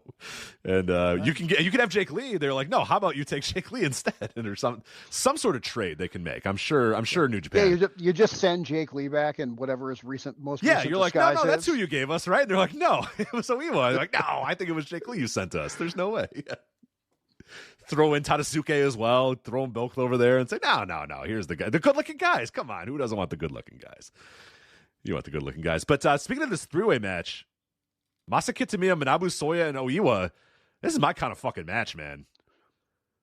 Yeah, I enjoyed this a lot. I think, one, it was hard-hitting, and you don't get, like, the English commentary was calling it a meat match.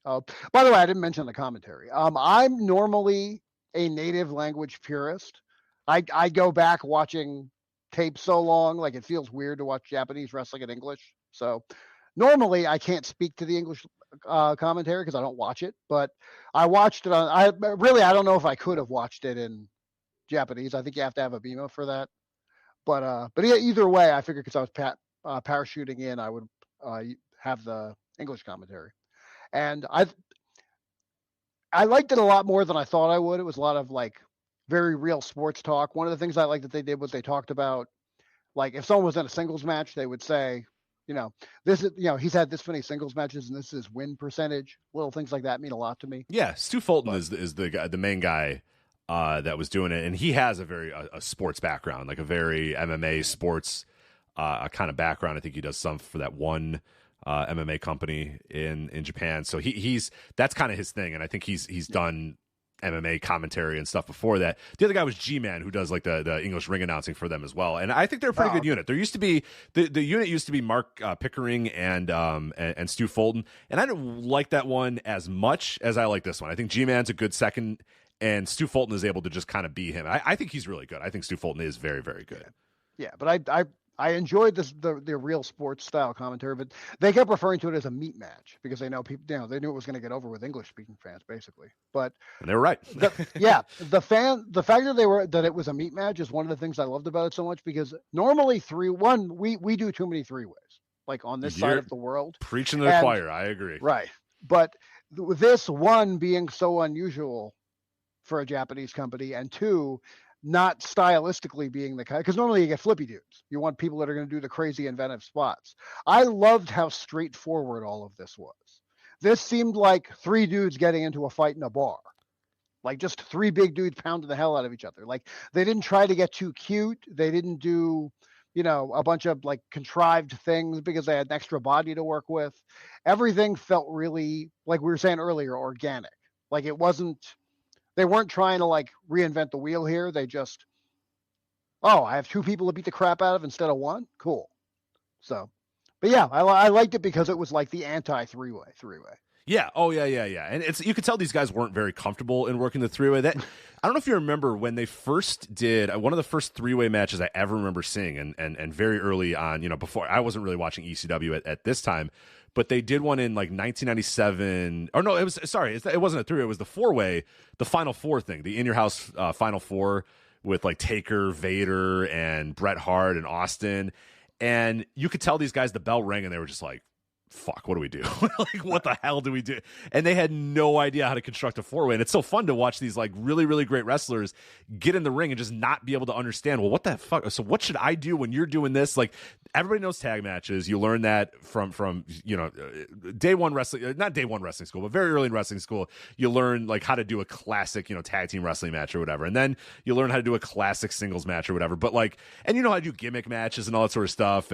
But this was like, you threw these guys in here. here and said, all right, you're all good wrestlers. You'll figure it out. And the bell rang, and it was like, you could tell all these really good wrestlers were like, dude, what do we, where do you, and they were just bumping into each other, and they would do spots, and they would be hitting other guys, and they would do Irish whips, and Vader was in the way, and it was just like everybody was in the way of each other in the entire time. And I kind of got the sense in this match, but in the sense of like, we don't know what we're gonna do, so let's just all beat on each other. Just let's when you see a chest, slap it. When you see a guy, just throw him on his head, and that's kind of what they decided to do here. And I'm a big Masa Kitamiya fan. I'm a big Manabu Soya fan, and I'm a big Oiwa fan.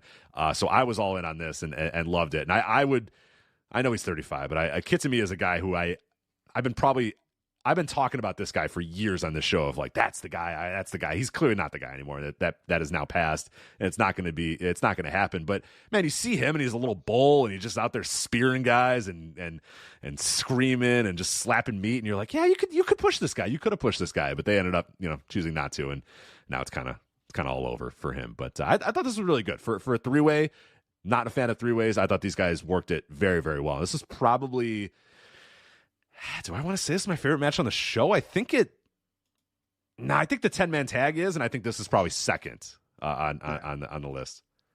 Yeah, I think I'm pretty close. I think I probably like the 10-man more than anything, and then it would be between this and the junior title match for me, because I think I like the junior title match a little bit more than you. That's right in the running there too. Yeah, I think I expected to like it a lot more than you based on when I heard you lamenting having to watch it last week. But so I'm glad Doc is turning you around a little bit. But, he's getting there. Yeah, but the crazy thing about the 3-way to me was going into it, I was going to be like, regardless of how good this is, I'm going to wish it was a singles between any pair of them. I don't know that was the case. I think this might have been like a good kind of unique, that I kind of liked the fact that it was the way it was, because like I said earlier, like nobody did anything contrived, nobody did anything ridiculous. Like, like when, if Owie was up on Sawyer or whatever, like, of course Kitamiya is just going to senton the hell out of him. You know what I mean? And that's a lot of what it was like I kept waiting for like one guy to suplex two guys, but that never happened. When two guys tried to double team suplex one guy, like it just worked. Like, it was, like I said, they didn't try and reinvent the wheel, and they didn't try to get too cute. They just went out and beat the piss out of each other, and eventually one of them was left standing. It was great. And what I think it worked for this match as well is because it was kind of thrown together last minute. There was injuries, and they're like, I don't know, you three just fight. And then they just kind of, the match was that style where it was just like, I don't know, let's just fight. And then they just fought. It wasn't, didn't have any real big stories to it. Didn't have a lot of stuff. It was like, all right, we got put in the spot. Let's fight. Let's see who's better than and yeah, not a lot of contrived spots, not a lot of stuff like that. So I'm with you that was good. And then the final match of the night, or that we're going to talk about here, at least, not the final match of the night, but it was Kano versus Oka Sasaki. I think I'm pronouncing that right. This is the first time I've seen him wrestle. I don't know if you've seen him wrestle before, but he comes from the MMA world. And there's a lot of hype around him, but I don't know if I see it from him. I love Kano. I really, really love Kano, but I did not see it with the Sasaki guy here. What did you think of him? Well, I also love Kano. Kano is like possibly the biggest victim of the current state of Noah, because like he should be a big star. But he should be multiple times over like the top. I mean, I think he is a 3-time champion, but it's still, does he feel like the top guy in Noah? Like he doesn't even feel like a top guy in Noah, really, to me. Right, but also like it's almost like it kind of brings him down that he's associated with this dark period, like almost like during the dark days of New Japan. Like Yuji Nagata was kind of that guy. Right. Like Yuji Nagata was great, and everybody knew Yuji Nagata was great, but the company was on a downturn. So like it kind of adversely affected a lot of people's view of Nagata, where like he was more of a sign of frustration, where it's like he's so good, but he's like, what's he supposed to do? How is he supposed to make this work? And then Sasaki, it was also the first time I saw him, and I looked him up and I wanted to understand who he was, and I understood that he like fought in UFC and everything, and he came from MMA. And the strangest thing about him to me is that his pro wrestling stuff looked so much better than the pseudo MMA stuff he was doing. I couldn't when he was doing like stunners and ace crushers and stuff, everything looked great. But I don't know if it's because he's afraid. Like I never trained in anything formally, but I had a little bit of a kickboxing background. Like I used to like work out with people and spar with people and stuff, which is where my kicks came from. But for a long time, I was way too light because I had taught myself so hard or for so long to like, to really kick people, that when you really kick people, it's hard to learn how to not kill them. Right. So, and it seemed like with the pro wrestling stuff, he was taught how to do the pro wrestling stuff, and he doesn't there's not a shoot version of that in his head. You know what I mean? Like he doesn't have a shoot stunner in his arsenal. He used to bust out in MMA. So he's 100% comfortable doing that, but it didn't seem like he was anywhere near as comfortable doing a lot of like the grappling, and even he did like a shining triangle at one point, but like he didn't really lock in the triangle. And I think it's because he doesn't know how far he can go yet. Right, he doesn't know how to pull any of the moves. He's like, I'm going to do this, but I'm going to kill you. I don't want to kill you, so I'm not going to do that. Yeah. So it was like he was tentative in the stuff he was comfortable with because he's too comfortable. But the pro wrestling stuff that you would expect him to be less comfortable with, I felt like actually looked a lot better. So it was weird. But this might be a weird comp, but he reminded me a lot of like when he was first starting out, like pre-character change Nakamura. Like again, like it might just be the shining triangle, but even just like the way he moved and like the fact that he was like supposed to be patterning himself off of MMA things in his case, because that's where he comes from. But like, he clearly looks like he wants to embrace pro wrestling. I almost feel like he'll be a really good pro wrestler if he completely dumps the MMA background and just completely embraces pro wrestling. That's a good point. Yeah. Like I thought his pro wrestling looked way better than his I don't want to kill you fake MMA. Yeah, and it should be noted too. I just looked it up right now. He's had 24 matches, so he's still very, very young. Yeah. In the game, he is now 34 years old, but he's still got plenty of time to kind of figure that out. And that's a fascinating point you bring up, and I'm sure people have. We've talked about a lot with certain wrestlers who are clearly Nia Jax is one that we always bring up, not because of her martial arts background, but somebody that's like always felt like she was afraid to hurt people, so then she started being really light. But then when she tried to be hard, then she hurt people, and it was always this weird in between. And Tamina Snuka is always that way, and Nyla Rose, I think, is you get a lot with in especially American women, like your larger women are always maybe a little afraid of being too hard. But I've you bring up a great point about people that have gotten into the world of MMA and now go into wrestling, and it's hard to kind of turn that switch off, especially this guy who's spent 30 he's 34 years old and was at the top of his game in MMA. How do you flip that switch to throw a kick but then make sure you pull it at the last second, or put it in a choke and not try to choke a guy out, or not try to break a guy's arm? How do you rewire your brain to do that? It's probably a lot easier said than done, to rewire your brain after years and years and years of being trained to be a killer. Like, let's be honest, if you're training in MMA, you're trained to destroy your opponent, kill your opponent, make them tap out, make them pass out, make them, crumble into a heap. That's what you're trained to do. Not, it might be tough to kind of say, oh, you know what, I'm going to throw a kick, but I gotta, I know that at the last second I got to pull it or whatever. That's harder than it seems. Yeah, and the thing is, we're not talking about what you're consciously thinking either. We're talking about muscle memory here, and just in the realm of striking, the difference between a work strike and a shoot strike is the follow through. Like, I know you're a real sports guy, you're a baseball guy. A shoot strike, you follow through like you're trying to hit the ball out of the park. A work strike is more like a bunt. You're making solid contact, which is why you still hear that crack of the bat, but you're not driving it across the field because you're not following through. So you have to, it's difficult to completely change, because it completely changes the way you throw the kick. Like, it's almost like learning a completely new set of kicks that have a different trajectory. You understand what I'm saying? Oh, yeah, of course. That makes all the sense in the world. Right. It's very different. And I remember I knew a couple of wrestlers who were like bouncers, or they were like I knew one guy who was like a prison guard, and their biggest concern was they were always worried because they were now they were used to working. They were afraid they were going to work when they needed to shoot. Like stop at the feet to try to get a guy. Yeah. Can you imagine, like, somebody comes at you, you have to throw a quick punch and you're slapping your leg? Yeah.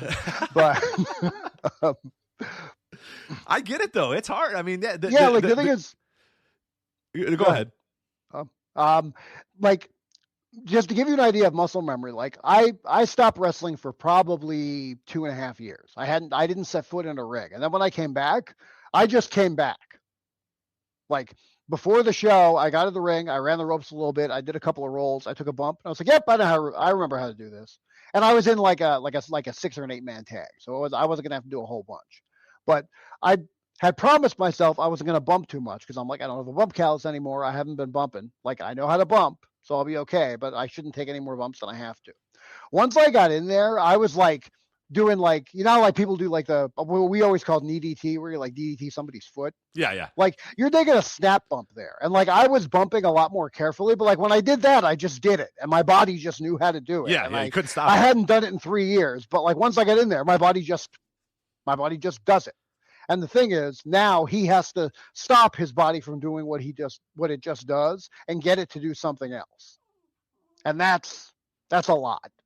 So that's why I almost think he might progress faster if he just dumps the MMA stuff completely, because rather than having to unlearn things and then relearn them, he can just learn new things. Right, and he's obviously a high level athlete. If you got to the level that he got in mixed martial arts, you're a high level athlete. So if you put your mind to it and really train at something, that's the type of guy who can be high level athletes can, to an annoying degree, pick something up quickly and be better than you at it immediately, and you're like, fuck you. I can't believe the best baseball player in our school is also the best basketball player, and he's the quarterback. And it's like, how do you what? Like, all I've done my entire life is play one sport, and you just show up and you're better than me at it, and you don't even try just because you're high. And that might be true of him, because he might be that level of an athlete that just putting his mind to one thing, professional wrestling, might be able to kind of unlock that entire and hey, you know what?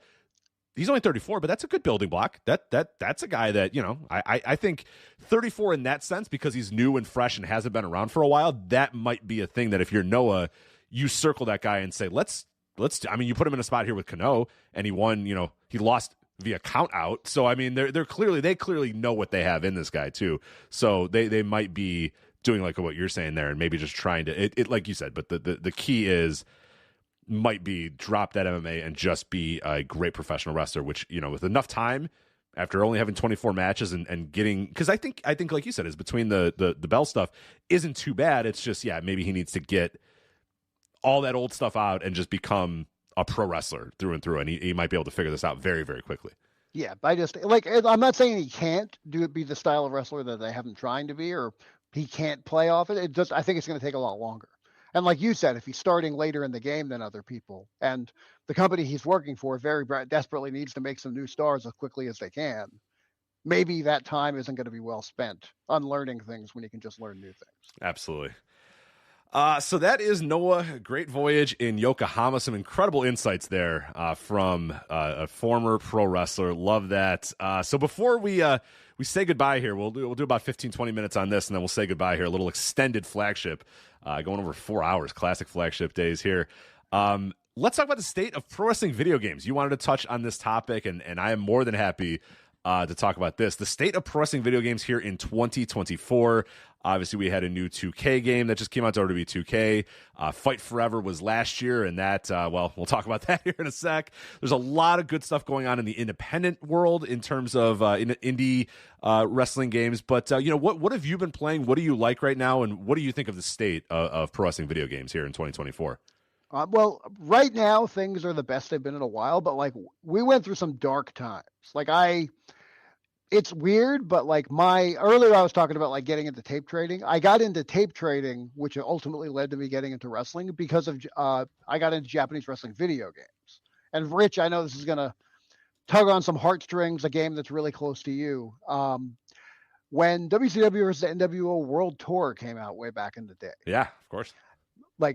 In those days, there were a million message boards for things like this. And on the message boards, people are waiting for people to review it, but they're not buying it. And I find out they're as soon as we get, they're like, oh, that sounds cool. But I'm waiting for the Japanese version. It's going to be a lot better. It has this and this and this, talking about the roster and everything. And then people start posting clips. And when they posted these clips, that's basically how I started to understand that tape trading wasn't the big, huge pain in the ass I thought it was going to be. And I'd already seen the Michinoku Pro 6-man at Barely Legal, and that's like what pushed me over the top. I'm like, okay, awesome shit's happening on the other side of the world, and I need to see it. So in a weird way, wrestling video games has always kind of been a big deal to me because it started me on this whole wrestling thing. But for a long time, I would get like import games, and I was a complete maniac about them. So for probably a solid 10 years, like as bad as the WWE monopoly has been, there's only been the WWE games. And for a while, I couldn't get into WWE games at all. And I was playing like 10, 15-year-old Japanese games. I was playing Fire Pro and King of Colosseum. Yeah, same here.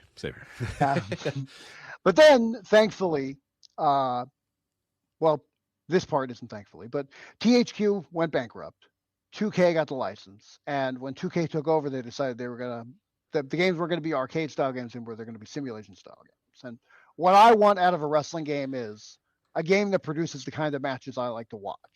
So when they're going to go simulation, I'm like, okay, I'm getting back into wrestling games again because I'm finally going to stop playing these 15-year-old games, or I'll play them less. I'll still play them.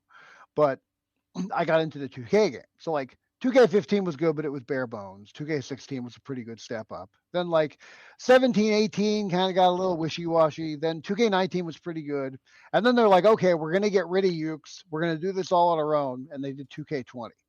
And oh boy, did that not go well. Yeah, that one. So, I never ended up playing that one, but I definitely saw the reaction, and that was a doozy.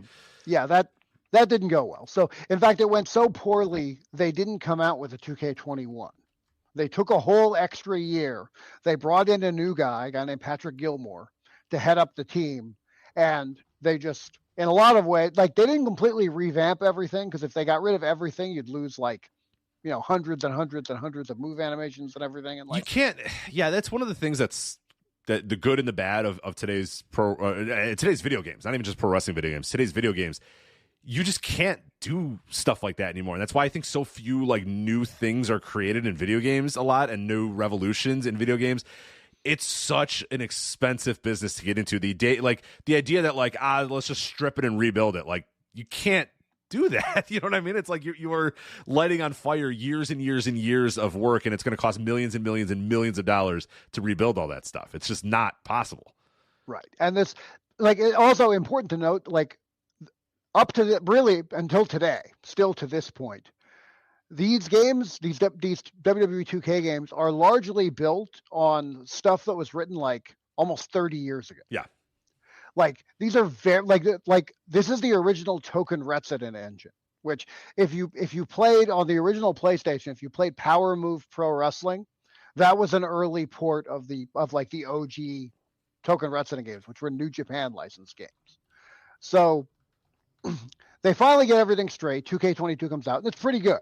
They fixed a lot of things that are wrong, but also like they kind of have a roadmap. They did like a big a feedback project. They have this thing. Okay, we're gonna prioritize everything based on what you guys asked for. Like big thing is they brought GM mode back. Everybody wants a booking simulator because we're all armchair bookers. We're all nerds. Yeah, we're all dorks. Just say we're dorks. Yeah, right. The thing is, I'm an extra huge dork when it comes to the booking stuff. I never got into the text-based games. Like I was never like, so you got to get on my level. Guy. You got to get on my dork level. In between all the parties and the sex and all that sort of stuff that I was doing in high school, I had notebooks filled with EWR. So like I said, I'm exactly like Tony Khan. I'm just a couple $1 billion short of getting there. But otherwise, we're like pretty much the same guy. We grew up in the Chicagoland area. Super cool dudes. Just he has got a rich father, and I'm doing this with you right now at 11:34 p.m. and I got to wake up in a couple hours to get ready to go to work. But other than that, we're pretty much two peas in a pod. Right. But then 2K23 was a good step up. 2K24, amazingly, is phenomenal. Like the big thing I wanted was the old, like the 2K15, 2K16 era games. They had like these, what they called tired moves, where like you'd hit like a super kick and collapse if your stamina was low enough. And like it added like an extra selling element to things. So like there'd be double downs in the game, but it only worked off of finishers. they added that back in this year, but like anything where both guys go down can trigger this. So you can just hit like a desperation drop kick and both guys will stay down for a couple seconds and then kind of both slowly sell up. So like the matches are like the most realistic matches I've ever played in a video game. And I've been, like I said, I've been obsessively playing games from all over the world for like more than 20 years. So the 2 games are super good. And then there's Fight Forever. And Fight Forever drives me insane because I enjoy AEW so much more than I enjoy WWE. I feel like AEW is the company that like gets wrestling fans.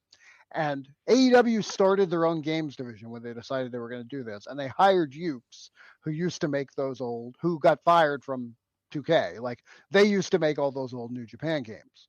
So you would think this would be good. But hired the old director of those games as well. I forget the guy's name off the top of my head, but yeah. Right. He was involved. And like, what I think, what drives me nuts about this the most is I don't understand how the company that gets what wrestling fans want out of wrestling can whiff so hard on what wrestling fans want out of a wrestling game. Because this game has like weird Mario Party, like games that aren't wrestling. Yeah, what are those? There's like this like Fortnite type like thing where you're like in an open world and you're running around on things and you can like drive golf carts and shit, but like there's not a 6-man tag. By the way, for people that did not, you're not making any of this up. This is all real. This is not This is not like the game show where you have to guess what's real and what's fake. No, this is all real. That there is mini games and Mario Party mini games and golf cart shit. And, and like you're like running around collecting coins. You're like, you can't have a 6-man tag. You can ride a fucking horse, but you can't have a 6-man tag in a company video game and they have 2 6-man tag team titles. So Fight Forever is very frustrating. And like there are good elements to it. It's not a wrestling game. It's a game with a bunch of wrestlers in it, but it's like Fortnite / Mario Party / a little bit of wrestling too. So Fight Forever is very frustrating to me. Have you attempted to play Fight Forever? I did. So I got an early release of it and I loved it when I first played it for a couple of hours. Like it was like, wow, this is what I've wanted out of wrestling video games for a very long time. Because I've always thought that a lot of the recent 2K games, and for full disclosure, I haven't played them in a couple of years because I kind of hand waved them during the period that you're talking about where they just got real bad and under the late 2K with when Ukes was still making them. And it was like I wanted a wrestling video game that was fast paced, a lot of big moves, and kind of fun. More of a fun element to it. And that's what I got out of the first couple of hours of Fight Forever. I liked that the characters were a little over the top. They all looked like they had big, giant muscles. And I liked that. It felt very much like one of my favorite WWE games of recent memory was like that All-Stars game that they did. I love that All-Stars game. And then there was that Legends of WrestleMania game, or I forget the exact title of it, but I liked those because it was like, yeah, this is like bringing back the fun of pro wrestling video games. And we kind of lost it a little bit when it felt like we were going to more simulation style because that's not that fun. Simulation style pro wrestling video games are not the most exciting or fun. So I played it for a couple of hours and I was like, yeah, this is my shit. I like this. And I got into the story mode and I was like, all right, this is okay. And then as the hours ticked, I got to a couple more hours and a couple more hours and a couple more hours. And I was just like, this game doesn't have much to it. This is really thin. Yeah, and there's no depth. There's no depth, and I'll be honest, I haven't played it in months since then. I played it a lot the first time I had it. I probably played it for 20 hours the first couple weeks I had it, and I haven't touched it since because it was just like I got to a point where I just put the controller down. And I was like, I'm just doing the same shit over and over again. This is boring as fuck. Like, what am I wasting my time doing this? And it just, it didn't.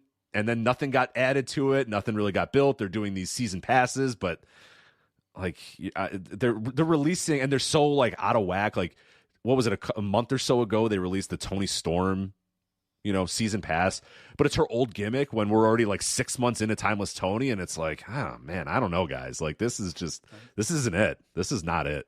Yeah, I was like I said, the most shocking thing about it to me is that they seem to like have their finger on the pulse so much, but somehow missed this badly on the video game. Like I don't get it.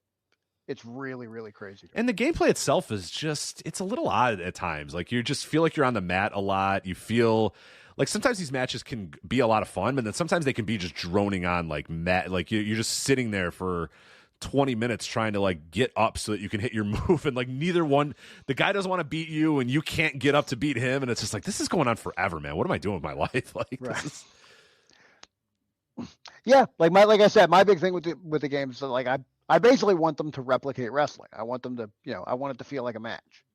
So I'm surprised that the AEW game isn't more like the WWE game, because like, at least, like, I think most wrestling fans just like wrestling. But like the stereotype is that WWE fans want a story and they're more into like the pomp and circumstance surrounding the wrestling, and AEW fans are more into the meat of the wrestling match. Like, that's supposed to be the stereotype. So it's weird to me, because like you think the games would be the other way around. You think that the WWE fans would be the people that think that wrestling needs all these other extra bells and whistles. Right. And you think like they would love the Mario Kart mini game with Seth Rollins or whatever. like I think like an AEW fan, like if Jeff Hardy's in the game, they want to like be able to do swantons off cool shit, like do stuff through tables, and like they want to do Jeff Hardy shit.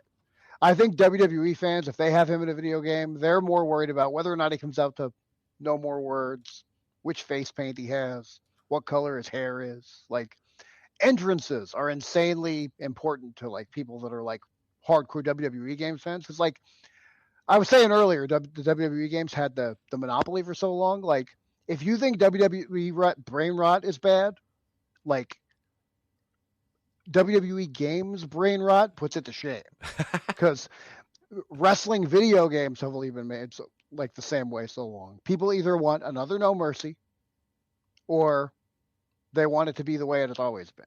Like, people are adverse to change, and it's frustrating because like things can't get better if they don't change. Like, if things never change, then they're only going to be as good as they've ever been. So just drives me nuts. No, yeah, I'm with you too, and I'm not sure if it's just, and I guess you can answer this question a little bit for me, and maybe give me some recommendations as well. I've wrestled with the idea after playing Fight Forever and trying to like, because that's kind of the style of game that I wanted, and it's a thing I've wanted for a while. But then when I was done, like I said, I reached that point. I was just like, this is not for me anymore.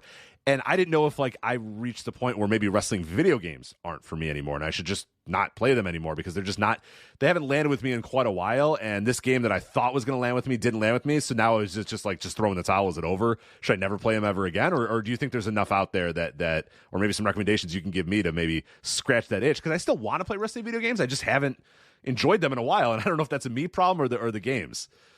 Well, I think there are since it's getting late, there are a bunch of indie games coming out, but there are two I'll throw at you, like, as we kind of close this up here. Yeah.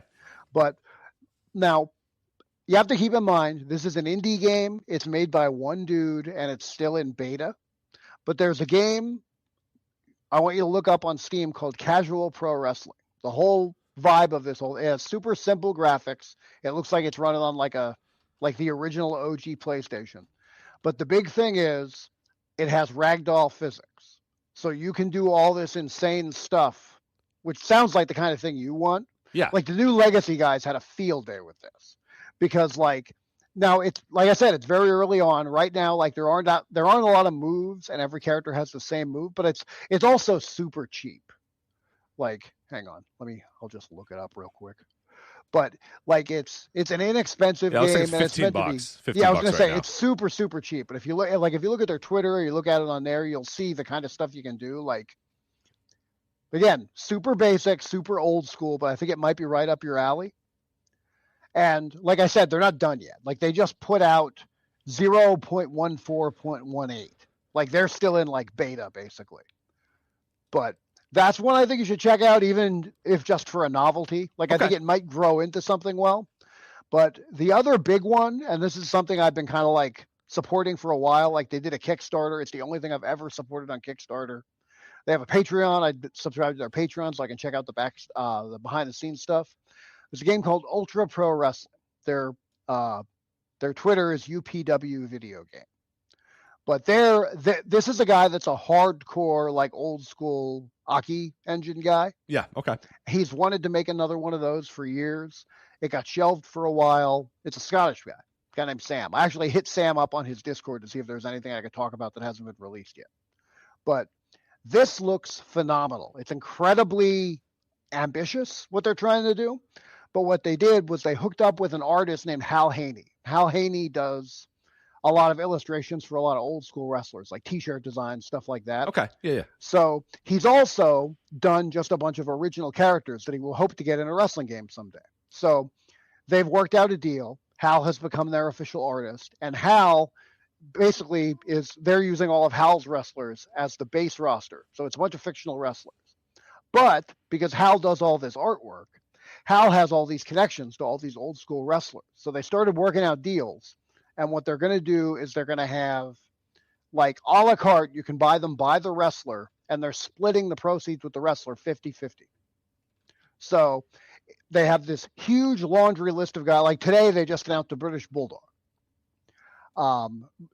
Last week, they announced a partnership with OVW, where they're going to be putting the entire OVW promotion into the game. Title belts, the arena, the wrestlers, everything. Interesting. Okay. But they have like names you wouldn't imagine. They have Hayabusa. They have they have Canyon, but because his estate owns the rights to everyone. They also have Mortis. Like they got Brian Clark, but because Brian Clark owns the other characters, they also have Atom Bomb and Wrath. They have Axe and Smash, who haven't been in a video game in forever, but because they own their other characters, they also have Crusher Khrushchev and Mass Superstar. Like, there's like 80s guys, there's Attitude Era guys. Like, I can't believe they have Hayabusa, but like that sounds cool. Yeah. Yeah. Like, it sounds like it's right up your alley, but they're also like, they're doing like a season mode, basically, like a career mode, but they're doing it by decade. And what will happen is over the years, like promotions will go out of business, new promotions will start up. All right. I'm listening. And they're basically making like a parodied version of the real world. But they're going to start out in the 80s, so there'll be like a Texas promotion that looks a lot like World Class, and a Florida promotion that looks a lot like Florida Championship Wrestling, and Georgia, and you'll go up to Canada and wrestle for fake Stu Hart. And then as time goes on, they're going to make one game, and then they're going to continually release updates by decade. So, like I said, just look into it. I think it's going to be right up your alley, and I can't support this thing enough because it looks like the dream video game a lot of people have been hoping for a while and haven't gotten because it's not made by somebody that gets what makes the games great. All right, I'm listening. So is this this isn't out yet, right? This is not out yet. What they also announced when they made the OVW announcement, they announced a 1v1 demo so people can check out what the gameplay is like. That will come out in Q3 of this year. Now, originally they said they wanted to get the game out this year, but if the 1v1 demo is not coming out until between July and September, it's hard for me to imagine they're going to get it done by then. Yeah, that seems ambitious for sure. Yeah, but they also it is a bigger team. Like from when it started to where they're at now, like they've become like a straight up company. They've like set up like a real payroll. Like because I subscribe to the Patreon, they've been talking about things, but like they basically, like they've been trying to work on deals for getting like financial backing where they don't have to give up they don't have to give up any creative control because they want to do what they want to do, but. Obviously, if people are putting money into it, it makes it a lot easier to do it. But yeah, I'm incredibly excited for this, and just knowing your taste in video games from stuff you've talked about in the past. Yeah, I wanted to talk to you about this because I figured this would be right up your alley. Yeah, I'm looking through photos right now, and it looks like the art style looks up my alley, the gameplay style looks up my alley, and then you talked about that history mode, and that's got me pretty damn excited. And now you've unfortunately dashed those by telling me Q3 of this year, but that's all right. I'm not going anywhere. I got plenty of time. So, hopefully they can make it right. I'd rather them take the time to make it right than try to rush it out because there's been a lot over the last, 5 to 7 years. It feels like every couple of years there's, another new, hey, here's a classic wrestling game. And, I play a few of them, and I'm just they're fine. You know what I mean? They're just kind of – but this one seems like it's got a lot of love behind it, a lot of potential behind it. So I like what I see from here. Yeah, what Sam always says is his goal is he's not going to completely limit himself to if it wasn't in No Mercy, it can't be in this game. Right. But he said let's move past No Mercy. Yeah. Yeah. He wants it to feel like a natural extension of that. His goal is that this game will be, if they kept making games in that engine, he wants this game to be what it would have grown into. Okay, great. Yeah, that sounds awesome. That sounds really good. Yeah, I knew you'd get excited about this, so I Yeah. wanted to share this with Too you. excited now. No. Right. Now you have to try to go to bed. I know. Yeah, I got to think about that. There's been a lot of text sims recently that have been pretty good. I played a few of them. Total Pro Wrestling Sim was one, and I just end up going back to EWR a lot. And then I try to play, and then I'm like, I can't do this. Like I like make myself not do it. I just can't, because I go back to the old days. Again, the days when I was having a lot of fun and all the parties and all that sort of stuff. But I go back to the old days where I just couldn't do anything but play EWR. It was just like, my plans this weekend are to like book, an entire run, of building up to a summer spectacular or whatever. I'm like, what am I doing with my life? What is going on here? But it's early while we're talking about our nerdiness. Like earlier when I was saying I'm a super nerd about these things, the reason I don't play the text-based games is because I watch the matches. I'll book out a card and then watch my show. Like I'll watch the AI play against myself. Yeah. I'll sit there with a plate of wings and a beer and just, This is my night. This is what I'm doing tonight. Yeah. Like then I'm bitching because my opener's going into business for itself and going 20 minutes. But yeah, we're all just different kind of nerds. Absolutely. Like you and I are the same kind of nerd. Exactly. We're all, hey, look, there's 44 people that have stuck through 4 hours and 16 minutes of the show at 1:51 p.m. Central, well past midnight on the East Coast, while the NCAA tournament is going on. So thank you to all of you nerds that have listened to us here tonight. But Gran Akuma, before we, this is incredible, by the way. We got to do this again very soon. I know Joe has got to be very jealous that he's not here talking with you, talking shop with you, talking ball is his new term that he likes to say with you. But before we say goodbye, for now at least, you want to let people know where they can follow you, see some of your work, any of that sort of stuff. But really, the only thing I'm really doing for the moment is Twitter. I'm still on Twitter. I'm one of the few left trying to keep the place sane, but I don't know. I'm running out of steam. But for now, I'm on Twitter. You can find me at __Akuma. I've toyed with the idea of writing and/or podcasting, perhaps at some point. If I do that, I will certainly be emailing. Please, Rick. yes, so please you reach will out. probably hear about it here. Let's do it. Yeah, let's. If you want to do it, if you get if you want to decide, hey, how can I make my life somehow even more nerdy and worse? We're here for you. So if you want to, we are more than happy to help you accommodate that. But man, this has been incredible. Really do appreciate this. Appreciate you coming on late. We'll let you get to bed and get on with the rest of your life here. So thank you so much for coming on here. Gran Akuma, again, you can follow him on Twitter. And thank you so much, and appreciate it. We are done here with the flagship. Joe will be back next week for a normal flagship. But this has been great. Thank you to Rich Latta and Andrew Rich for doing the first half of the show. And thank you, of course, Gran Akuma for doing the second half here. But that is it for us, guys. We'll talk to you next time. Take care. Bye. Do you like wrestling trivia? Then check out the 5-Star Match Game, the Pro Wrestling Quiz Show. I'm Joe Gagney. In every episode, I grill 3 contestants with 5 rounds of power-packed wrestling trivia. We have over 30 evergreen episodes in the archives covering WWE, AEW, Japan, Mexico, and much, much, much, much more. Play along at home and check it out today.